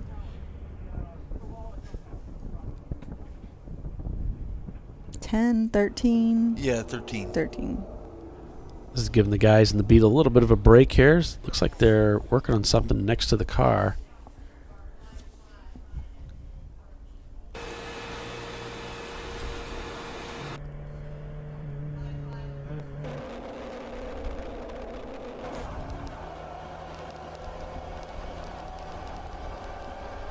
So, I believe they're filling out a black flag sheet over there for you, Paul. Yeah, I can't see it. Yeah, they're going to flag in 5-5 for contact side to side, and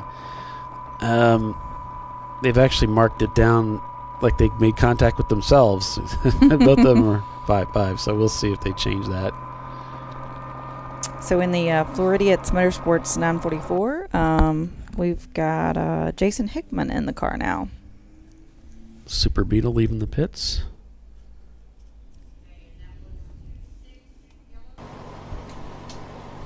There's Jason at the wheel.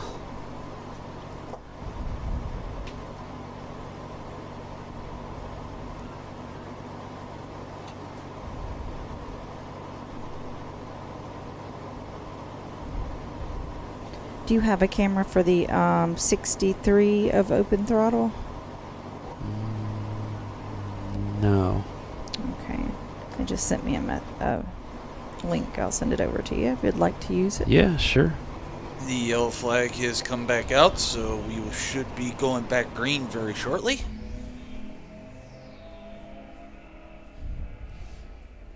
There we go. Green flag is out. Yes, we're living in the future on the broadcast here. We're living somewhere.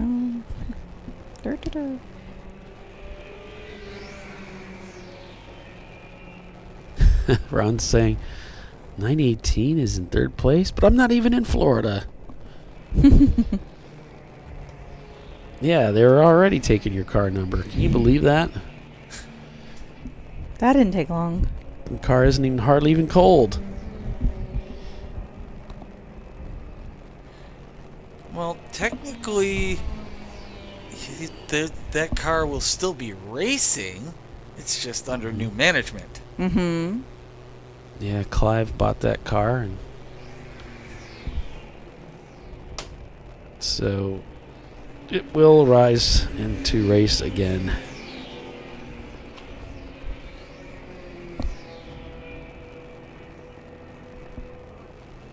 So for Bent Over Racing, Matt's out and Ken Shipley is getting in the car. Or just got in the car.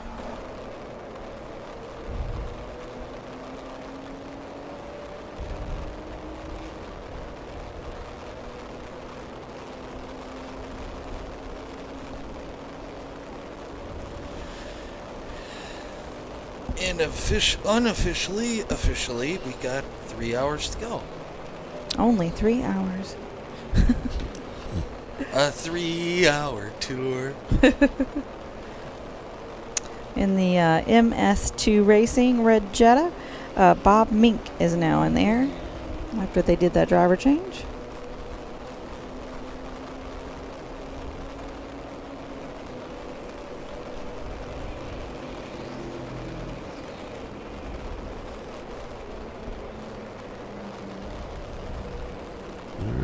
Gilligan's Island. Yes.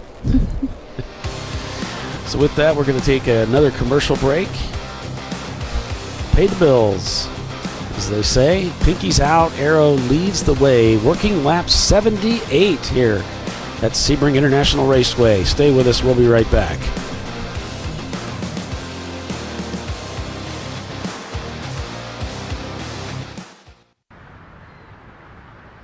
I probably need new tires. You do.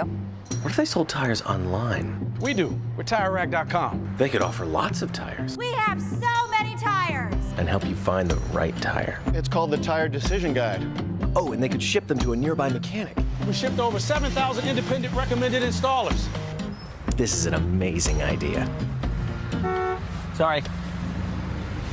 TireRack.com, the way tire buying should be.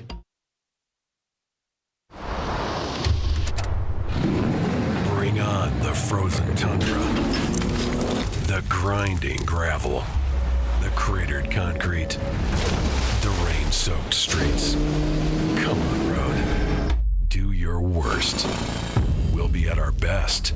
Reliable performance in unreliable conditions. Designed to meet or exceed original equipment performance. That's why more auto technicians choose Duralast parts. Exclusively at AutoZone.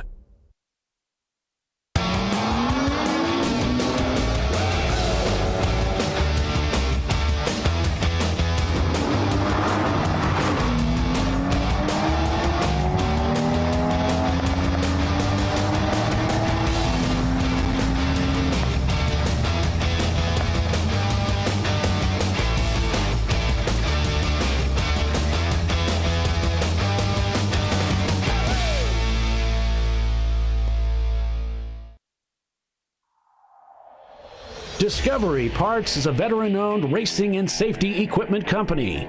While we're located inside Atlanta Motorsports Park in Dawsonville, Georgia, Discovery Parts can also be found at the tracks, supporting a number of Champ Car Series events. We take pride in being a reseller of the best of the industry to Champ Car teams and drivers. We know racing, love racing, and look forward to tomorrow to even more racing. Visit us at discoveryparts.com.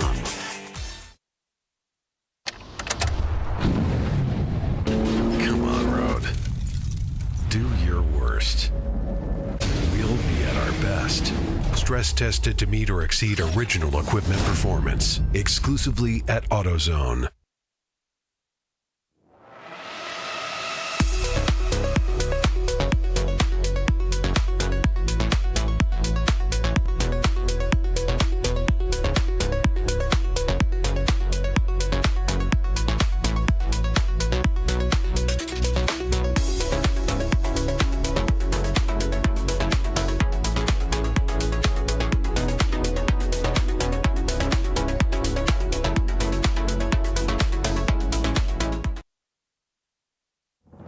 Lifeline's continuous commitment to research and development ensures that we supply the most innovative and cutting-edge products available. Used by the majority of the world's motorsport championship-winning drivers, teams, and constructors, Lifeline has a stringent and proven history of success. Lifeline's continuous commitment to research and development ensures that we supply the most innovative and cutting-edge products available.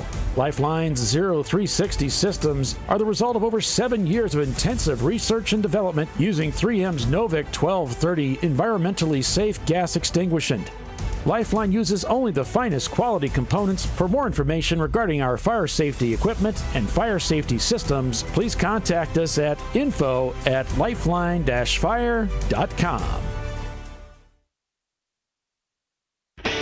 Located in Northeast Ohio, with 40 years of combined experience, Money Shift Racing knows how to deliver performance and safety, offering everything you need to get your vehicle and drivers ready for race day. From safety equipment to full engine assembly and repair, in-house fabrication, 3D design, and rapid prototyping. Money Shift Racing. Performance done right.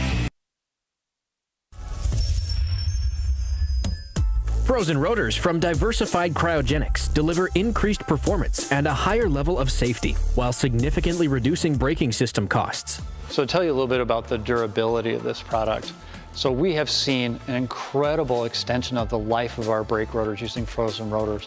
We've gone from brake rotors every other weekend to 6 weekends on one set of brake rotors, and I think they can go farther. The durability has been amazing. And it's been a fantastic season, and man, a lot of that is due to the way our car can brake on those frozen rotors. For more information, go to frozenrotors.com. I did it. You see how it's... That's it. We did it. You did it. You can do it. The path to I did it starts at AutoZone. Get in the zone.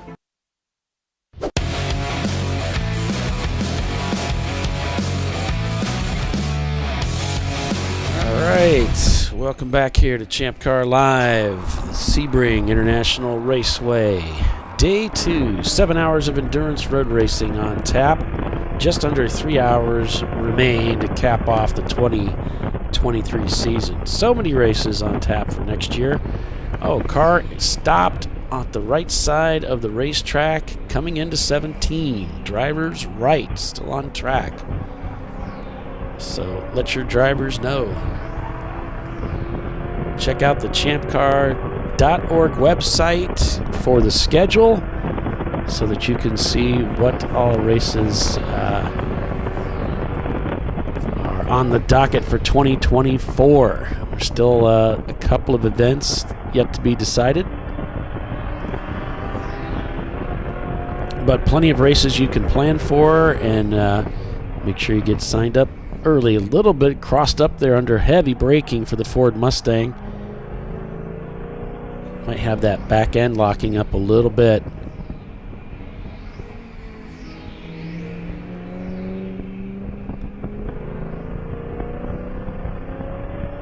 Section 8 back on the power here. They brought 2 cars out here this weekend. Both of them Ford Mustangs.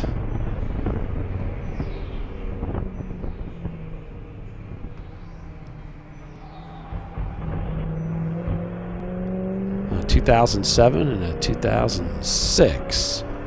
We're on board with the 2006 car. I think the other one is not running right now.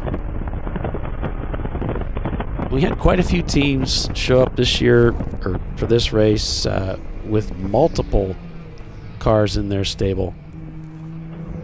Open Throttle Racing, of course, brought quite a few. I count 5 cars here on the roster that I'm looking at. Rosmar showing up with 2. Section 8 with 2. Team Salem brought 3 cars, 1 for a backup, which they ended up having to use today. Treasure Coast Miata brought 2 cars. MBM Performance brought 2.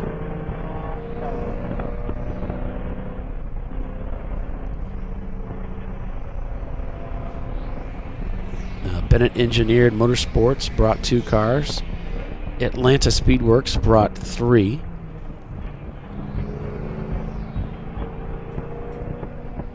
So a lot of teams going to this multi-car setup. And Marathon Coach TLM brought a couple cars. Section 8 heading down Altman Straight, that back stretch there. Down the inside. Passing multiple cars heading into 17. And check in with Clark Motorsports. They're at the exit of 17B.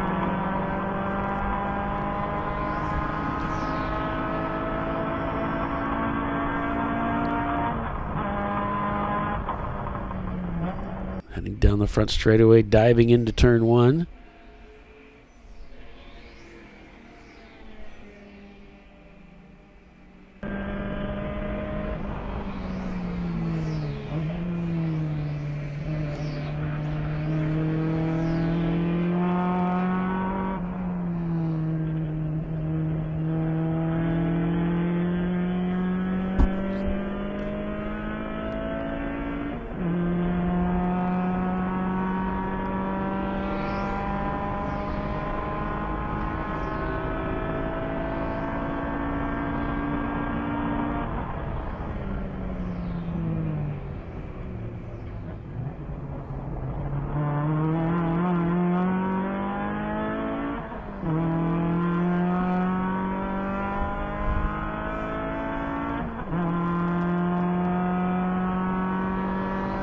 Pinky's out, still leading the way here over Whiskey Tango Foxtrot. Team Salem Chile now in 3rd place. Average Joe's in 4th, just set their fastest lap time of the day with a 2:31.0. 24 seconds the gap from Average Joe's to Team Salem Chile. Team Salem turned in a 2:35.8. So if Average Joe's continues to keep these lap times down here, they've got the pace to pick up with Team Salen's Chili car and pass them for position. We'll see if they can do that. Valerian Steel then behind them with 2 EC cars separating them.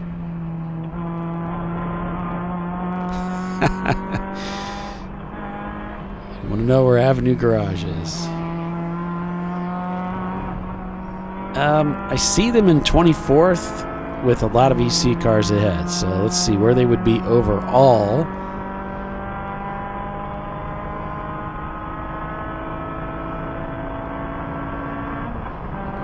Is 14th.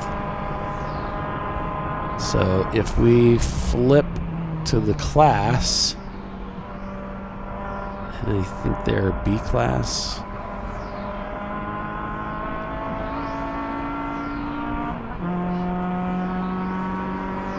They're in second place. Average Joe's leads the B class, and Avenue Garage is in second. Yes, Happy New Year, everybody. And to you too, Fred.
See if we can catch up with the JB Bugs Racing Super Beetle.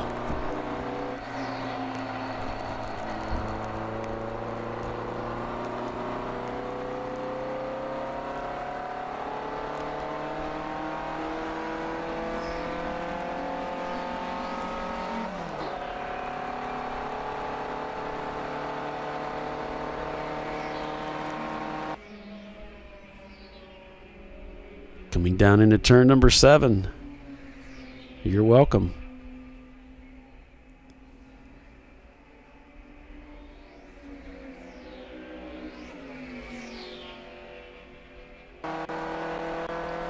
Well, he's setting up the fit for a pass. He's right on his tail.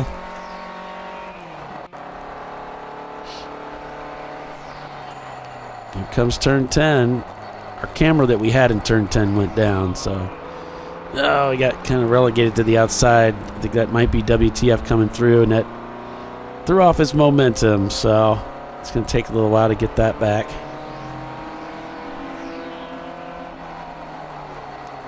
And there's another car. He's having to ride the rim here to stay out of the way.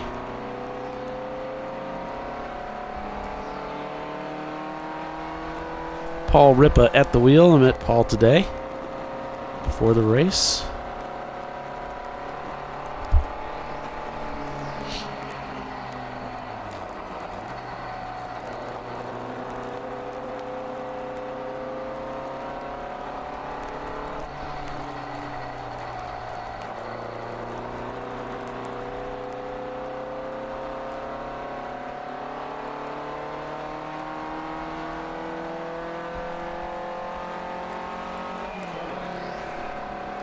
Back on board with Team Salen and the catch-up car.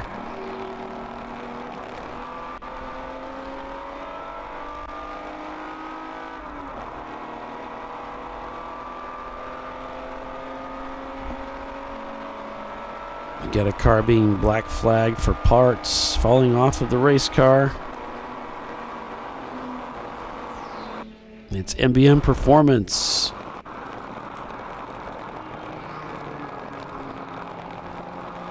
That's car number 669.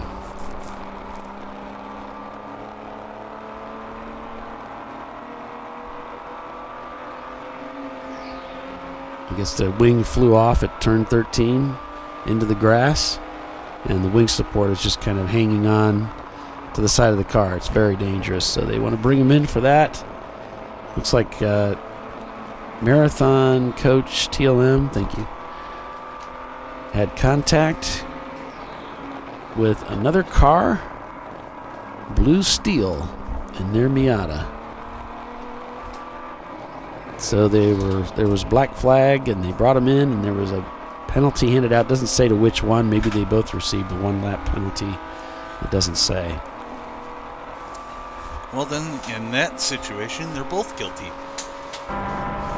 Yes. At least they both got penalized. They may not both be guilty, but there's a familiar Porsche up ahead as they go into turn 13 here.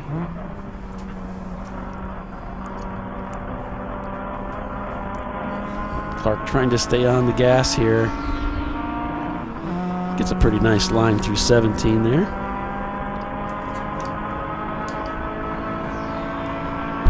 Thank you. Thanks for getting that. Appreciate it. Yep, and through one here.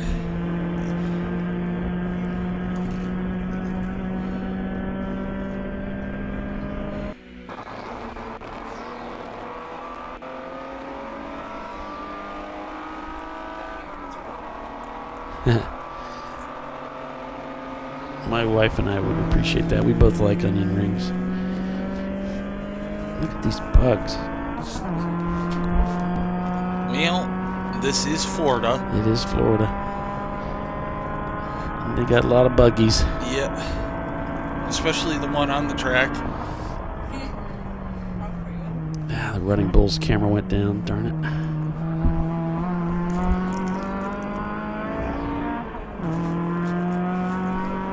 Technically, we're relatives of the bug. Yeah. Porsche. Relatives. Yes.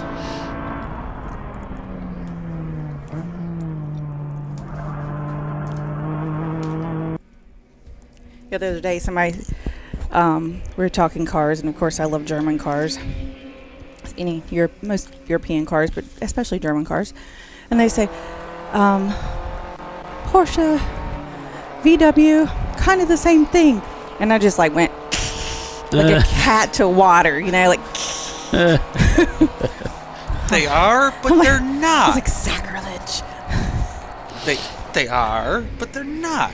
Drive your Jetta and then drive a Boxster and see if you still feel like they're the same thing. Yeah, or anything else that Porsche makes. It's a car made for a driver. I mean, even the SUVs drive like you're driving a sports car. They're fantastic. The Section 8. Oh, sorry. Oh, go ahead. The Section 8 Mustangs in the pits again. I wasn't a fan of the SUVs when they first came out. I was like, what? And then I drove one and that changed my mind. And it's so much better to have that instead of a truck for a tow vehicle. It can be like a soccer mom.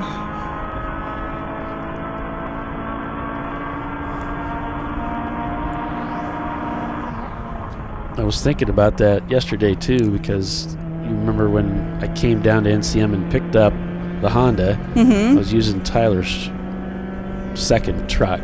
Oh, I forgot about that. It's for sale. I just saw it was for sale like yesterday. Oh, Polly, you need a truck. I was thinking about it, but it's expensive.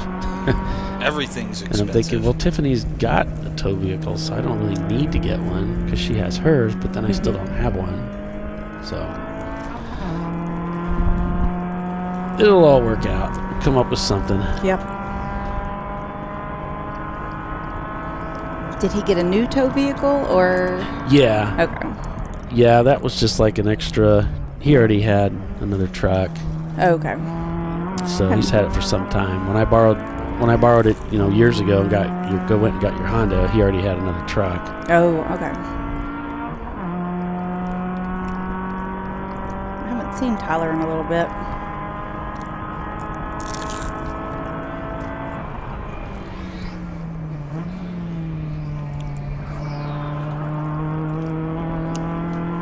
By the way, those new BMW grills are faces that only a mother could love.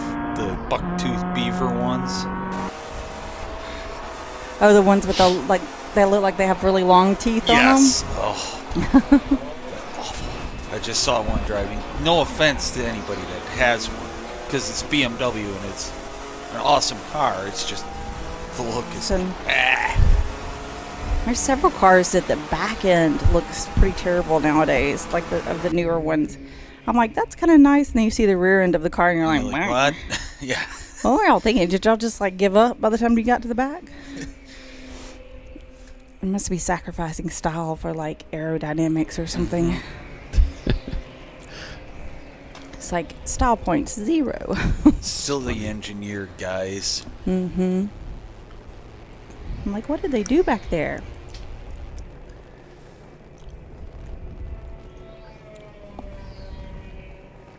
I don't know. I believe a car should have nice hips and a nice tush, It should all go together.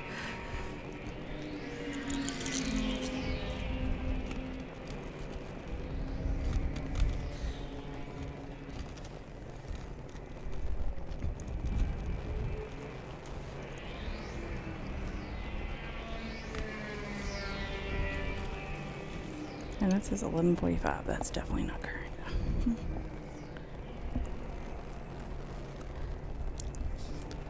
I've had a lot less going on as far as troublemaking in the last hour or two. Let's go mix it up. Right? Well, there's been a lot less troublemakers on the track that, everybody's starting to get spaced out, so. Yeah. The problem children are no longer problem children. Yeah. And we've had quite a few cars break between today and yesterday, so a lot less traffic out there for sure. Mm-hmm.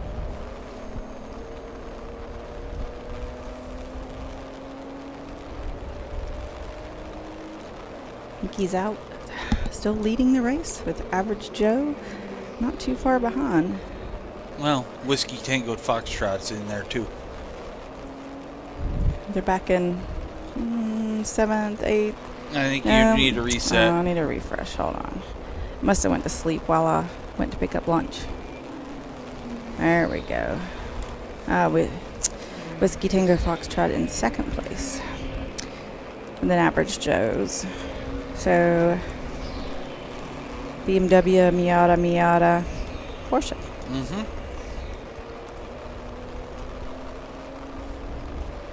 Germans versus Miatas. Pretty much.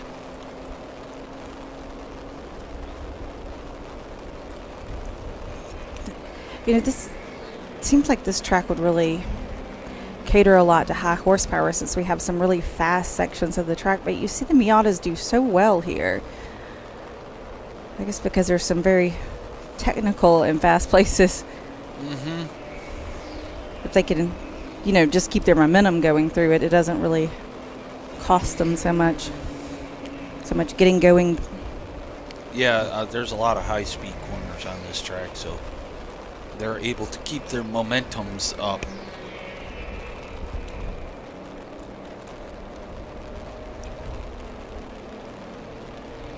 Momentums equals fast. Yep.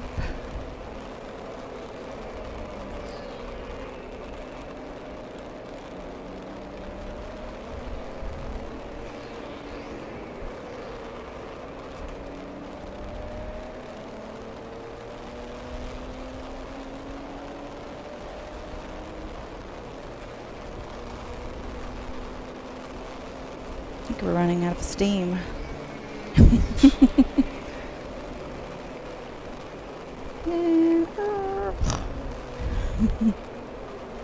Know that feeling.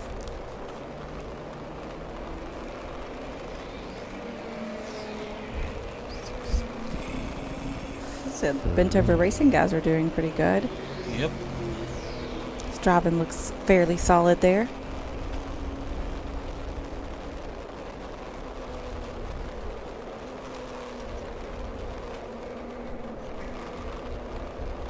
Kind of noticed that when I was out yesterday is that, a lot of people seem to be, giving racing room, being, they were still being aggressive, but they were also being considerate at the same time, like a good balance of both early on.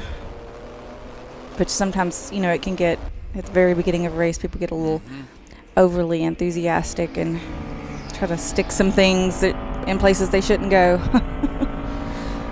What is that in the background? That there? would be the tint on their window. The orange-looking stuff? No, that's fire block. Yeah. Oh, it looks like little oranges. Yeah, it's expanding foam. It's like it is Florida. I mean, Make it smell better? Yeah, right. Some plastic oranges stuck in the air just for the Florida effect. I don't know.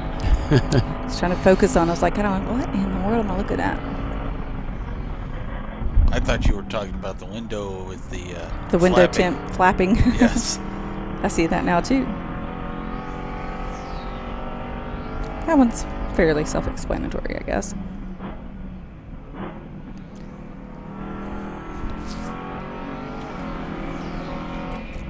The miles per hour here is quite funny. Yeah. 200. 200. Coming up on the shark car. Yep. I think this is one of the EC cars, correct? It's possible. Well, it gave us the car number. It gave us doesn't appear in our list, so I really don't know which car it is. So just enjoying it. Sounds good. I really don't know.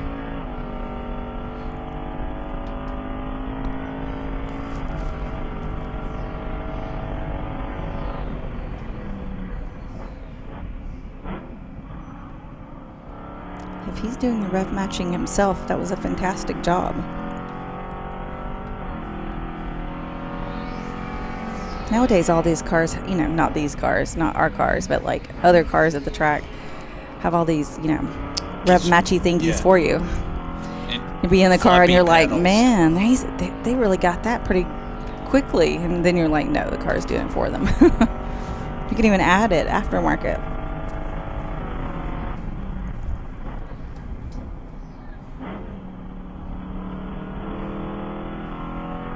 Just chasing down cars.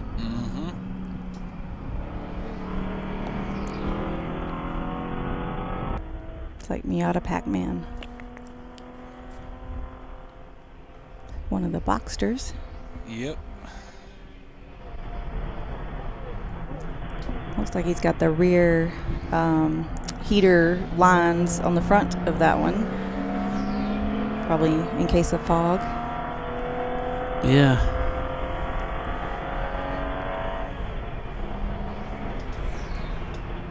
All right, we'll teams like that. Go ahead. Get you a rundown here before we head out to commercial. We've got Pinky's out, Arrow leading over Whiskey Tango Foxtrot. Then it's Average Joe's in third. Team Sailing Chili is behind them. Followed by Valyrian Steel, Clark Motorsports, Marathon Motorsports, Team Sailing Ketchup, and DVM Racing. Still about 2.5 hours remain here at Sebring International Raceway. Stay with us. Plenty of racing on tap. We'll be right back.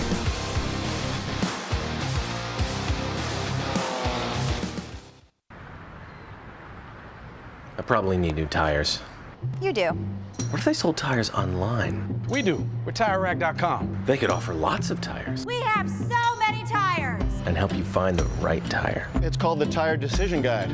Oh, and they could ship them to a nearby mechanic. We shipped over 7,000 independent recommended installers. This is an amazing idea. Sorry. TireRack.com, the way tire buying should be.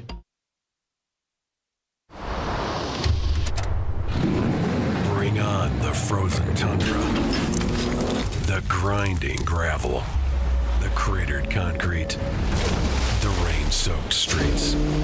Come on, road. Do your worst. We'll be at our best. Reliable performance in unreliable conditions. Designed to meet or exceed original equipment performance. That's why more auto technicians choose Duralast parts. Exclusively at AutoZone.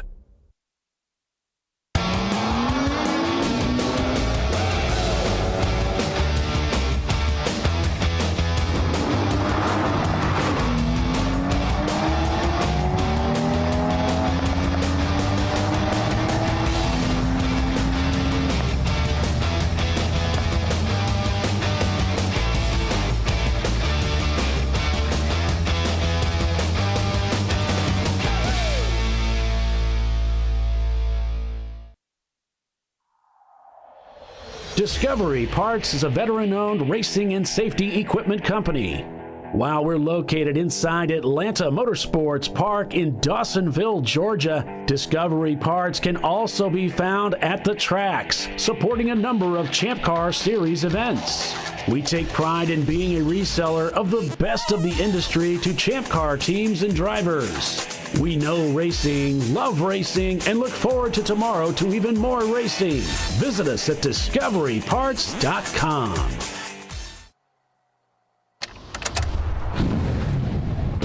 Come on, road. Do your worst. We'll be at our best. Stress tested to meet or exceed original equipment performance. Exclusively at AutoZone.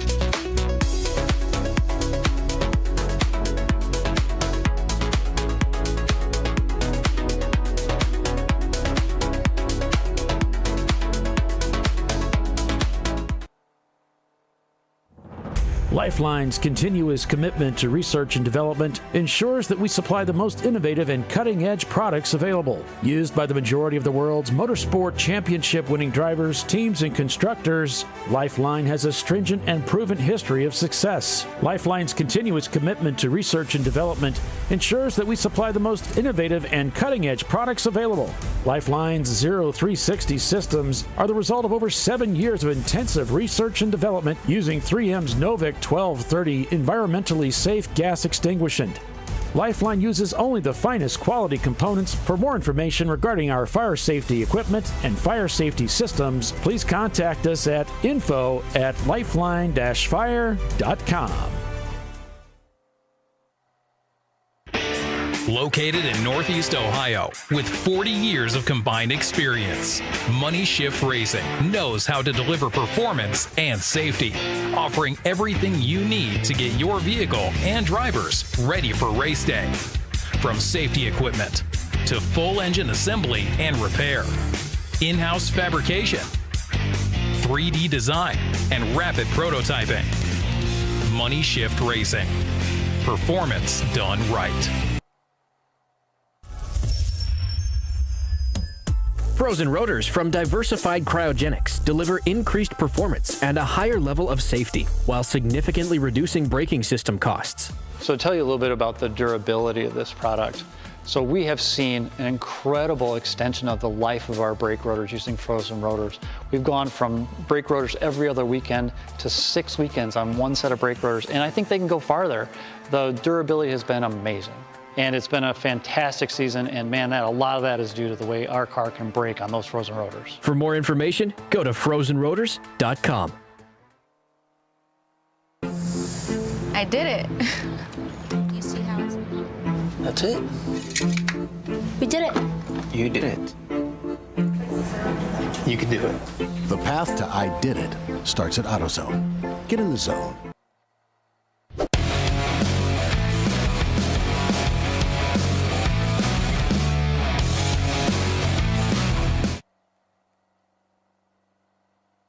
The TireRack.com Champ Car Endurance Series is North America's home to real competitive endurance road racing. This is real, wheel-to-wheel endurance road racing on America's bucket list tracks, including Sebring, Watkins Glen, Daytona, Road Atlanta, and WeatherTech Raceway, Laguna Seca, just to name a few. Champ Car is a budget-minded endurance road racing series. Champ Car is for people like you who have always wanted to go road racing without all the hassles, huge rulebook, or obscene expense. All you need is a valid driver's license, some safety gear, and a race car, which you can rent from Arrive and Drive teams or build your own car. Champ Car is the simplest path in North America's largest endurance road racing series.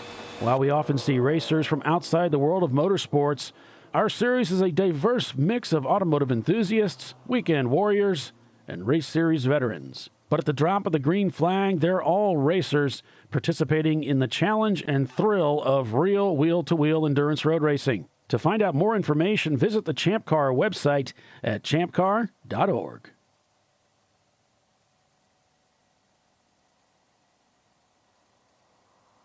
Well, Duralast parts are manufactured to meet or exceed OE quality, durability, and performance.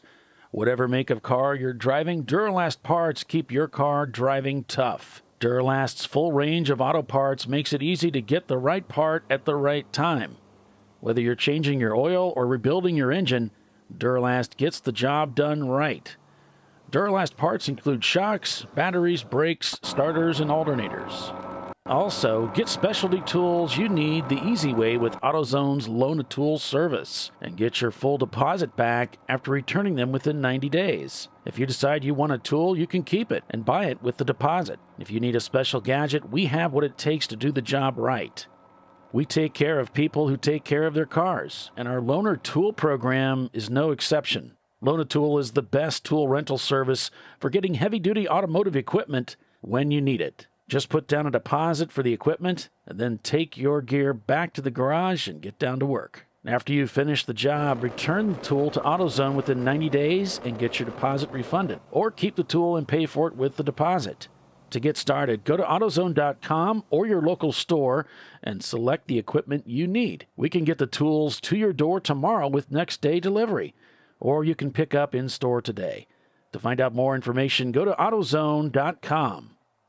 Also, you can find out what's wrong with your car using the AutoZone Troubleshooting Guide. All you need to know is what the problem feels like, looks like, smells like, or sounds like. Go to AutoZone.com and choose the troubleshooting sections on the main web page. Changing out your headlights is easy as well. It's never been easier to learn how to switch out your bulbs. Check out the AutoZone video step-by-step instructions at AutoZone.com.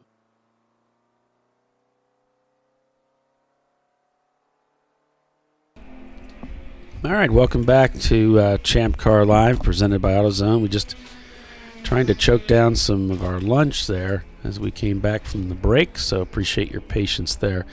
Section 8 Racing back in the paddock area again with their Mustang. We were watching JB Bugs there for a while. During the commercial break, we did go to caution for just a short period of time to purple 35 and then back to caution and back to green for a car that was over in turn 17. I guess they got that taken care of. It was a pretty brief delay in the racing action. So I'm getting word that the number 74 of Treasure Coast Miata is officially done for the day. They are not able to do anything with that transmission to make it revive. So that one is being retired for the day. Also, car 606 is being retired for the day. They just said it was broken. That left rear wheel fell off earlier. And the shifter fell off. Then I think they repaired those things and then had a further broken. Oh, okay.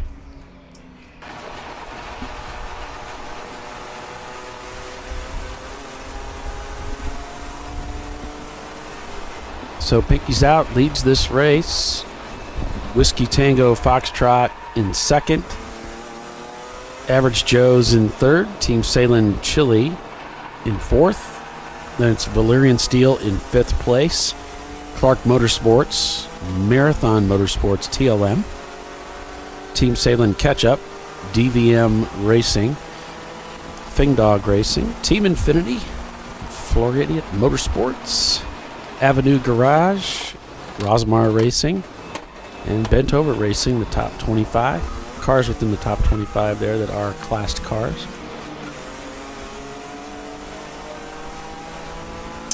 And then number 73 of the Sebring Racing Lodging is Tony Farinacci behind the wheel now with them. All right.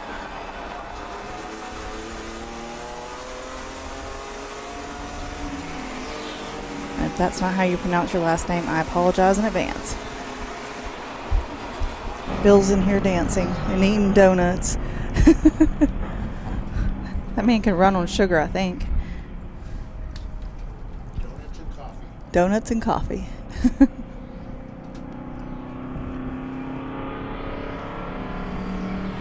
You want to chat with us, Bill?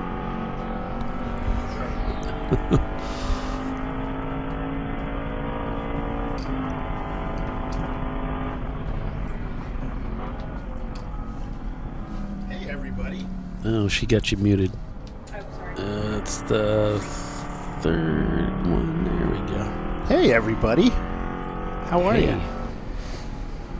Is Billy behaving is himself? good. Yeah, sure. We had him sign that waiver. The non-jerk waiver. Yeah. Don't be a jerk. How do you like that? So yesterday I got kind of yelled at by the corner workers at some camera placements. Yeah. Yeah, so I had to like move them. Yeah. So I That's, figured let's add a little color. You know, blues are so overrated in Florida because everything seems to be blue, the sky. It's good to have color. New Year's Eve. Paulie's Miami Vice outfit he's wearing today. Yeah. You know, so it's good. But yeah, it's good. Pinky's out Arrow. Yeah. They're kicking some butt out there. Yeah, they're looking good. They've sort of taken advantage, I think, of basically just being consistent and not running into problems, whereas Whiskey Tango Foxtrot, Average Joe's, I think they've had some issues, and that allows Pinky's out to capitalize, so they're leading the race. A bit of smoke there from up ahead. Yeah, it was tire spin, I think.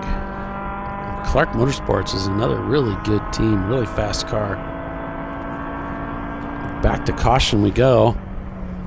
Oh, I'm not doing my job. Maybe they'll do it for me. I doubt that. Who knows? We're a little delayed on the camera here before we go yellow. Yeah, this isn't even our camera, so there'll be quite a bit of delay. It's gone to purple 35. Who knows? Maybe we'll see the reason for the caution. There we go. We got yellows out there. I saw that. It's kind of hard, you know, when you're making that. You're focused on not hitting the guy beside you, and it looks like he gave it back right there. We don't really do give backs, but yeah, what's the rule about giving back? I think just some don't of do it. the corner work. Well, I gave two back, and it's a bad idea because what happens is the other corner workers, all they see is somebody passing, and then they flag them in, and it's like, no, we were taking it back. Yeah, and that's and that car in front, the running bull or the bulls or whatever, not running bulls, the Red Bull car there, or sled bull, whatever they call it. They will they may get penalized. Yeah, they might both get flagged in for passing under caution. Yeah, but they weren't. They were taking it back. That's why we say, somebody passes you, you not give it back. Slow down. Yeah. Just don't let them give it back. That goes back to our Lemons days. Yeah. Remember that you just don't give it back because the next corner worker may see, you know. All they see is you passing somebody. Yep. And it's like, no. It's like, yes, we saw you do it. You're not allowed to pass. No, that's the highest elevation right there over on the left around us. It's a little mountain of some sort. I said that would be a good viewing berm. It would, actually. Getting up there might be an issue. Yeah, that'd be a pain in the... Yeah, get your shoes filled with stuff. Getting So down Whiskey would be Tango Foxtrot down there in second place with Average Joe's in third. And Valerian Steel in fourth. Where's Salins? They were up there just a few minutes ago. No idea. Probably in the pits, hopefully. Nope, not in the pits. Uh-oh. Uh-oh. shown in 12th overall. Of course, they've got some EC cars up there. Yeah, they are. So the chili car and the ketchup car are actually right next to each other in the standings, 12th and 13th. Yeah, I was just looking at it a few minutes ago, and yeah, they were, I think, in third place. Yeah, that's right. So something's going on Something's gone up. Hopefully they're not the reason for the caution. Yeah, Marathon was up there, but they had some car contact and got penalized a lap by the race director. And we heard from them that David Twatty was in the car, and he might have been screaming and yelling. And you know how drivers go, I did not hit him. Yeah. Yeah. He's a pretty low key guy for the most part. Well, most guys are until you get him in a race car. Paul. What? I'm staying out of this. No, it's funny. It This is isn't that Laguna Seca conversation again, is it? No, it's not. Okay. Mr. I'm going to do 70 miles an hour when the guy said clearly do 10. It's all right. Speaking of 10 miles an hour, that bug is pretty quick, man. Yeah, we're enjoying watching. JB Bugs. Yep. Good group of guys that run that, and we've been racing with Champ Car for a very long time, since Chump Car days. And, I went and looked at that car. Man, there's not much of a car around that roll cage. Right. I mean, they took the hood off, and I said, well, there went 30% of the car. Well, and a lot of aerodynamics, because the Bugs are pretty aero, aren't they? There's not much to it, so how can there be a whole lot of wind resistance, right? The guy could probably reach out the window and slow the car down. Yeah, and slap the flagger, high five the flagger on driver's right. But, in some other cars that might race on this track, actually there's one here this weekend, they can do the same thing, basically. So, always fun to watch a Porsche-powered bug. Is it Porsche-powered? Well, they all are, right? Yeah. They were kind of talking about that. Yeah. VW? Technically. Yeah. I don't hear the turbo whine of a GT2 engine, but hey, it may have a GT3 engine. Who knows? Yeah, Timothy talking about, I love how narrow the bug is. They're crazy narrow. I mean, when Whitnauer was just kind of getting started in the road racing thing, I took him out. We went out, we were at Road America, and he asked me if I'd go out with him and just kind of show him around the track. And so I did. And we were in his little Mini Cooper, and I mean, you're shoulder to shoulder, and your other shoulders are on roll bars. I mean, there's no room. Yeah. Looks like we had an impact into the wall, car number 9 into turn 15. They're not sure of the car number, but it's blue. Yeah, I'm not Where is seeing Doc the when we need standings. him? Our color commentator. We do need him. Billy is very red this morning. He could be your color commentator. Yeah. Okay. I got a black T-shirt underneath this if you want me to, change. Nope. You stay in your red, buddy. Tiffany's reporting driver is reported okay. Code 35. So you think Average Joe's can catch that Pinky's Out car? I think, let me take a look at the timing and scoring, because I think we were kind of seeing that. Let's see. Average Joe's 230. Whiskey Tango 231. So Average Joe's is the faster car. Pinky's Out 231. Well, according to this, the fastest lap times. Miatas can't be faster than E30s. What's up with that, man? Yeah. Wait, where are the Porsches? Are the Porsches faster? I doubt it. I'm making a joke here. I'm just letting it go. 232. It's all right. Yeah. And the ketchup car is so fast they don't even have a recorded best time. That's awesome. Which must light speed. Yeah. Can't go faster than light speed. Yeah. That's what that LS stands for. So yesterday afternoon, we after yesterday's race, we had impound that went on, and all the cars got pictures of their piston tops, valves taken. We measured bore and we measured stroke on, I think, most of the cars. Everybody seemed to be compliant with the bores and the strokes. Pictures, we were. Oh, you already took some pictures of that? Yeah. Did you get this one too? Was this one of the ones? No, you that's took? not mine. But somebody looks like they lost something down into their piston area. This is one of those transparent top pistons where you can see the wrist pin. Oh, that's awesome. Except it's not. Yeah, that would be a Dodge Neon. Oh, yeah. Those tend to eat things, the Neons. Yeah. Looks like we're back to green flag racing. Yep. It got real loud. I thought that was just Bill Strong. As they go through the start-finish line with the American flag flying in the wind there down here in sunny South Central Florida. Central, Southeast, or Southwest Florida. This is mid-Florida still. Mid-South Florida.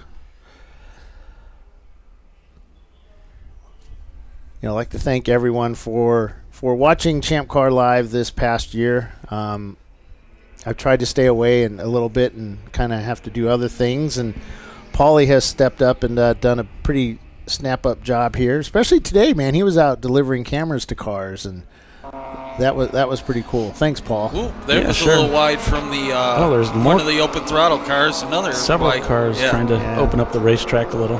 That's a pretty. It's a pretty fun little corner there. In fact, it's one of my favorite. Can't see coming it to that tight. Tiffany's like, she's trying to get her plug out. There we go. Probably pulled like 9 muscles trying to get that. We needed a camera here, man. We have a camera here. It's just facing the wrong way. Yeah, so it was an interesting night. Everybody was pretty cooperative on pit lane, and like I said, we got everybody seemed to pass, and it was pretty funny. Went to go take pictures of Huggins' engine, and he says he looks and a little smug little kid he is sometimes, but he said he doesn't know what he's looking at, and I don't need to. I just took social media. I just took the picture. Oh yeah, that's. Oh my God! You want to see Huggins tops of his pistons? We'll post them up and his valves. No, we took pictures and I gave them over to the tech guys and they compared them to all kinds of other pistons and like I said, everything passed. So everybody was good to go. So of course we'll probably do something tonight. Who knows? We may measure throttle bodies. They may just do lie detector tests on you. Back to yellow. We're back to yellow. As Tiffany grabs her laptop out of the way. And, but yeah, so we're back to yellow. Looks like, I don't know. Something's going on. Well.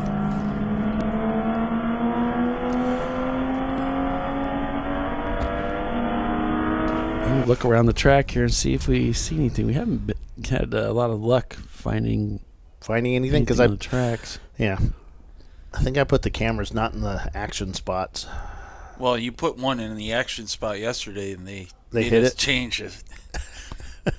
Oh yeah, it changes. Yeah, 10. Yeah. Wait, did I have one to 10? Oh yeah, I did have. Yeah, where is 10? Can you go to 10? It's down. What? That's the one track cam that's not working right now. Yeah, I got a letter of complaint from the corner workers and the safety marshals about where I put some of my cameras and how I position them. So today I had to go back out and reposition some of them. So they said they don't like it at the apex in the middle of the track. I was like, come on, man. That's the it's best the camera best view. Shots. It's the best shots. The fun police. The Gopher cam. I couldn't dig up their track. What's up with that? Fox can come out here and do it. I can't do it. Post the log link in the chat. Okay. Is somebody doing log right now?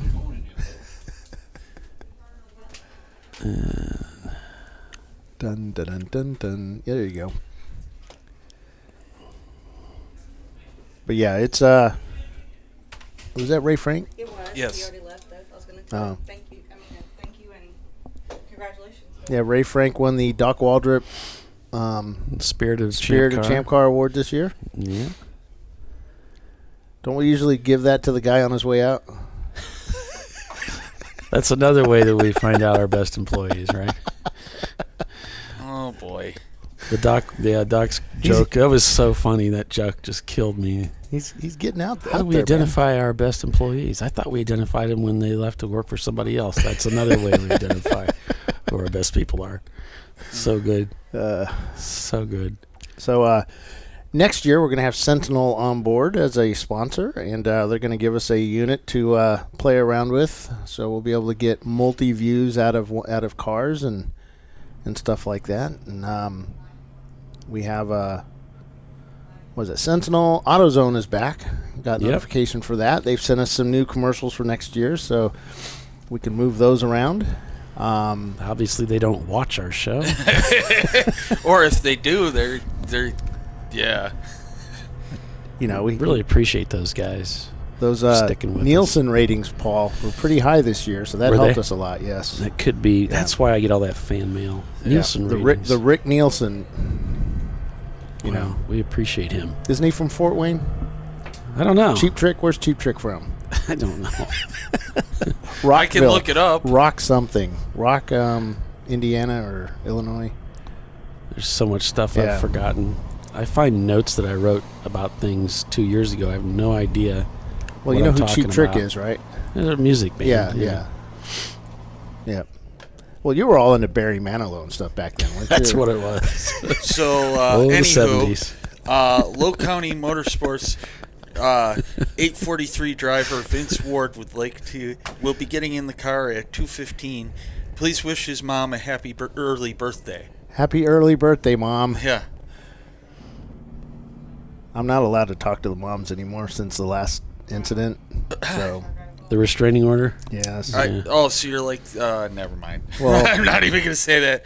It might have been all the moms with the Floridians on the couch. So. And Chris Pashley is about to go in the Fing Dog car, which they still haven't sent us a picture of the dog. Which what am I looking at here, Paul? Looks like Gorilla Sticker has stopped on the racetrack. Yep, over at gate 7. They have turn 7. They have a little outlet there. Have you ever seen the video of the Corvette during the SCCA race? Or it was some NASA, it might have been NASA race. Yeah, we talked about it. Going down there and going through that gate, that was pretty wild. We had a car go off there. I was really surprised because they put 2 cones up down there. Mm-hmm. But he went sailing off into that area. Well, we never saw him rejoin the track. They spread him out a bit so that... they don't get killed? No, so we don't have to pay for cones when they go missing. Or somebody took the middle cone and we just don't know about it yet. And also there's a driver change. Mark Quavell is getting in the Urge Racing car. Cool.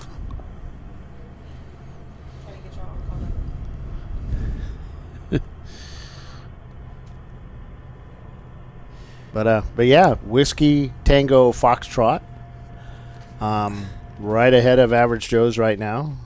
Pinky's out, Arrow. They're still leading this race. Last lap was a 3:45.5.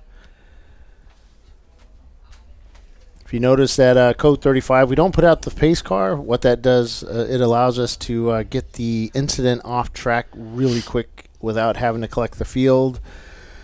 Wait a lap or two before we collect the leader. Get everybody slowed down, and then they send out the safety folks. They can send out the safety folks as soon as these guys are at 35. Actually, some of the corners I'm listening, and they're actually sending them out as we go to 35. If they can see in the marching ants, there's a break in the track. Go now, that kind of stuff. So we can get these. We're back up to yellow flag. So these guys will speed up here. You can see his Flagtronics on his dashboard, center dash up there. Just turned yellow, and it should go back to green here in just a second. Usually it's between 10 and 30 seconds. We don't have a there we go. He's back to green. So we don't have a standardized time. I mean, it can go quick. It could be a little time. We want guys getting back up to speed before we send it back to green. We don't want people getting run over. And the last update I got off of Tiffany's phone is they're pulling parts off the other broken car, and the 606 will go back out. Very cool. Broken suspension component in the rear. Very cool. The one that scared me earlier was the drive shaft that came off the car. Oh, yeah, on the Opal? Yeah, those can... I didn't know it was the Opal. Yeah. Yeah, okay. Yeah. I just look... So I don't have team... because of the logs I'm doing, I don't show the team names. I only have car numbers. That way there's no... I don't know who they are. So... Well, you know some of them. I don't even pay attention. Seriously, I don't pay attention. So it's just, I see a number, I write it down. I found it keeps me a little bit... I'm not biased, but there's no chance of it. There's no chance of it, so... Little chance, I should say. Okay, no, I'm kidding. Yeah. Go the car that shall be named nameless. But yeah, it's So you're rooting on Birmingham Racing? I'm not rooting for anybody anymore. Dude, I do this every freaking weekend now. There's no rooting. I mean, if an F-Class car got up there, hey, I would be rooting for the F-Class car because that would be pretty kick butt. If an F-Class car got up there, you know, it would be fun to watch the German car win, but you know, it's nice meeting you. Is she going somewhere? Yes, she's going home. Oh, well, you be good. Yeah, that's why you have taken her. Well, I have to go back in and do my job, or they start yelling at me. What job? Somebody else is doing it. You mean your They're job doing right here? Yeah. And I'm sure it's unbiased. Scroll over a bit, because you're missing some stuff. No, the other. See that thing on the bottom? Yeah. Yeah. There we go. Okay. But yeah, it's going to be a fun year, 2024. We kind of have at least the first half of the year planned a little bit, I think, for the show. Hope. Well, it depends. I mean, there's so many, you know, most people know that we've kind of revamped our financial situation, and we've tried to reduce costs in places, and part of it is the amount of travel that we do and what we do. So that can affect the show a bit. So, yeah, trying to save money where we can. Our goal is to get our savings up to a certain point, and that, you know, the rainy day savings that kind of dwindled down to, I want to say nothing, but it did. And we want to be back in a strong position, which we are kind of right now. I mean, it's, you know, just like any business nowadays, it's tight. Mm-hmm. So. Well, any business is up and down, and you need to be and we need to plan prepared for that. Yep, and that's what we're through the lean times. Planning to do. That's right. And we were. It's funny, you know, at one point when the COVID hit, we were in a really good position for that. We lucked out. But since then, it kind of, you know, yeah. So the future is really looking really good. We've got some really good races coming up. We have Road Atlanta coming up. I think we're in the 30s for amount of teams entered. The early pay expired for that one. VIR 12 hour. I believe the early pay is coming up for that. I don't have my notes handy, and then we have Harris Hill. That's a limited race of 45. And if you ever get a chance to go to Harris Hill, please go to Harris Hill. That is a heck of a fun track to race on and drive on, and it's a fun weekend there. Little tiny country club track out by what's it called? Not San Houston? Angelo. No, it's below Dallas. Sorry, Austin. It's just outside of Austin near Coda. You know, and I know a lot of folks want us to go to Coda, but you should have seen Coda's price. So it's pretty pricey. We're not going there in the foreseeable future. And we're still waiting on a date for Laguna Seca. We haven't got one yet. We've heard some rumors that some fees might be going up. So we'll keep you informed on the internet about what's going on. But yeah, if we can't afford it with 45 cars, we're not going to make a $7,000 weekend race for you. So Yeah, that's just not. Our club's not going to step up to that. No. So yeah, we'll let you know once I find out more. We'll post up, but we do have an exciting schedule for 2024. Yeah, I know what I'm doing Memorial Day weekend. Making hot dogs for everybody, for about 500 people. I don't know if that. Maybe, I don't know. If we go back to that, sure. That's hard to do. I don't think we can there actually, because you need permit. Every track's wanting like permits and. Yeah. Food vendor licenses and that type of thing. Yeah, that's why. Hot dog manufacturer probably doesn't work well. No. Unless you're making them there. No, we're not. But I will definitely be there.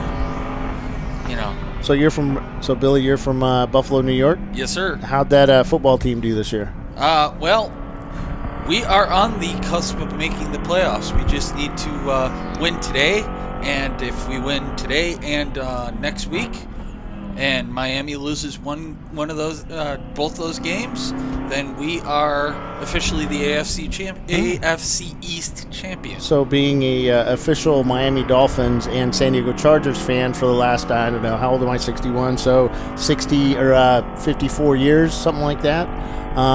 Do you really think Miami's going to lose? Yes, because they're playing the Ravens and us. Okay. So, and I'm near Baltimore, but I don't like the Ravens. But yeah, now back to racing and American flags. I do like Baltimore this weekend. Oh, yeah. Oh, yeah. Right. That's right. Go Ravens. Go Bills. A lot of EC cars up there, Paulie. Yeah. 2, 4, 5 cars. Normally by this time of day, the EC cars have fallen back. But, these guys are kicking butt. We've got so many EC cars here, too, which is really encouraging. Champ Car just keeps growing. You see more and more teams coming into the fold.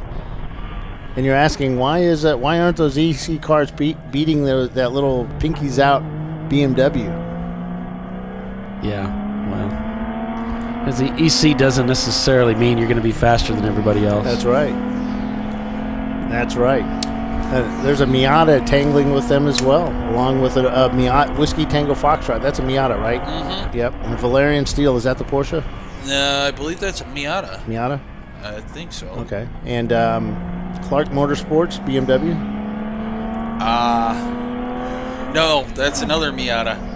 I'm just way off on these. I'm just guessing. So I do know that there's 2 Porsches in that mix towards the bottom of that list. Yeah. Turn 16 here. Fun little part of the track.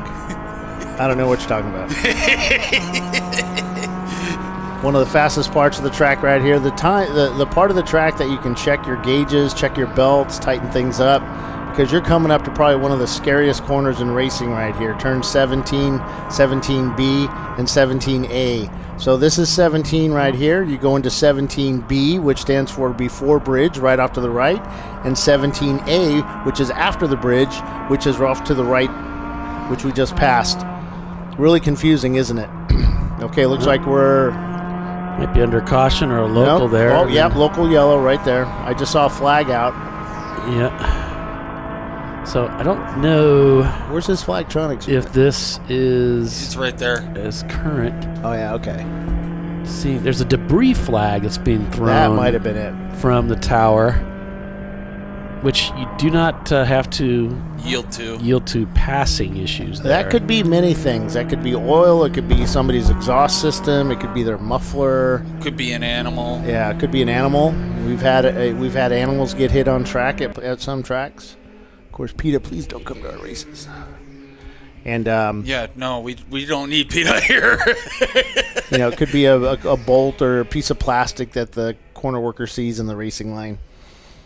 So that looks pretty far away, but I'll tell you, when you're going into that corner, that is pretty wide, and but it squeezes down to a nice little, 2 or 3 cars wide. San Marcos? Yes, San Marcos, Texas. That's where it is. I had a mind blank there. Sorry. It happens. It's the age thing. Isn't that like every day? Yeah, for pretty you? much. Yeah. Don't worry. I walk into a room and go, "Why the heck am I here?" That really hurt him there. Yeah. I think he was being pushed by that little Miata. He was yelling in the radio. Well, Section 8 seems to, I think they're just, I don't know if they're trying to get used to the track or if the car is just kind of loose, difficult to drive through the corners. Yeah. Well, they've been having issues all day, too. Remember, they can go into those corners really fast, especially that section. They can go in really, really fast, but then it takes them a while to slow down. It's like an aircraft carrier. You just can't stop it. They'll go pretty quick, get up to speed, but it's just really difficult to slow down. And these little cars, they never use the brakes. Yeah. They don't brakes. It's a coward pedal. They don't do that. Brush and dive. Yeah. So it's they use the brakes to set the car up for the turn, and that's it. The Mustang actually has to use the brakes because they are pretty heavy cars. So, Alan Martin, we had him on the show the other day. He's the one of the principals of the Section 8 team. Fun guy to talk to on our Champ Car, what was it? Inside Champ Car show. So Paulie distracted me by dying over in the corner. You all right? Yeah. Okay. I'm just getting over a cold. That's all right. But yeah, it's we got a lot of stuff going on for 24. We've got new rule book that's out. I'll be putting that live tonight at midnight. Got the new schedule. We've got some new news, which I really haven't talked about. I did not talk about one of the rules that we're going to have to put in place for the tire rack banner. Part of our contract is that you will not be allowed to have anything within 6 inches of the tire rack banner, top of your window. We're going to really enforce the number panels as well. That's going to be pushed into 2024. We're going to have a few new sponsors. I've got verification that we have a new one. Flying Wrench will be coming on for 2024, 5 and 6. Like I said, we have Candelaria and his Sentinel system coming on for 2025 as well, or 2024. Lots of folks. Discovery Parts is coming back for 2024 and 5 and 6. And they're going to be giving us a bunch of stuff to give away in 2024, which will be kind of cool at races that they attend. So show up for those and see if you can get some stuff.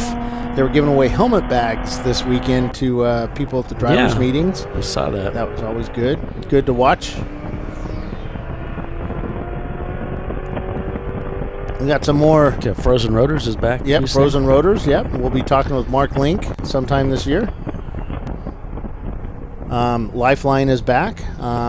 They sent their stuff out, be giving away certificates. But the Frozen Rotors one is pretty interesting. Part of our contract is for 2024, 2025, and 2026 is they're going to be giving away a lot more free gift certificates than we've had in the past. Nice. The certificates you can use for rotors, brake components, all kinds of cool stuff that Frozen Rotors sells. Saw somebody post up that they'd never used them and they bought them used off somebody and they're still using them to this day. So that frozen part really makes that brake surface pretty hard, and we'll get more into that when we talk to Mark. I haven't personally used their rotors, but I have. I know Troy has with his Toyota. Yeah, I really like them. Yeah, and he loves them. So I did an interview with Mark a few years back, and used to play that every once in a while during the Reds at Red Flags, So yeah, great guy. Whoop whoop. Mustang very got a sciencey. Looks like we had a 206 spun off in turn 10. Local yellow over there right now. Yeah, I don't see that on my standings. Might have been a mistype, but definitely had an issue over there. But it's spinning continues, so just long enough to let them get going again. Yeah, and we had a team yesterday that I don't think they read our rule book. Oh. And they showed up with a car with a different number, but put our number panel over the top of it, which part of that number was showing. So the corner worker only saw that number, but on the number panel they had outlines of their number instead of the bold black lettering on it. Oh, jeez. And we told them they had to fix that before they went back out because it was being called in as a different number. I think it was a 3, and we were about ready to call in Twatty, and yeah, that wouldn't have been good. We have a local yellow over at turn 5. Yes. Did I get you? No, I don't think so. It's the bugs. I've been holding this donut for like 10 minutes. Full course. Yep, full course yellow. So they're dealing with the full course as the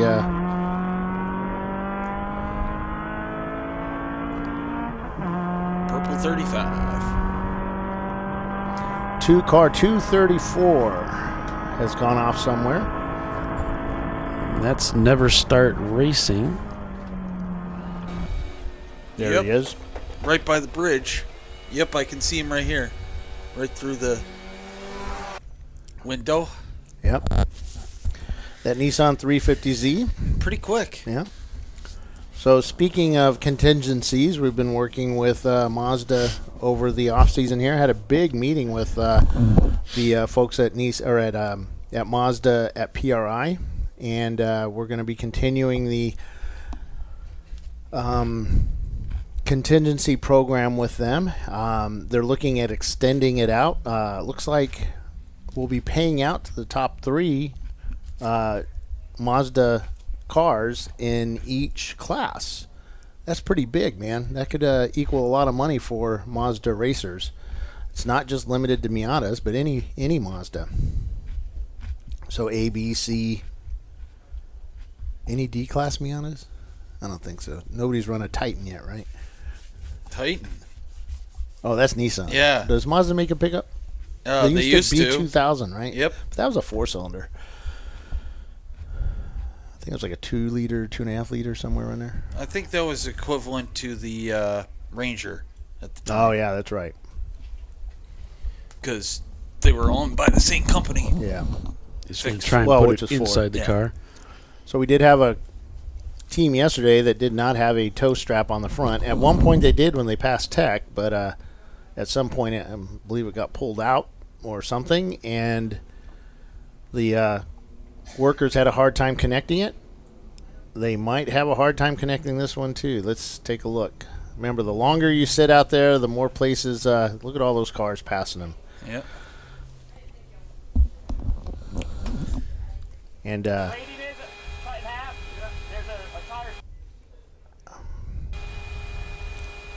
trying to explain where the tie-up is. And if at first you don't succeed, just wrap it around the radiator. That's usually a pretty good hard point, right, Paul? I think that's pretty much what they do, yeah. Yeah, a little delay on his camera there. See Alan J. Big sponsor here at Sebring International Raceway. Yep. They own a cluster of dealerships all over the local area. As the car gets hooked up, pulled down the track. And one thing you do not do while under the hook, Paul? Pop that clutch. Yeah? Yeah, you don't bump start your car when you're being pulled. They probably frown on that. Oh, no. They do frown on that. There's no probablys. Yeah, don't do that. And also, don't let the line go slack. No. Don't run over their straps. No matter how used and retied and dingy, taped up that strap is, if you run it over and break it, you'll pay for it.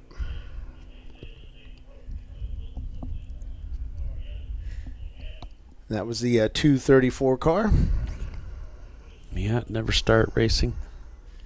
As he exits the track through the old section. What happened to Glazed and Confused? I don't know. I haven't seen much of them today. No, they didn't do any laps. I don't think they started this morning. I know Todd Burris was in another car. I don't know who he was racing with this weekend.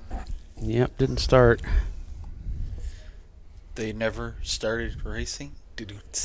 There's the Betty White VW. Yeah. Always a crowd pleaser. She's unless you're behind her. Yes. and she's saying goodbye to you. Yeah. Giving you that one-fingered salute. Yep. As Betty White does. The international sign of greeting. Yep. Okay, looks like we're going to be going back to green flag any second now.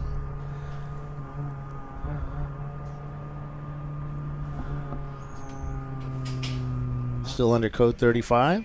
And you can see live camera showing us yellow flag, and he should be pulling out that green flag any second. As they cross the start-finish line here at sunny but windy, there we go, Sebring International Raceway. Beautiful track. I love coming here. You know what I love more? Racing here. Yeah. This is my number one track in the U.S. Out of all the tracks I've been to and raced on, Sebring is it.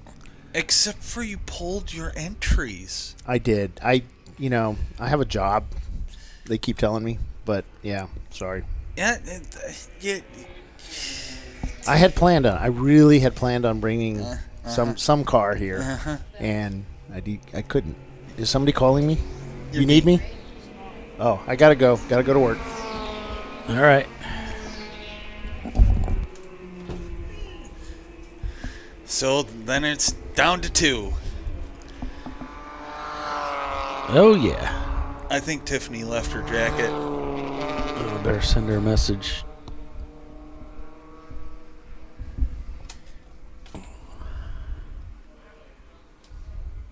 Hopefully she hasn't left yet.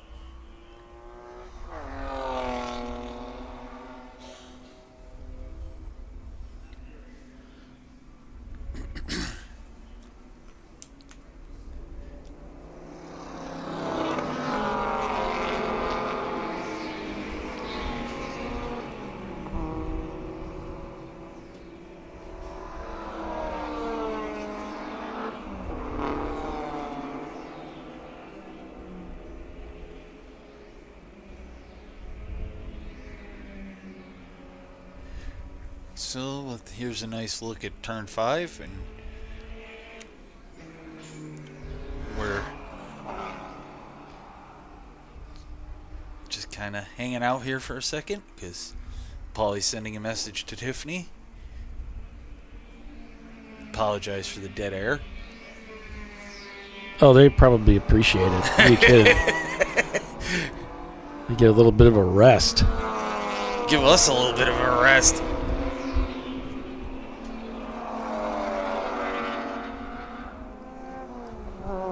So we'll go back inside the cockpit of the team's Salem ketchup car, which is Wayne Nonamaker at the wheel.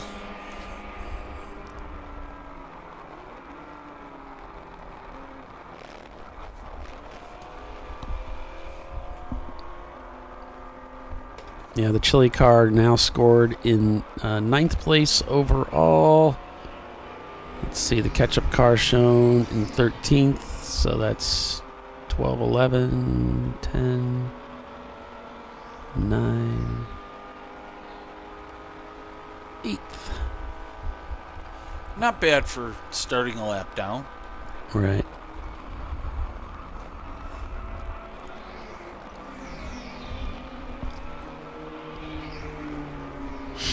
Can't win them all. Gotta at least be competitive, right?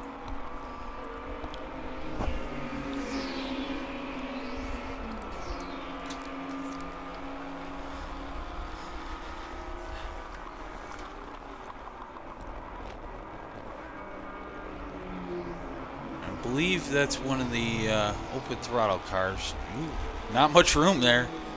Yeah, I wouldn't do that, Wayne. Would not do that.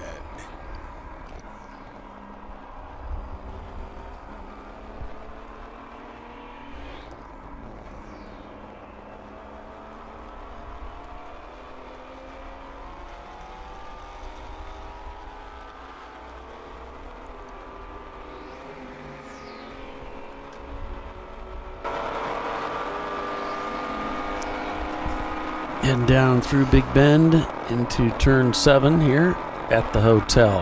Yep, blowing past the Volkswagen Beetle.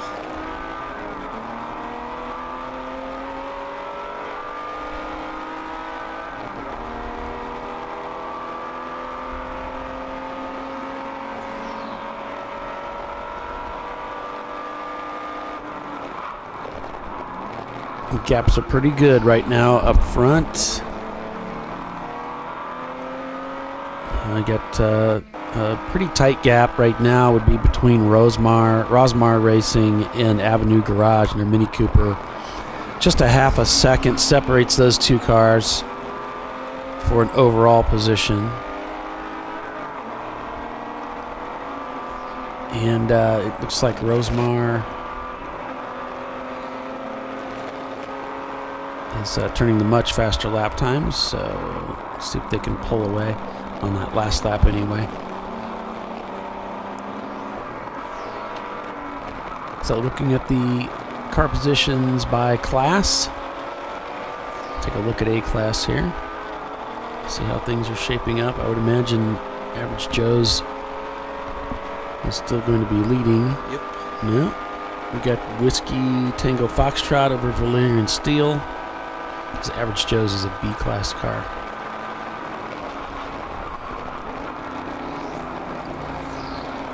There we go. Average Joe's leading B-class Avenue Garage. Wankel Works Rotor Sport.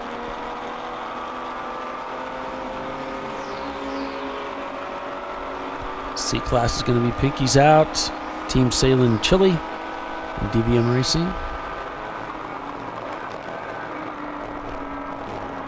On to D-class. It's probably going to be Team Infinity. Nope. Floridian Motorsports over Team Infinity RPM AutoWorks in third. No, never mind. It just changed. Oh, okay. It was Infinity. It must be pretty close there. Open Throttle Racing leading the F class. Over Pepto Pink Panthers. The PPP. And Team Bruce Innovations leading EC.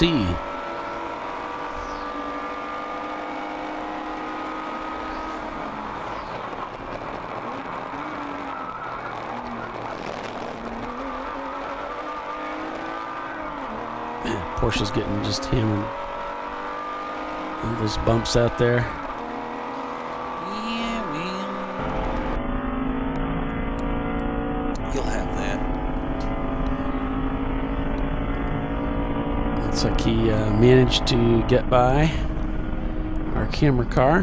Whoa! Yeah, there's that pylon, huh? Cone. And cone heading into turn 7 on the outside, right in the driver's line. Yep. Someone must have knocked it from the middle of the track back into the racing line. Dang, comb killers. Section 8 being black flagged, brought in for counsel. I don't see a reason logged down yet for the cause. Just says other, so I'm not sure why, but they are being brought in. Where's Tiffany when you need her for counseling? Oh, yeah. Yeah. You pull into the pits and she's sitting in a high chair and she's got her pencil out. And you had to get out and lay in the legal pad. So let's talk about your choices. And what were you feeling when that happened? And what were you thinking when you did that? And how does that make you feel?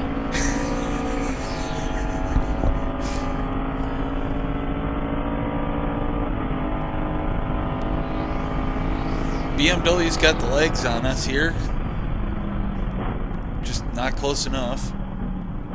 Well, he just passed him. You know, remember they were chasing down the green BMW and got by, so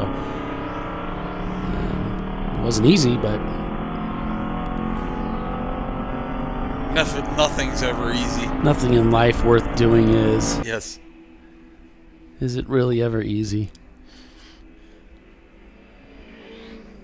RPM AutoWorks going by there. Looks like the Shark car, maybe.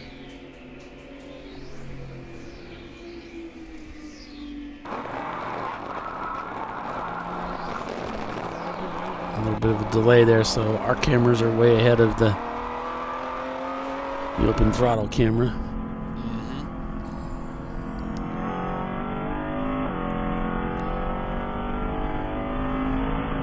But you'll have that.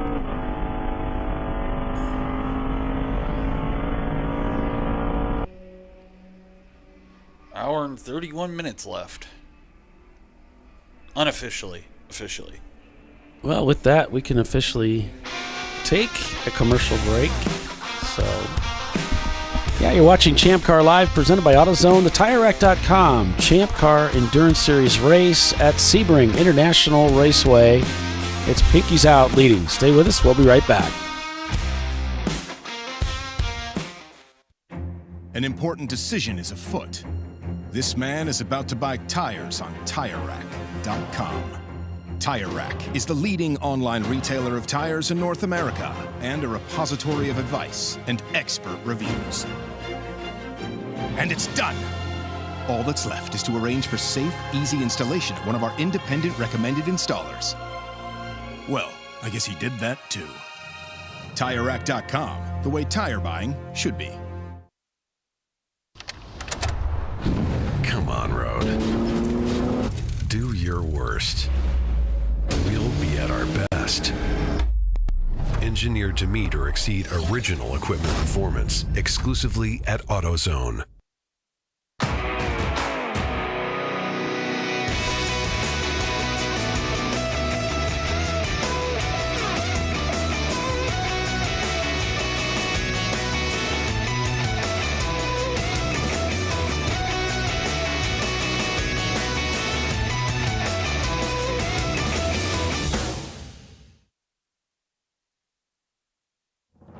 Lifeline's continuous commitment to research and development ensures that we supply the most innovative and cutting-edge products available. Used by the majority of the world's motorsport championship-winning drivers, teams, and constructors, Lifeline has a stringent and proven history of success. Lifeline's continuous commitment to research and development ensures that we supply the most innovative and cutting-edge products available.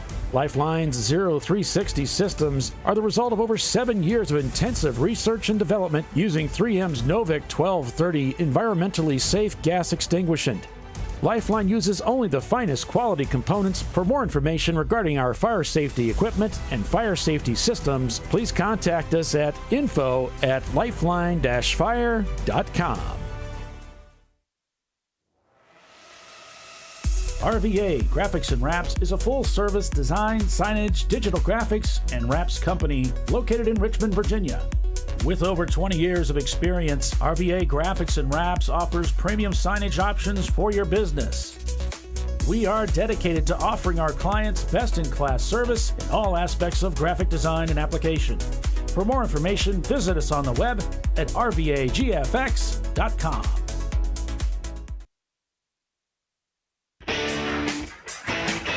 Located in Northeast Ohio with 40 years of combined experience, Money Shift Racing knows how to deliver performance and safety, offering everything you need to get your vehicle and drivers ready for race day. From safety equipment to full engine assembly and repair, in-house fabrication, 3D design, and rapid prototyping. Money Shift Racing. Performance done right.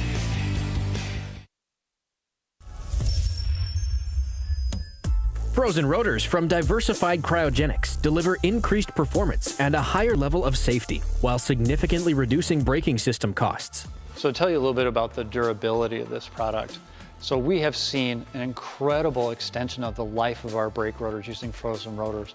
We've gone from brake rotors every other weekend to 6 weekends on one set of brake rotors, and I think they can go farther. The durability has been amazing. And it's been a fantastic season, and man, a lot of that is due to the way our car can brake on those frozen rotors. For more information, go to frozenrotors.com. Nice. Yeah, I've heard about this. So I would actually go with the full synthetic. Ceramic pads, so for the Duralast rotors. I did it. You see how it's...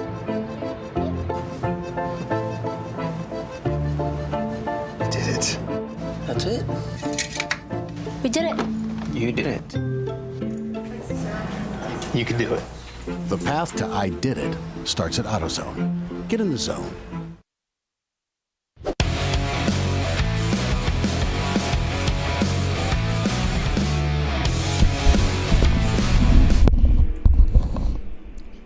And welcome back, everybody, to ChampCar.Live.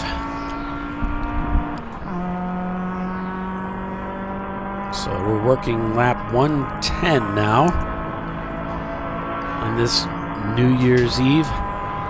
73 years to the day, I think, since the first race took place here at Sebring International. Their incorporation or whatever. Their incorporation. Yeah.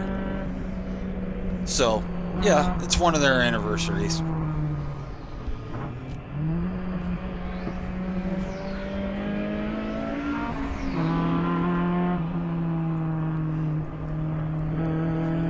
This is one of the cars Chile is chasing down, 34 seconds behind.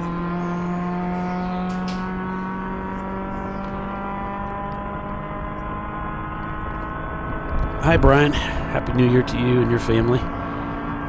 Looks like we're going to go back to caution here.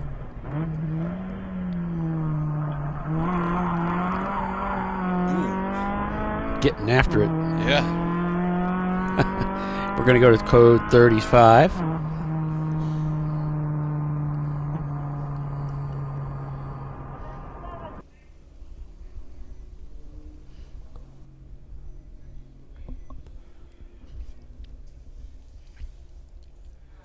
Cars slow down to 35 miles per hour each and maintain that distance by just not exceeding that speed limit.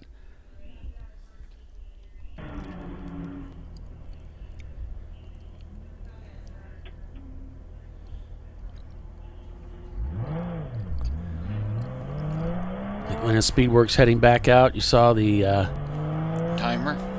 The guy that was working pit out there, and he's going too fast. So he's going to have to slow down or he could get black flagged. That's what the SLO, that flashing SLO means. He might be new and not realize he's exceeding the speed limit. So that's how you kind of keep an eye on your speed and make sure you're not exceeding that speed limit.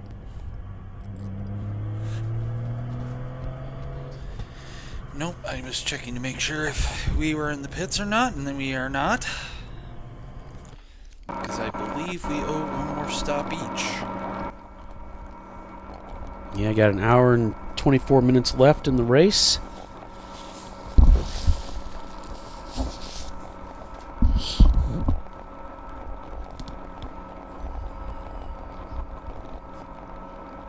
And then we got to pack up our little show and move on out. Head home for the year. Yep. I wouldn't say it's little. I mean, I've got 5 screens over here for Paulie. Yeah. Oh, it's 6, yeah. With the view screen. That's usually what I use in my home studio, 6. So yeah, it's not small.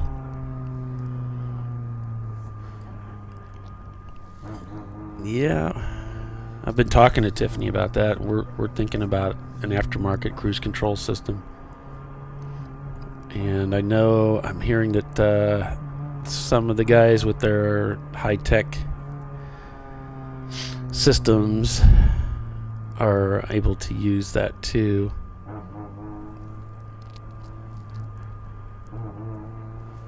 Well, the Clark Motorsports guy is getting annoyed with the person who's going slow up front of this group. Yeah, if this happens too, you'll have a one driver that's going beneath 35 enough to where they push you back in the field.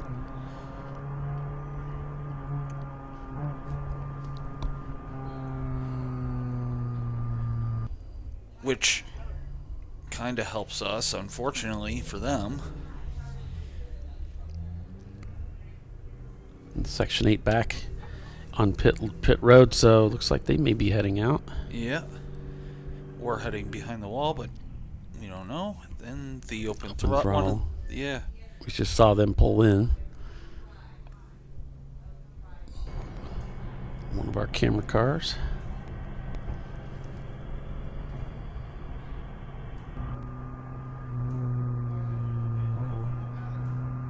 So, impact with the wall, car number 63. And that, I don't have the 63, but it appears that was one of the open throttle cars. Yes. I believe... It might have been this one here. Yeah. That's why he came in the pits, because he bopped the wall. Yeah, and they're working on stuff that looks like... wall stuff. Let's see if we can back it up and see what happened to him.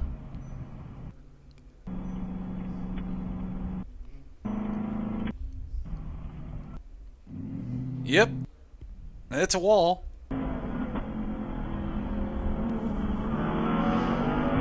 Back end came around on him. Got on the power too soon. Popped the wall, just speared it. Yeah.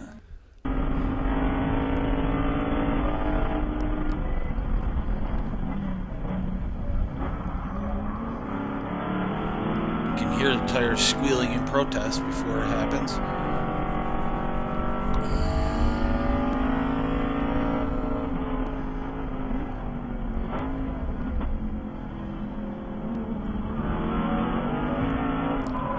He's not really lined up. Probably, just a driver trying to learn. And these cars have a lot of power, and it's more of a straight line acceleration type car, and he probably put the power down just a little too early. Yep. I did that in the Mustang in the iRacing race a bunch of times. I caught it most of the time, except for the time I didn't, and then decided that was it for me, because I was a lap down and no point in being in anybody's way. Well, they probably checked out that guardrail, and now we're back to yellow, so should be going green here shortly. I was going to tell her she did a good job pronouncing Bakshake Shanani. Yeah. She's already gone for the day. Thank you. Thank you. Appreciate you, Eddie. Bill Salen. Take care. All right, we're back to green here, folks. The Super Beetle gets the cue.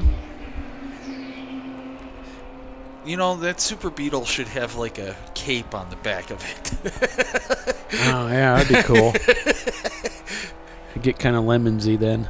Well, yeah. It is a Super Beetle. Yep, it would be cool. That car's got so much character as it is, it's just, I think it's a crowd favorite. It's really cool.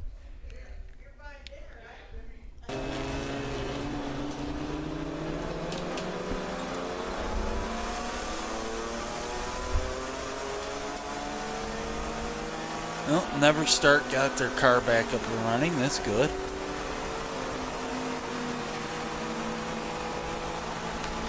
And Team Salen has overtaken Clark Motorsports, so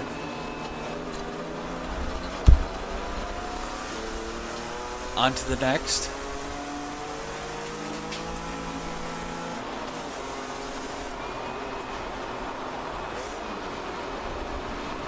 Might be a mighty big task to try to catch up to Pinky's out, but you never know. Yeah, they would, a little bit of help. You never know what's going to happen. It is endurance racing, and endurance is a big part of that factors into winning these races and finishing the races at all.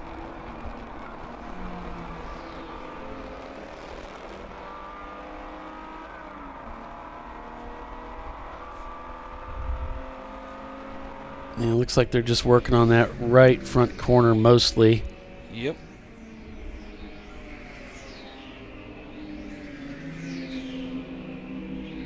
Of course, the radiator is up at the front there, and it ties into the upper core support, and that's usually one of the first things that gets bent when you punch something like that.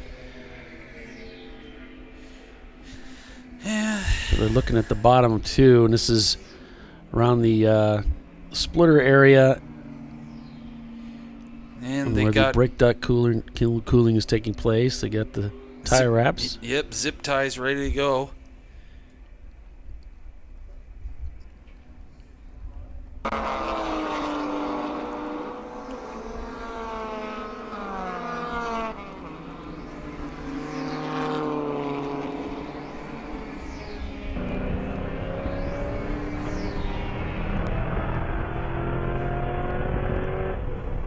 Yep, Happy New Year, everybody. We appreciate all that sent our way and send it back to you and your families.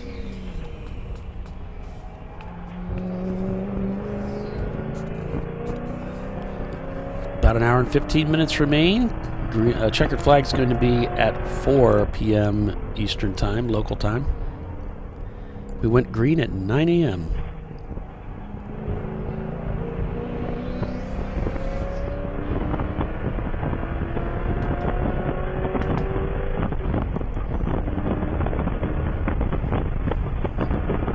Jeff Hyatt Racing car, the 94 Honda Civic.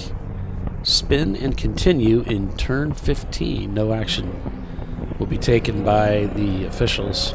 You spin me right round, baby, right. So now they're looking at that fender area. Making sure there's no tire up before they send him back out. Yeah. He's pulling on it, so he's got him spinning the tire so that he has room to get his hands in there and maybe a slammer to pull that out. Oh, looks like they're going to send him out.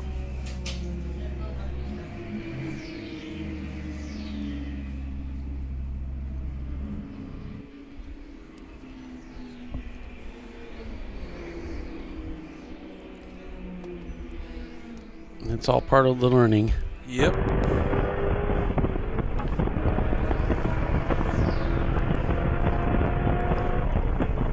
I prefer to learn by watching what others do and learn not to do that.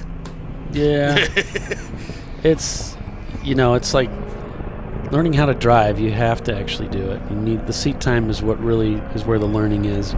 I could tell you, all day long, and you don't really know a whole lot. You go out and start doing it, and you learn so much. Full course yellow.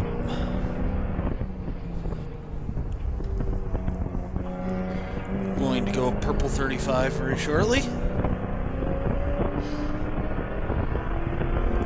Looks like it's over in corner 10, a place where I do not have a camera. Figures. Car 27, MS2 Racing, is involved. Looks like they've come to a stop on the racetrack. They've become unmotivated. Well, the Section 8 car is coming up on that area, so we'll be able to see what's what and who's who. Looks like the open throttle car has been pulled behind the wall. Well, it's never a good thing to pop the wall like that. Especially in a Porsche. Yeah. Well. Bits and pieces go crunch and not good. Here's turn 10. No, sorry. Yes. So there's the car. Ah, it's the Volkswagen Jetta.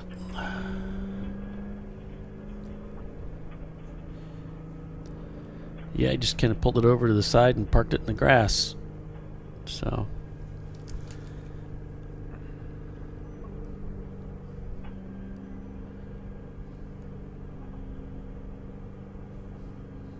All right, so since we're under caution, we'll go ahead and take a quick commercial break and be back in a few. Be back to green here shortly once we get that car picked up. But you're watching ChampCar.Live, presented by AutoZone. Pinky's out, Arrow is your leader. We'll be right back. An important decision is afoot. This man is about to buy tires on TireRack.com. Tire Rack is the leading online retailer of tires in North America and a repository of advice and expert reviews. And it's done! All that's left is to arrange for safe, easy installation at one of our independent recommended installers. Well, I guess he did that too. TireRack.com, the way tire buying should be. Come on, Road. Do your worst. We'll be at our best. Engineered to meet or exceed original equipment performance, exclusively at AutoZone.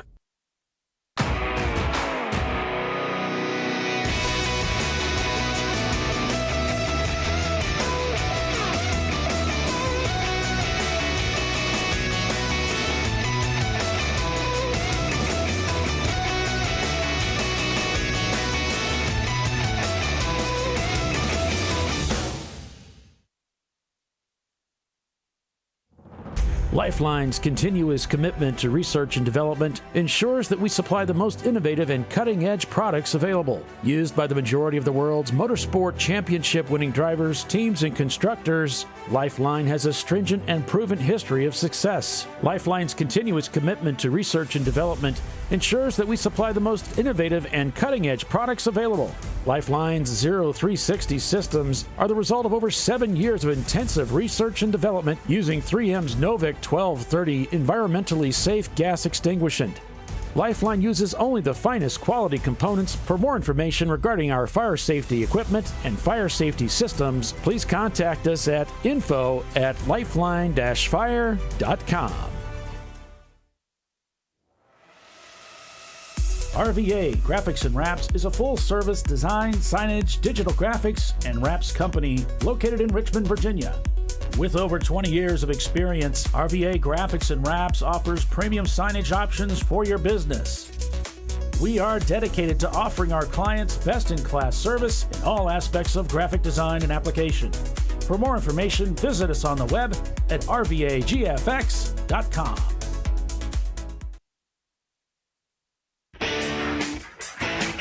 Located in Northeast Ohio with 40 years of combined experience, Money Shift Racing knows how to deliver performance and safety, offering everything you need to get your vehicle and drivers ready for race day. From safety equipment to full engine assembly and repair, in-house fabrication, 3D design, and rapid prototyping. Money Shift Racing. Performance done right.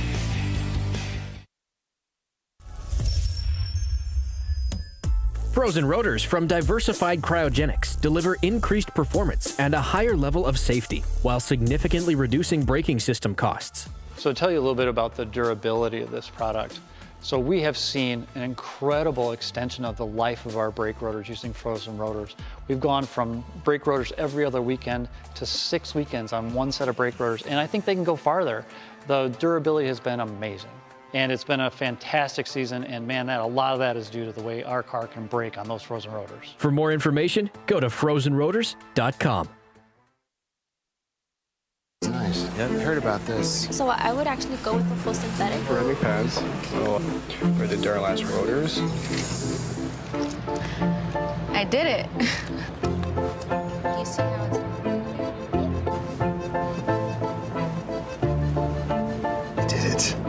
That's it. We did it. You did it. You can do it. The path to I Did It starts at AutoZone. Get in the zone.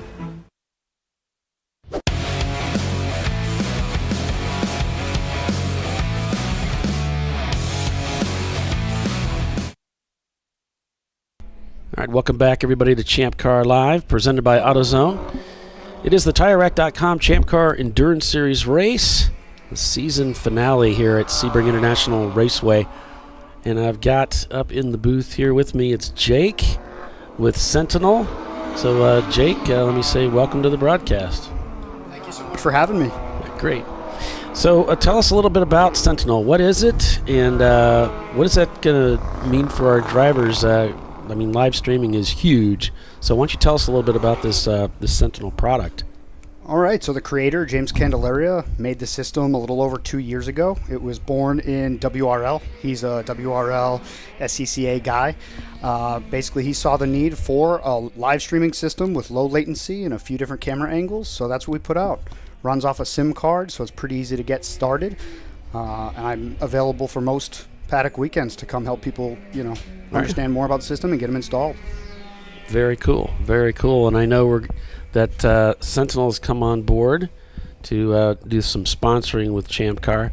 And so if people are interested in this system, what's the website? Where should they go? Or there's somebody they should call? What should they do? Yeah, sentinel.racing. Simple as that. Hop on there. Our base units should be available for purchase. We're looking at about a 5 or 6 week lead time right now. Oh, okay. They start at $2,700 for the base 2-camera system, and then the only other thing you have to supply is a unlimited data SIM card for that, and you're up and running. Okay. And so is this something where the end user is doing the install? Yeah, it's like if you bought a GoPro to stream your car, you it's not like GoPro is coming in to install it for you, right?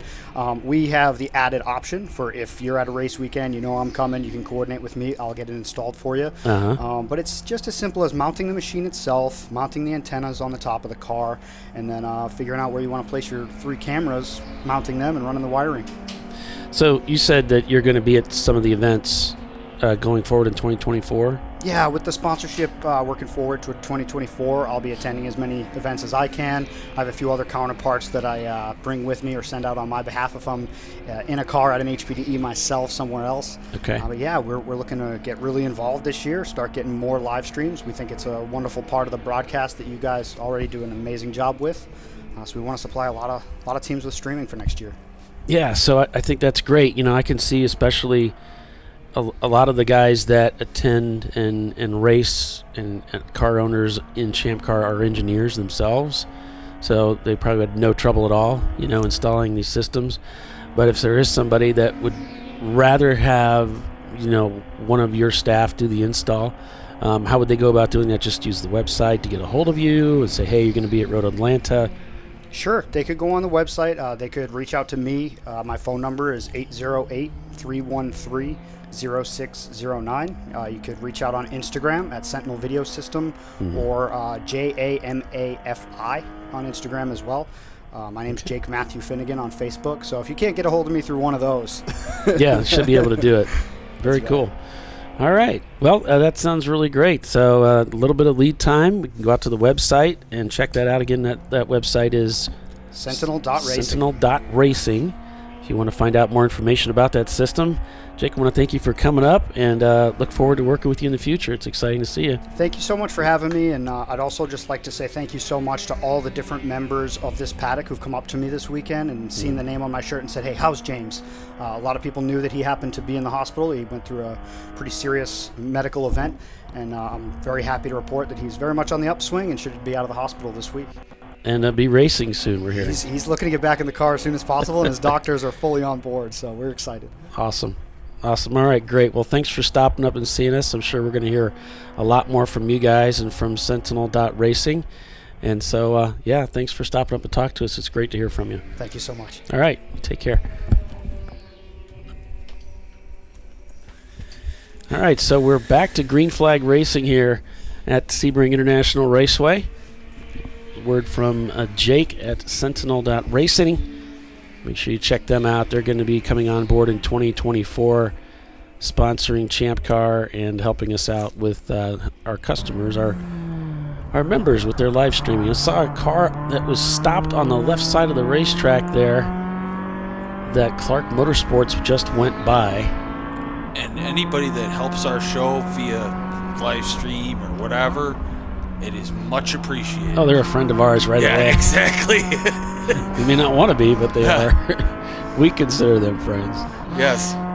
It's just like any live broadcast, any broadcasting, you really are a slave to data and having cameras and, that information available. It just makes the broadcast so much richer. So you definitely want that.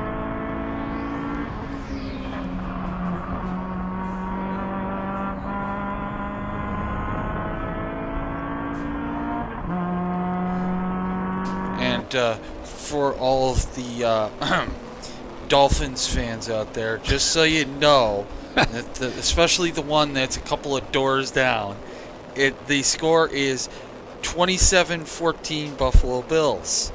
And then, if I go over to this game, it is 35-13 Ravens. So, all things looking good. Thank you very much. All right. Are you good? Yeah, I feel better now. All right. Sorry, I had to. He came over here and had to, open his trap about being a Dolphins fan. Yeah. So, I'm just pointing it out. So there's one of the open throttle BMWs out there right now. The other one that speared the wall is behind the wall. There speared goes the guardrails behind the wall. Ethan. It's Ethan Rachel. Ethan, Effin, Well, that's what they call it, is Ethan, actually. It means something. I don't know. I didn't catch it, but he explained it yesterday on the show. Oh, You weren't here. Yeah. I was off on one of my many adventures trying to figure out what was going on. Yep.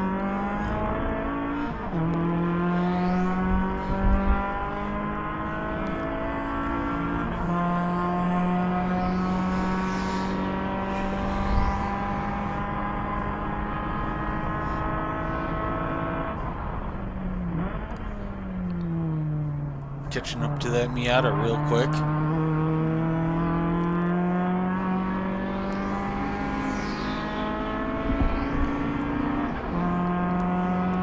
Yeah, this is such a fast race car.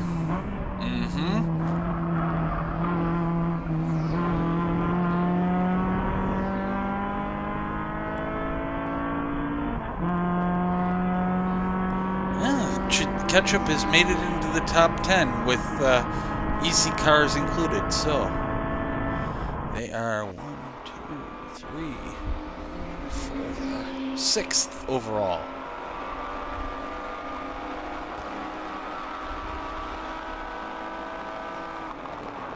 And Chile is in 3rd.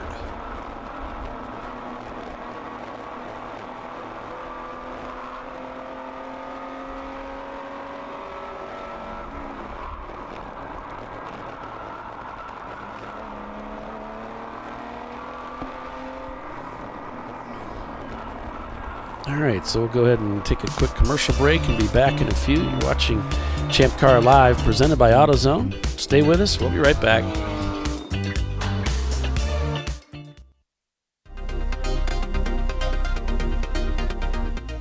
Welcome to TireRack.com, revolutionizing tire buying since 1979. With our unmatched selection of branded products, finding what fits your vehicle and is right for you and how and where you drive has never been easier. Through helpful online shopping tools that include our professional hands-on reviews done at the introduction of a tire and consumer reviews that give real-world feedback over the life of the tire, you can make the right tire choice and find exactly what you need. And if you prefer to talk to someone, our tire testers, our sales team, are available on the phone. And that's how we get you the right tire for you and your vehicle for where and how you drive.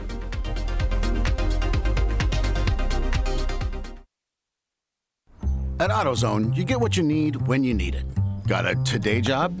Pick it up free same day at your local AutoZone. More of a tomorrow project? Order as late as 10 p.m. with free next day delivery. Getting the job done just got easier.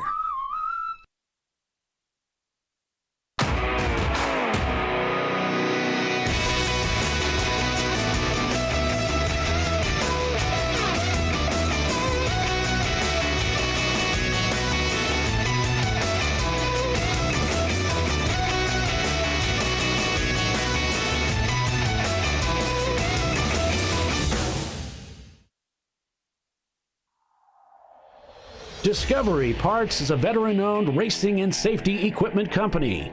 While we're located inside Atlanta Motorsports Park in Dawsonville, Georgia, Discovery Parts can also be found at the tracks, supporting a number of Champ Car Series events. We take pride in being a reseller of the best of the industry to Champ Car teams and drivers. We know racing, love racing, and look forward to tomorrow to even more racing. Visit us at discoveryparts.com.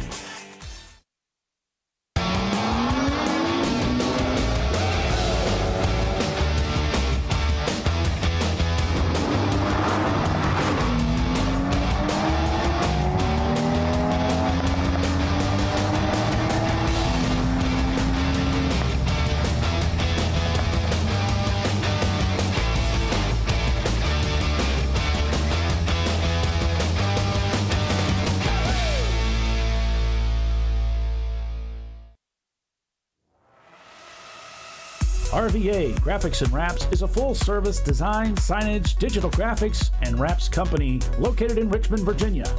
With over 20 years of experience, RVA Graphics and Wraps offers premium signage options for your business. We are dedicated to offering our clients best-in-class service in all aspects of graphic design and application. For more information, visit us on the web at rvagfx.com. Lifeline's continuous commitment to research and development ensures that we supply the most innovative and cutting-edge products available. Used by the majority of the world's motorsport championship-winning drivers, teams, and constructors, Lifeline has a stringent and proven history of success. Lifeline's continuous commitment to research and development ensures that we supply the most innovative and cutting-edge products available. Lifeline's 0360 systems are the result of over 7 years of intensive research and development using 3M's Novik 1230 environmentally safe gas extinguishant. Lifeline uses only the finest quality components. For more information regarding our fire safety equipment and fire safety systems, please contact us at info@lifeline-fire.com. Located in Northeast Ohio, with 40 years of combined experience, Money Shift Racing knows how to deliver performance and safety, offering everything you need to get your vehicle and drivers ready for race day. From safety equipment to full engine assembly and repair, in-house fabrication, 3D design, and rapid prototyping. Money Shift Racing. Performance done right. Frozen rotors from Diversified Cryogenics deliver increased performance and a higher level of safety while significantly reducing braking system costs. So to tell you a little bit about the durability of this product. So we have seen an incredible extension of the life of our brake rotors using frozen rotors. We've gone from brake rotors every other weekend to 6 weekends on one set of brake rotors, and I think they can go farther. The durability has been amazing. And it's been a fantastic season, and man, a lot of that is due to the way our car can brake on those frozen rotors. For more information, go to frozenrotors.com.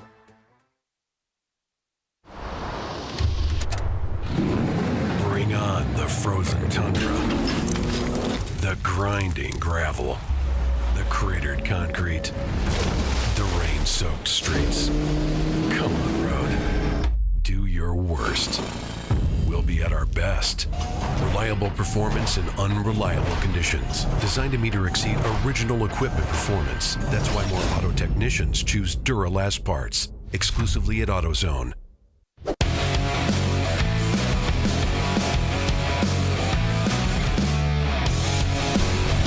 All right, welcome back to ChampCar.Live, presented by AutoZone. Now less than an hour remains in this race at Sebring International for the season wrap-up of the 2023 season. On board with Team Salem in the catch-up car. Won the race yesterday,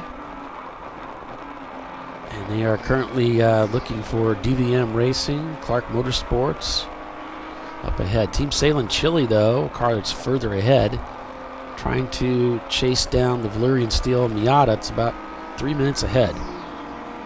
Whiskey Tango Foxtrot sitting in third place with Average Joe's in second, separated by about a lap to the leader, Pinky's Out Arrow. I think your board is wrong because I got... Now let me see here. Make sure we get it all refreshed and up to date.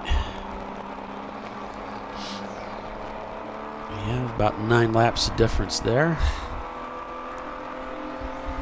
So the standings here overall, unofficially, Pinky's Out Arrow leads over Whiskey Tango Foxtrot, followed by Team Salem Chile. Then it's Average Joe's, Valyrian Steel, Team Salem Ketchup, Clark Motorsports, DVM Racing, Fingdog Racing, Marathon Motorsports, TLM, Floridian Motorsports, Team Infinity, Bent Over Racing, and Avenue Garage in their 2007 Mini Cooper S.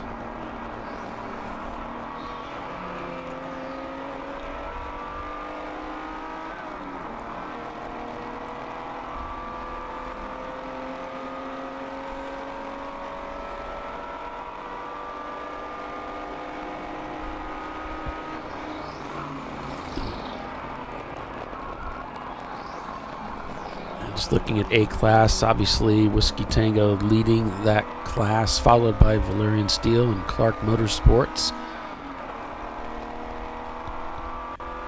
Down to B class. So keep an eye on news that's coming out here. Average Joe's leads over Avenue Garage, and then Mario and Mike. That's Mario and Mike. Mario and Mike. Andretti. That's what they're... And Michael Andretti. Yeah, they're playing off of that. Yeah, I heard you guys talking about that earlier. C-Class, you got Pinky's Out Arrow leading Team Salem Chili and the Ketchup Car.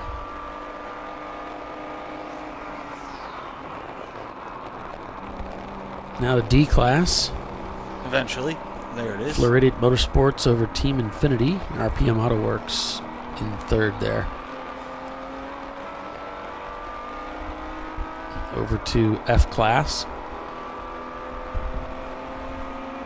Open Throttle Racing, followed by the Pepto Pink Panthers.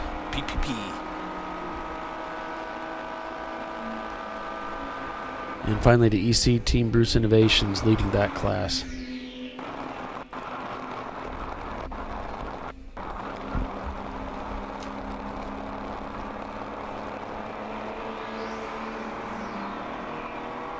Yep, Happy New Year, Dylan.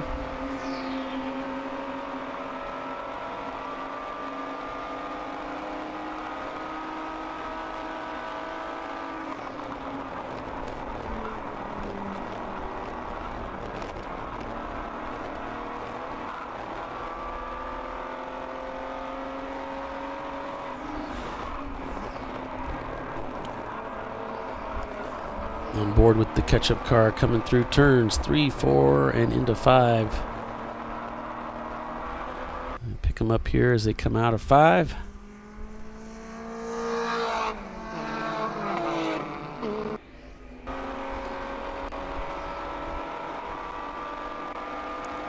Round Big Bend, turn 6, down into turn 7 here.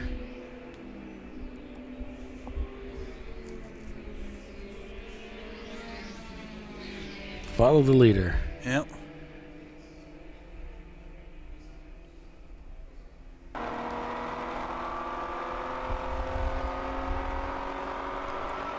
Pretty quick through here, then up to turn 10. You can see how deep the Porsche goes in the brakes. That's the one thing that the Porsche has. And you got to use it because you have good cornering speed and good brakes. Yep. We're very much a momentum car like a Miata.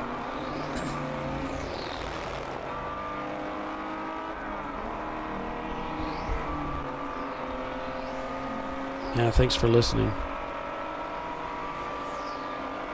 It looks like they've reattached that electrical connection there. Yep.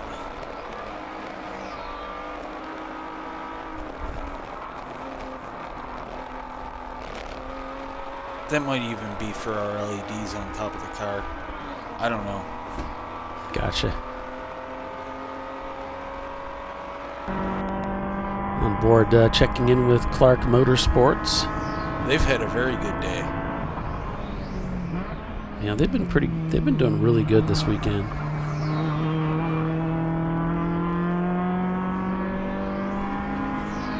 Haven't been spending much time behind the wheel of the Team Infinity car. Automatic transmission in that Infinity J30. Been kind of swapping leads back and forth for D-Class, but currently holds the lead now. I mean, he does have that car tested pretty well because, he drives it on the street, so, Yep. all the wires and everything are sealed up pretty good. Yeah. It's his daily driver, and it has so many laps out here at Sebring. Yeah. And it's dealt with Florida rain before. All right, John, see ya. Yes, it has. Not much risk of that happening today. The skies are gorgeous. For another Florida, mid-60s are the temperatures today. This is the kind of Florida weather I like. Yeah. That super humid stuff during the summer is No, not thank for you. me. Yeah, there's a reason I live in a place where my face hurts during the winter.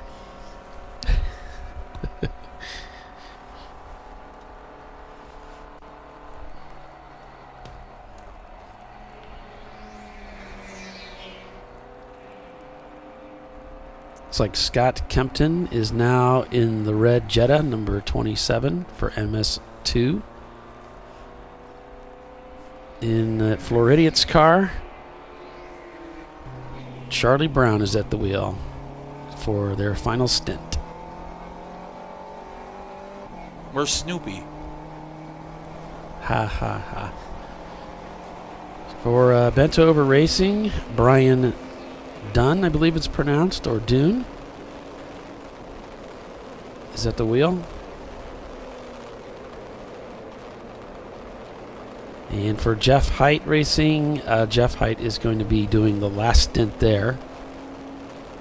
And George Slyman is back in the... These notes up.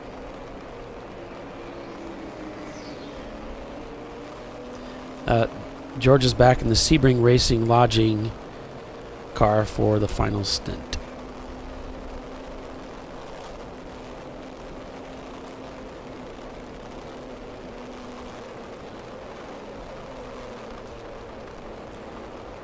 And we're to code 35. All right. At 3:15 in the afternoon.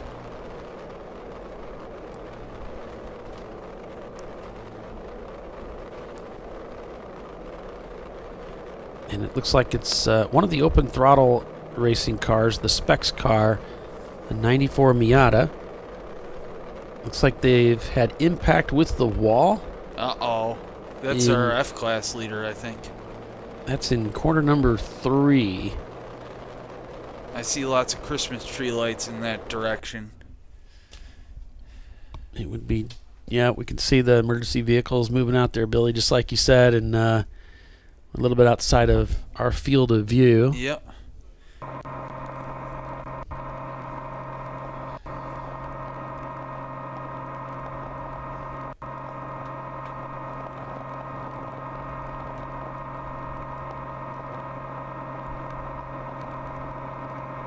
There it is. There's the scene of the crime. I didn't really see the car. Maybe it was kind of covered up Probably by the other big old vehicle. Well, it is a Miata, so It doesn't take much to get lost in the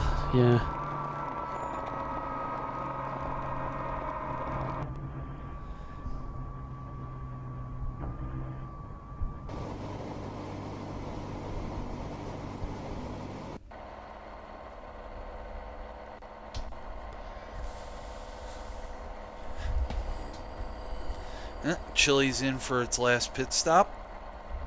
All right. Trying to take advantage of this code 35.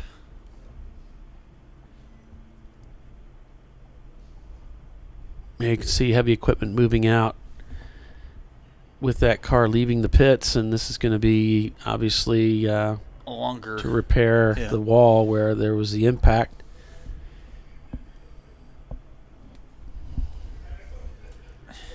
So we might get another glance at it here from inside the Speedworks car. That rearview mirror is kind of like right in our way. Don't they understand? No. That Why needs would to they go away understand? so that way we can see what we want to see. Yeah. Yeah, you can kind of see the car there. Oh yeah, there it is. It kind of looked like it was a green Miata. Yeah. I wonder if it. No, they said it was 645. So. Yeah. It was. Their open throttle is green. Yeah, all of them are. Yeah. That's their F-Class car, I think. Already identified it, so. Yep.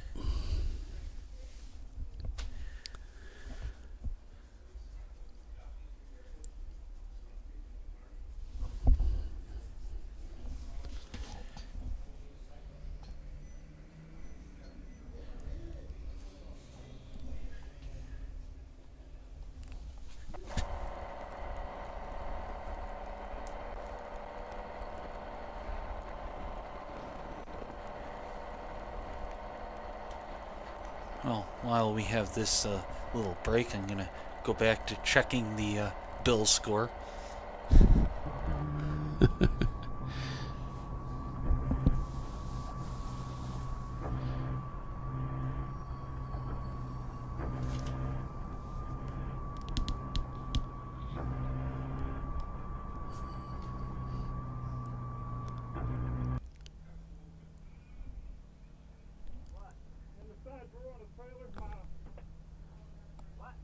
The Section 8 Ford Mustang looks like they're behind the wall again. That's probably going to be it for them for the day. Yep.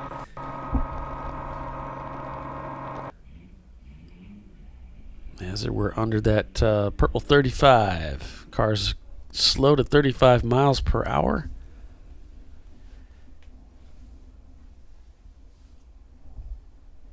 Until told otherwise.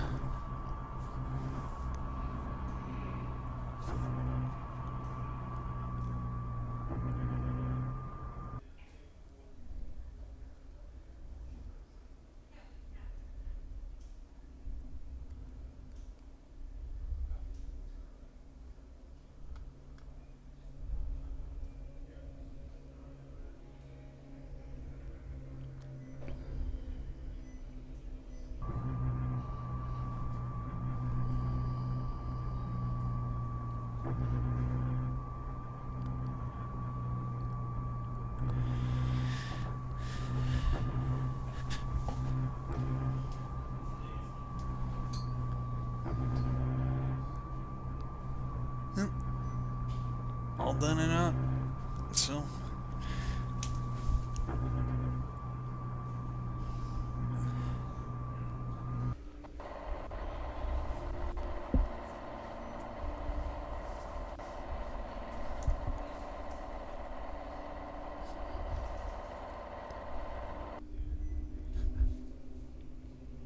Love this shot. Yep. It's like my favorite camera shot on the track. It's like, just make sure we put a camera here. It's a little bit far to the left, but yeah, the overall, it's hard to really aim a long lens properly. It's you got to kind of have somebody watching the feed while you set it. But it's a cool shot. But it's good to see it down the pit lane too. So. Yeah, it's kind of cool. I'm just glad we didn't have to pronounce the car that's in 30th place. No offense to that team, but hey, I'm not even going to attempt it.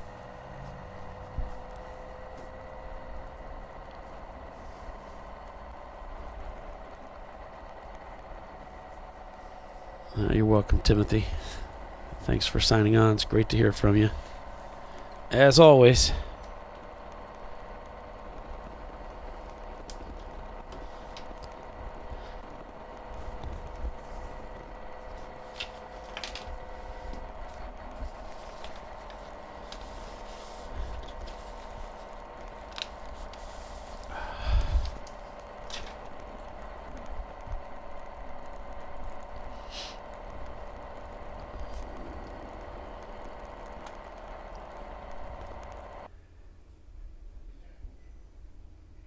Looks like they're just repairing that wall now. They've got the car pulled back. So now it's just a matter of fixing the wall, and then we'll be able to go back. In fact, we've gone to double yellows, so preparing to go back to green now. Yep.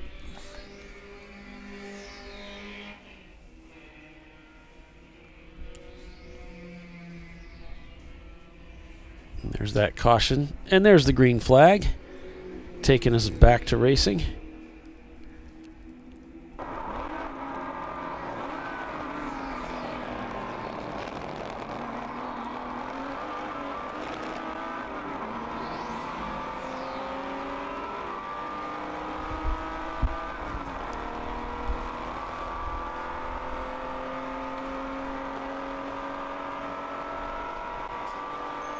Pinky's out leading this race.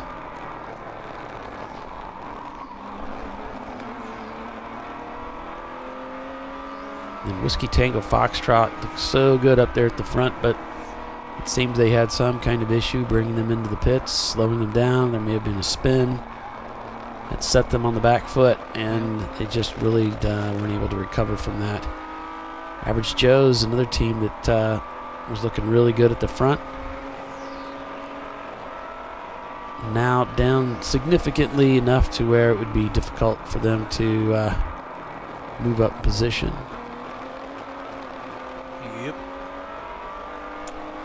So these teams are kind of locked into position here. Up front, yeah.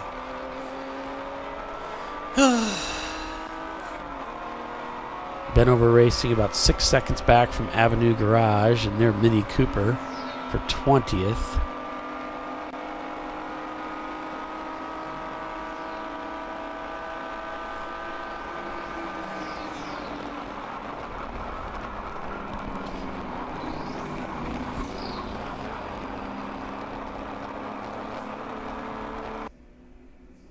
The ketchup car coming up on the JB Bugs machine.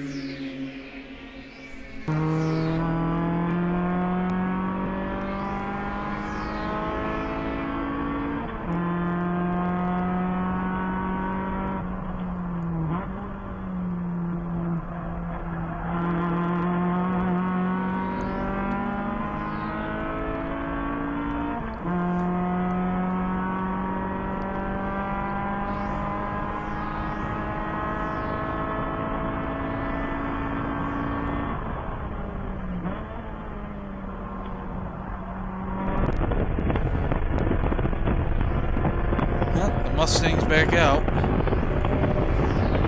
Yeah, maybe just get a few more laps in here.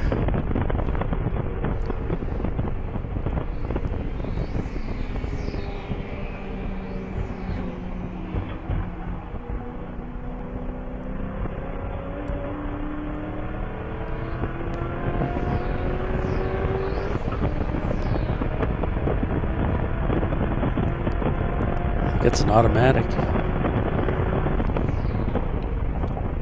No, no, maybe not.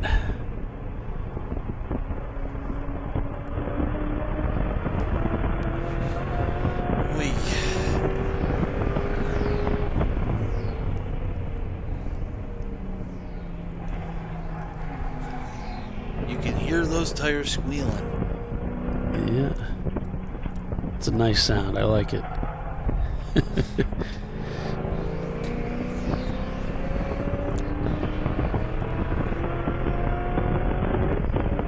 Thanks, Thomas.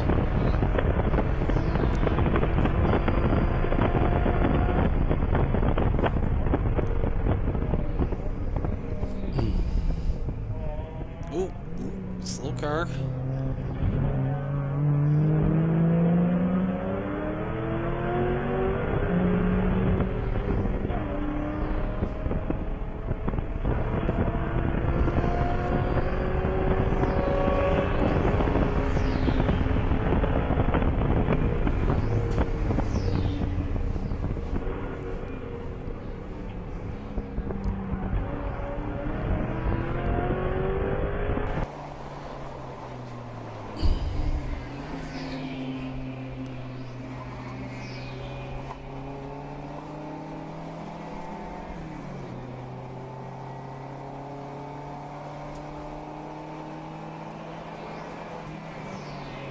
So in the Mario Andretti, Michael Andretti car, they're prepping for their last pit stop. Doc Martin's going to be coming out.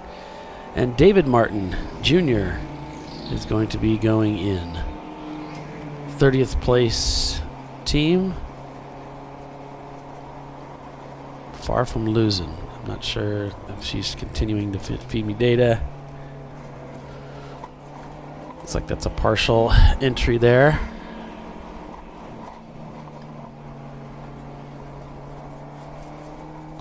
So it looks like we're queued up to for our final break of the show and of the year. You're watching Champ Car Live, presented by AutoZone. Stay with us. We'll be right back. You know, I'd buy tires online, but then what? We've thought about it. We're TireRack.com. They should let you ship directly to a mechanic. Actually, we call them independent recommended installers. They should have like 1,000 mechanics. Try over 7,000 installers. Then you just make an appointment. At a time that's convenient for you. This could change tire buying forever. TireRack.com, the way tire buying should be. Come on, Road. Do your worst. We'll be at our best. engineered to meet or exceed original equipment performance, exclusively at AutoZone. Lifeline's continuous commitment to research and development ensures that we supply the most innovative and cutting-edge products available. Used by the majority of the world's motorsport championship-winning drivers, teams, and constructors, Lifeline has a stringent and proven history of success. Lifeline's continuous commitment to research and development ensures that we supply the most innovative and cutting-edge products available. Lifeline's 0360 systems are the result of over 7 years of intensive research and development using 3M's Novik 1230 environmentally safe gas extinguishant. Lifeline uses only the finest quality components. For more information regarding our fire safety equipment and fire safety systems, please contact us at info@lifeline-fire.com.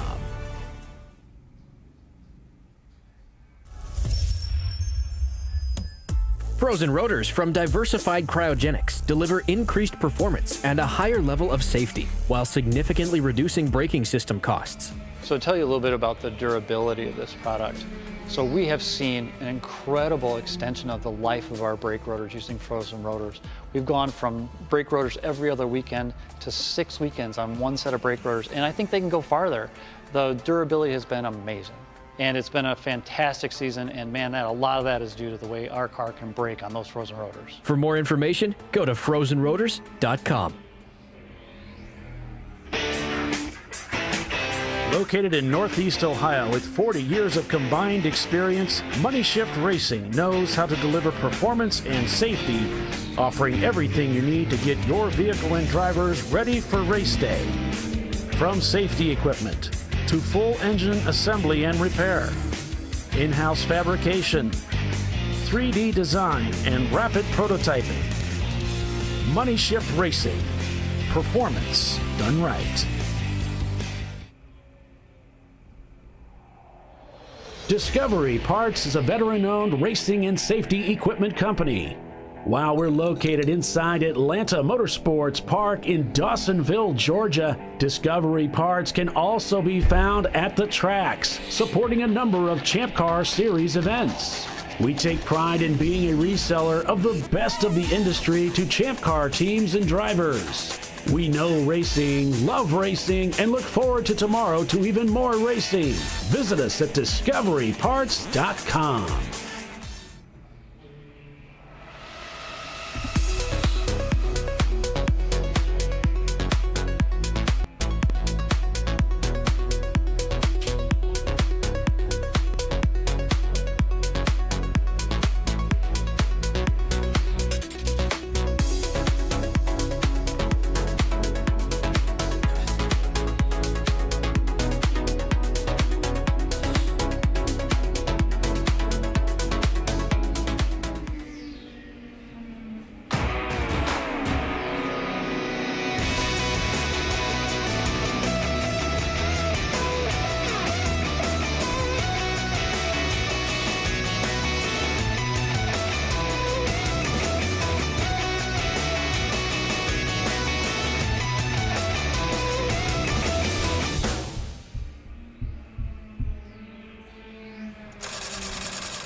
No.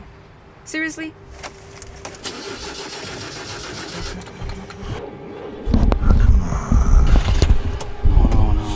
You for real? Dale, dale. Really? Wow. So maybe just a cable? We can help you. Welcome to America's #1 battery destination, AutoZone, your battery solution.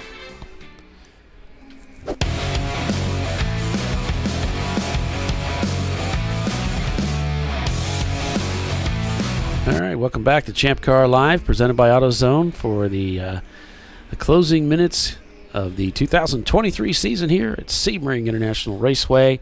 Pinky's Out Arrow leading Whiskey Tango Foxtrot, followed by Average Joe's for the overall podium position here in Champ Car. So we'll be keeping an eye on them as they're working their way around the racetrack.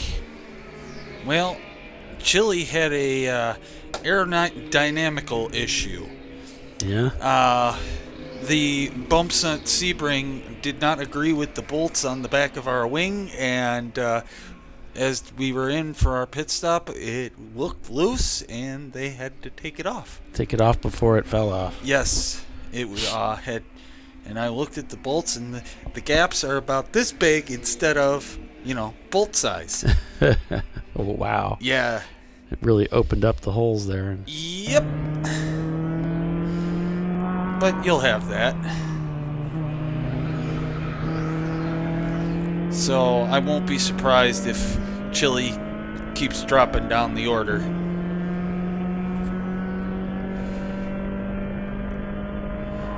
Some days you're the bug, some days you're the windshield. I wonder how much that really affects them because, rear wings are often for stability, and we don't have a lot of high-speed corners here, so I'm wondering if that won't really hurt them too much. It's the time it took to have to take it off there that probably did quite a bit of damage.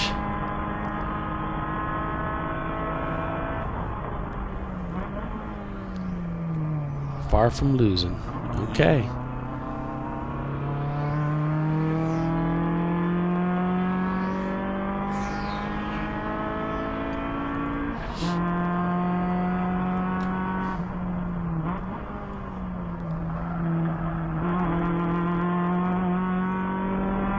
So did you get that, Billy?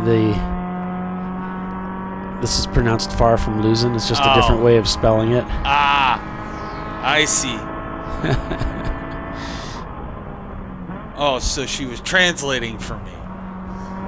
Yeah. Well, we also got it online here, so. Ah. They're trying to help us out. They're very clever.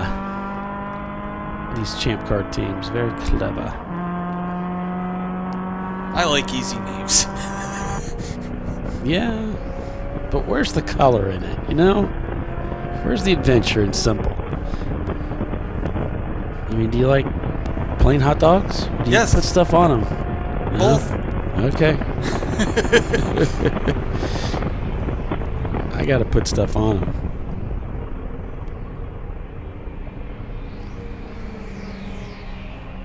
I had a hot dog last night, in fact. It wasn't from Salins. It wasn't really that great. Mm-hmm. But we needed something, so that's what it was. Sometimes it is what it is. Trust me. Been there, done that.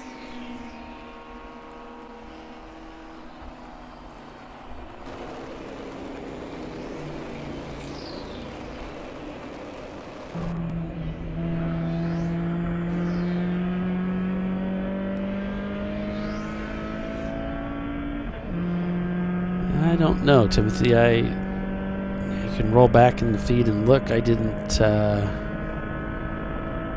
see that happen, but it doesn't mean it didn't happen. That's for sure. Yep. Ketchup has overtaken Chili, so yes, they are falling down the order. There's the blue Mini Cooper right there, coming through turn 7.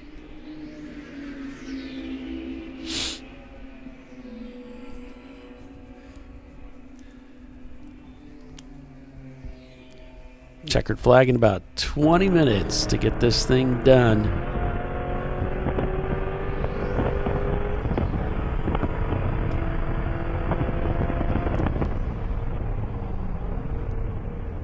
Section 8 just going to go ahead and take it to the checkered flag, it looks like.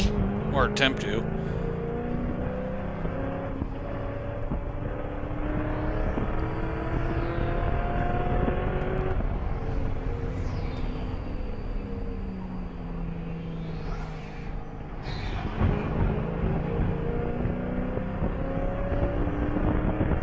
Whiskey Tango Foxtrot leads A-Class.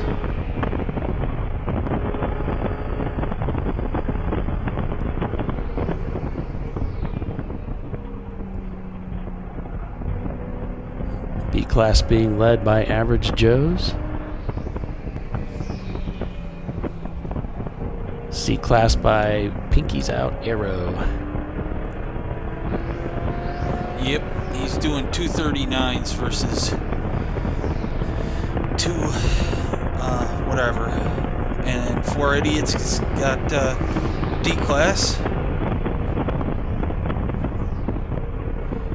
Open throttle has, I believe, that class wrapped up. And then F-Class, yeah. And Team Bruce Innovations for EC.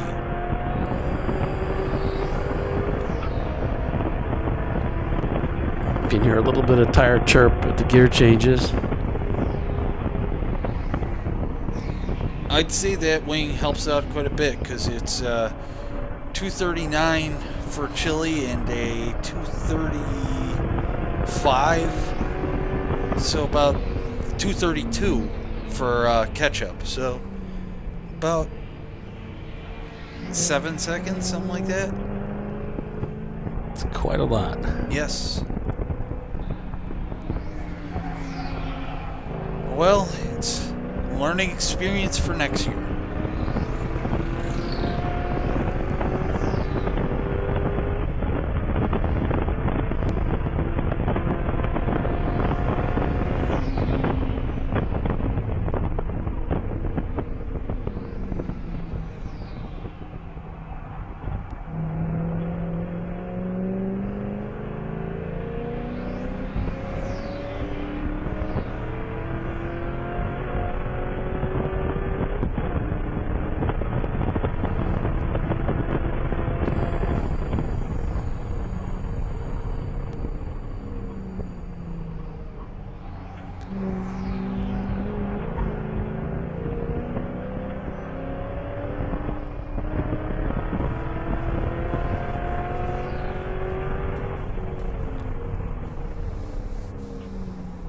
Well, folks, got to say thanks for supporting ChampCar.Live and coming out and watching the shows, listening to the shows.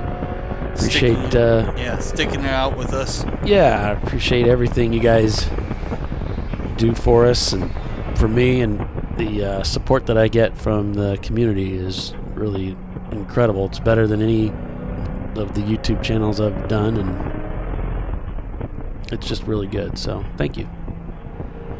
We all appreciate it. Little twist right there.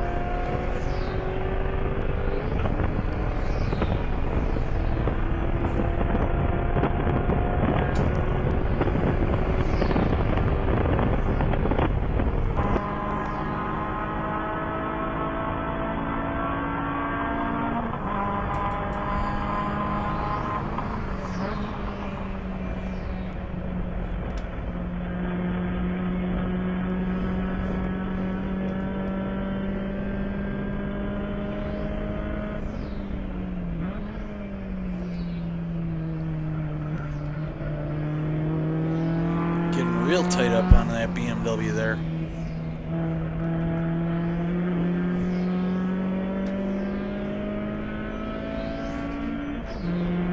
And then the BMW says, bye-bye.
The final minutes winding down. There's our leader going through turn 7.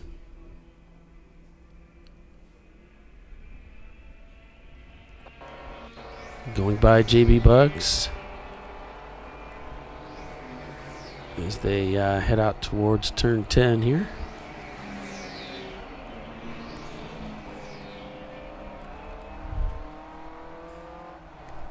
They'll bend around to the left here, straighten out, and set up for 13.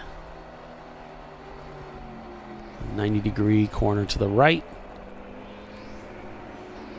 Back on the power here.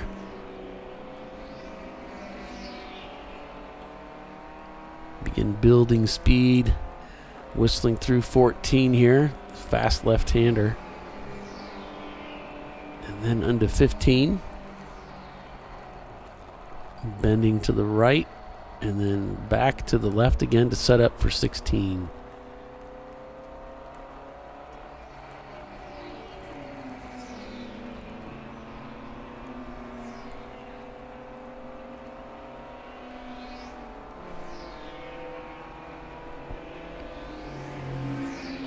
Thank you, Lucas.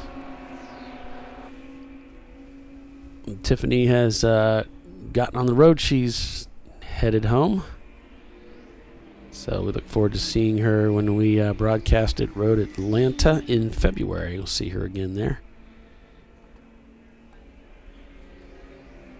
There's the leader coming through. With a little less than 15 minutes left.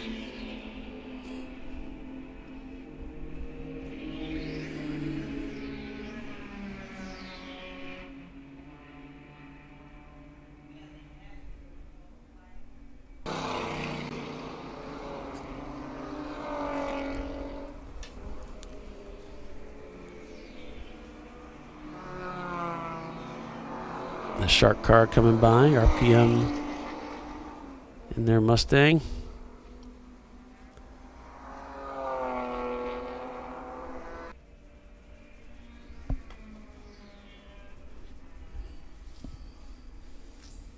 There's WTF going through.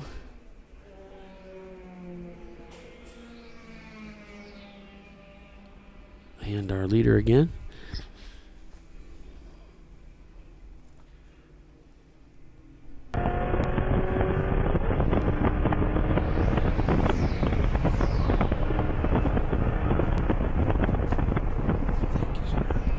Thank you.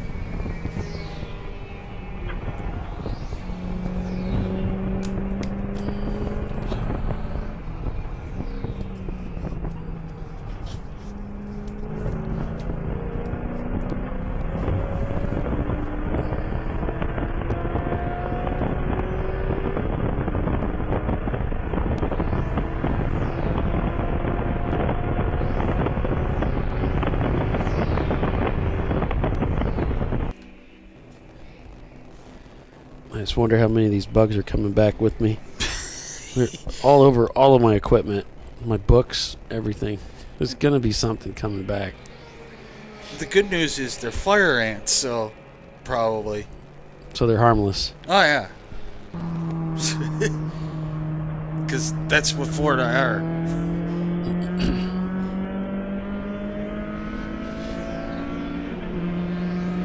I mean, did you see the other day there was a alligator eating a python down in the Everglades? Oh, yeah? No. Yeah. Caution's out. Yeah. It's just a invasive species getting eaten by a native species.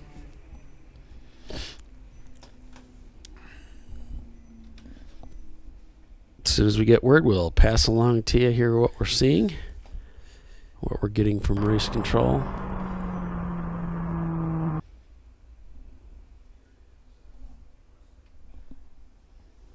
I don't see where purple the 35 Christmas tree lights are.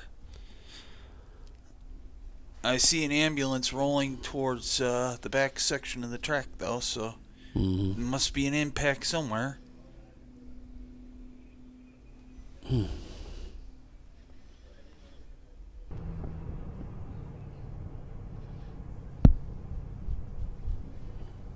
There's another one rolling.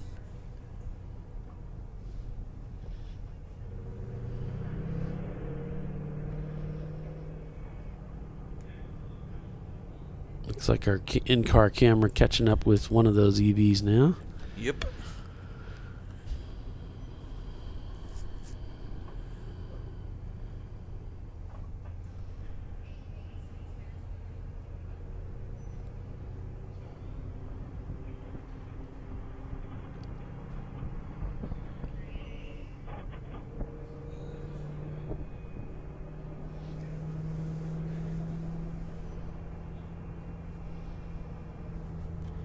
Nothing on the board yet.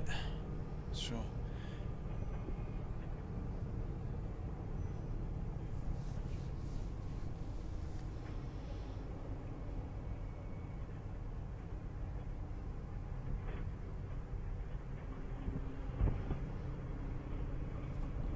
there it is.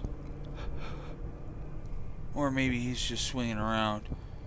No. Yeah, he It just looks like he took the access road.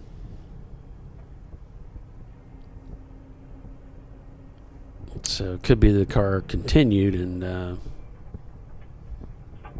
so he's not needed. He's going to circle back. Or they're switching spots with the one that is actually taking care of the situation. Less than 10 minutes unofficially on the timer. Could potentially finish this under caution. Yep. Single yellow all around. Here we go. Never mind that theory. Oh, it could still happen. Yeah. There's still time to throw cautions.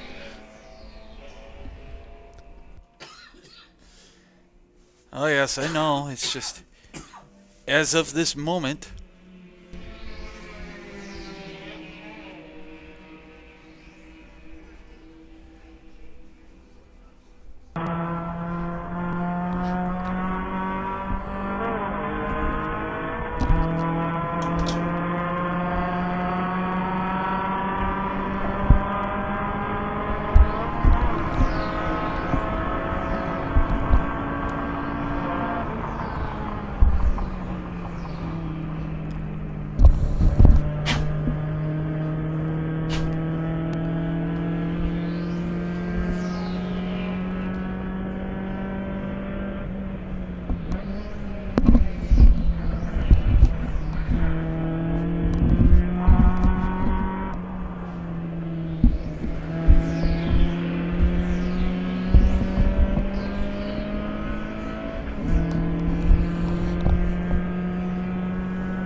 So I'm standing right now here in the booth, and I'm just looking out over this sun-bathed racetrack for our leader.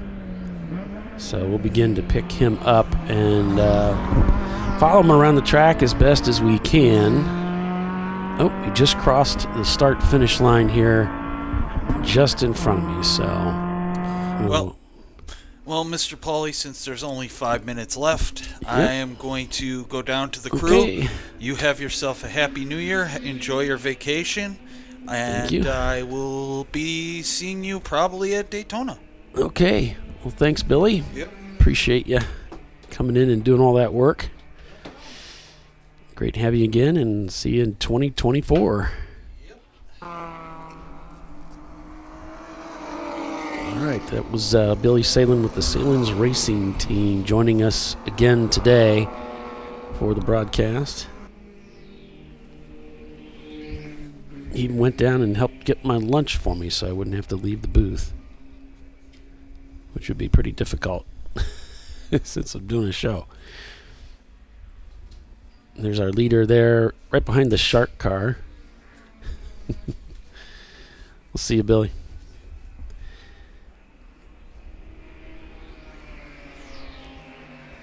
So we can kind of keep track of things a little bit here since we have an in-car camera in the Shark machine.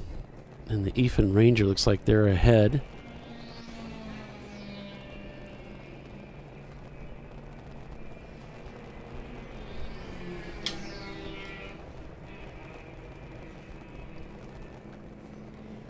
Ooh, a lot of tire smoke there. Lockup going into that corner. checking his rear view mirror with the leader just behind him.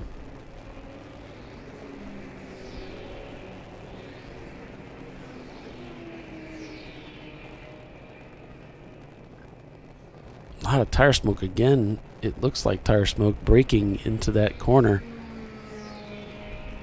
Getting set up for 16 here, it looks like. It's really difficult to see. This is where the sun really comes into that cockpit and just washes the windscreen with sunshine. There's the leader coming around the outside, heading down to turn 17.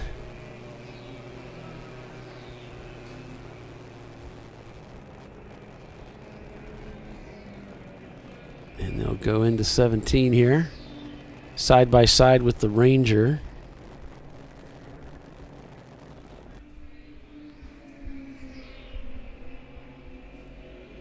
As they come across that start-finish line.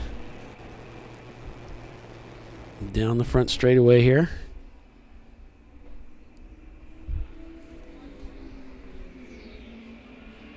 And the leader just gets around the Ranger.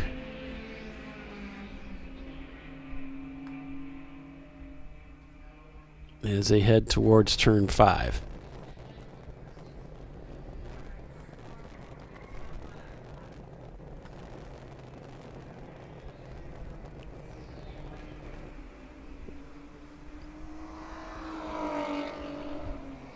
So coming out of 5 is our leader. You can see actually trying to block the sun from his eyes. It's so bright. Coming right into the car there.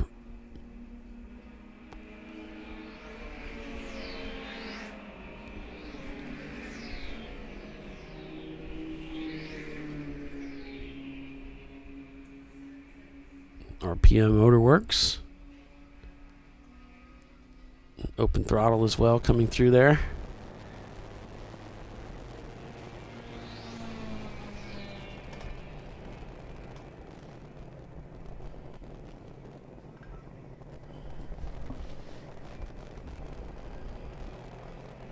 Not seeing a lot of any really close battles up towards the front. Valyrian Steel and Team Salem Ketchup are separated by about 9 seconds. That's about as close a gap as I am seeing up at the front here. Although, down in 15th, Marathon Motorsports TLM is right on the tail by 0.8 seconds of Fing Dog Racing. And Marathon much faster on that last lap, so we could see a pass there for position.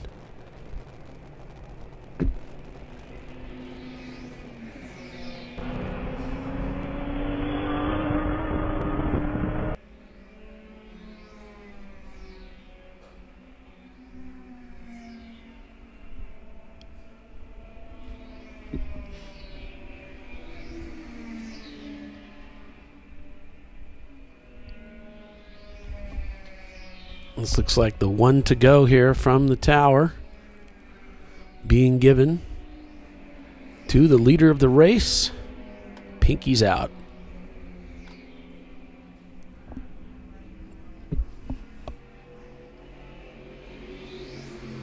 And really, Pinky's out has had a really good race today. And it's been a pretty solid racing season again for that team. Team owner Chris Huggins stepping down from the board now.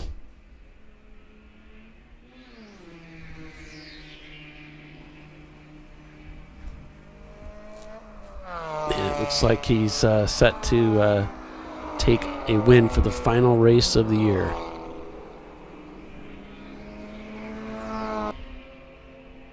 Into the back section here, I can see the leader going through turn 7 now, as our feed is just a little bit behind the time.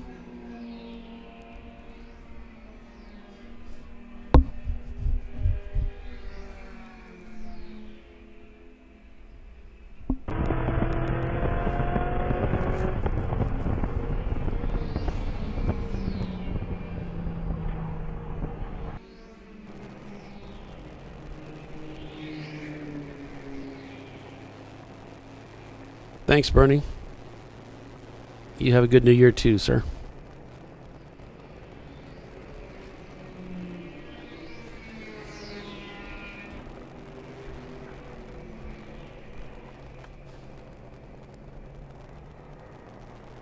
I'm watching the flag stand here. They've got, they're showing that 1 to go and having to block the sun using the furled white flag just so we can see the cars as they come under that 17B bridge headed towards the flag stand for the final time. Pinky's out, rounding turn 17. And seeing that front straightaway come into view as the corner workers and the have been calling around corner by corner where the leader is, so the flagger at the start line knows when to expect the 146.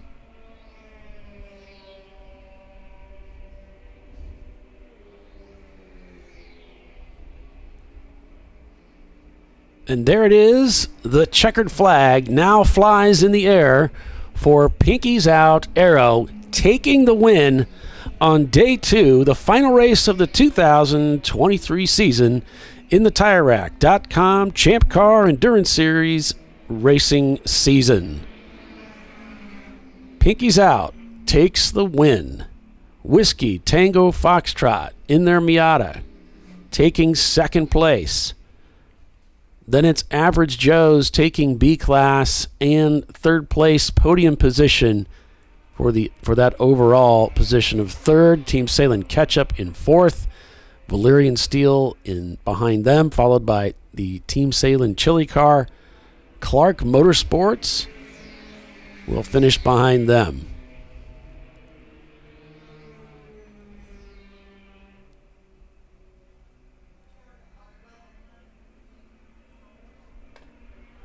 So we'll sort these by classes so we can see as the cars are still coming across the start-finish line. We can see we've got Pinky's Out Aero taking the win here overall.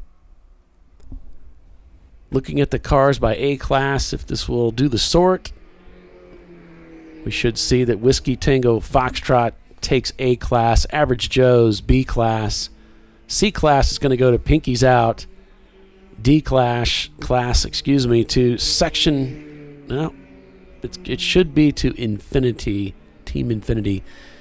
It doesn't look like this is going to do the sort for us.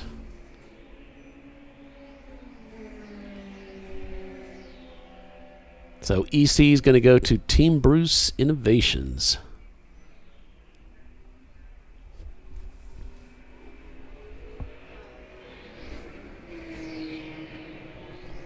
And the drivers are waving their thanks to all of the corner workers as they cycle around the racetrack, thanking them for their hard work and making it possible for us to go racing here again this weekend. There's the Section 8 Mustang taking that checkered flag with the number 495 next to them, coming under that Cadillac Racing Bridge.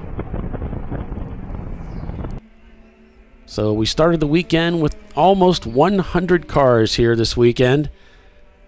And what an amazing race weekend it was. It was just absolutely gorgeous. Perfect weather racing throughout the weekend. And a perfect way to cap off the 2023 season. Everybody just having a great time. And that's what it's all about. So we got to say a special thanks to all of you, our members and our viewers who watch the broadcast and hang out with us. And we certainly appreciate all that you're doing. All of our sponsors and supporters for the 2023 season. We're all really excited and looking forward to the 2024 season for the TireRack.com Champ Car Endurance Series. So that's going to do it for us for this year. On to next year in February, we'll be at Road Atlanta with Bob Varsha co-hosting. It's going to be a great season opener. Hope you'll join us there. Hope to see you all there. Until then, I'm Paul Veltum. We'll see you next time. Take care.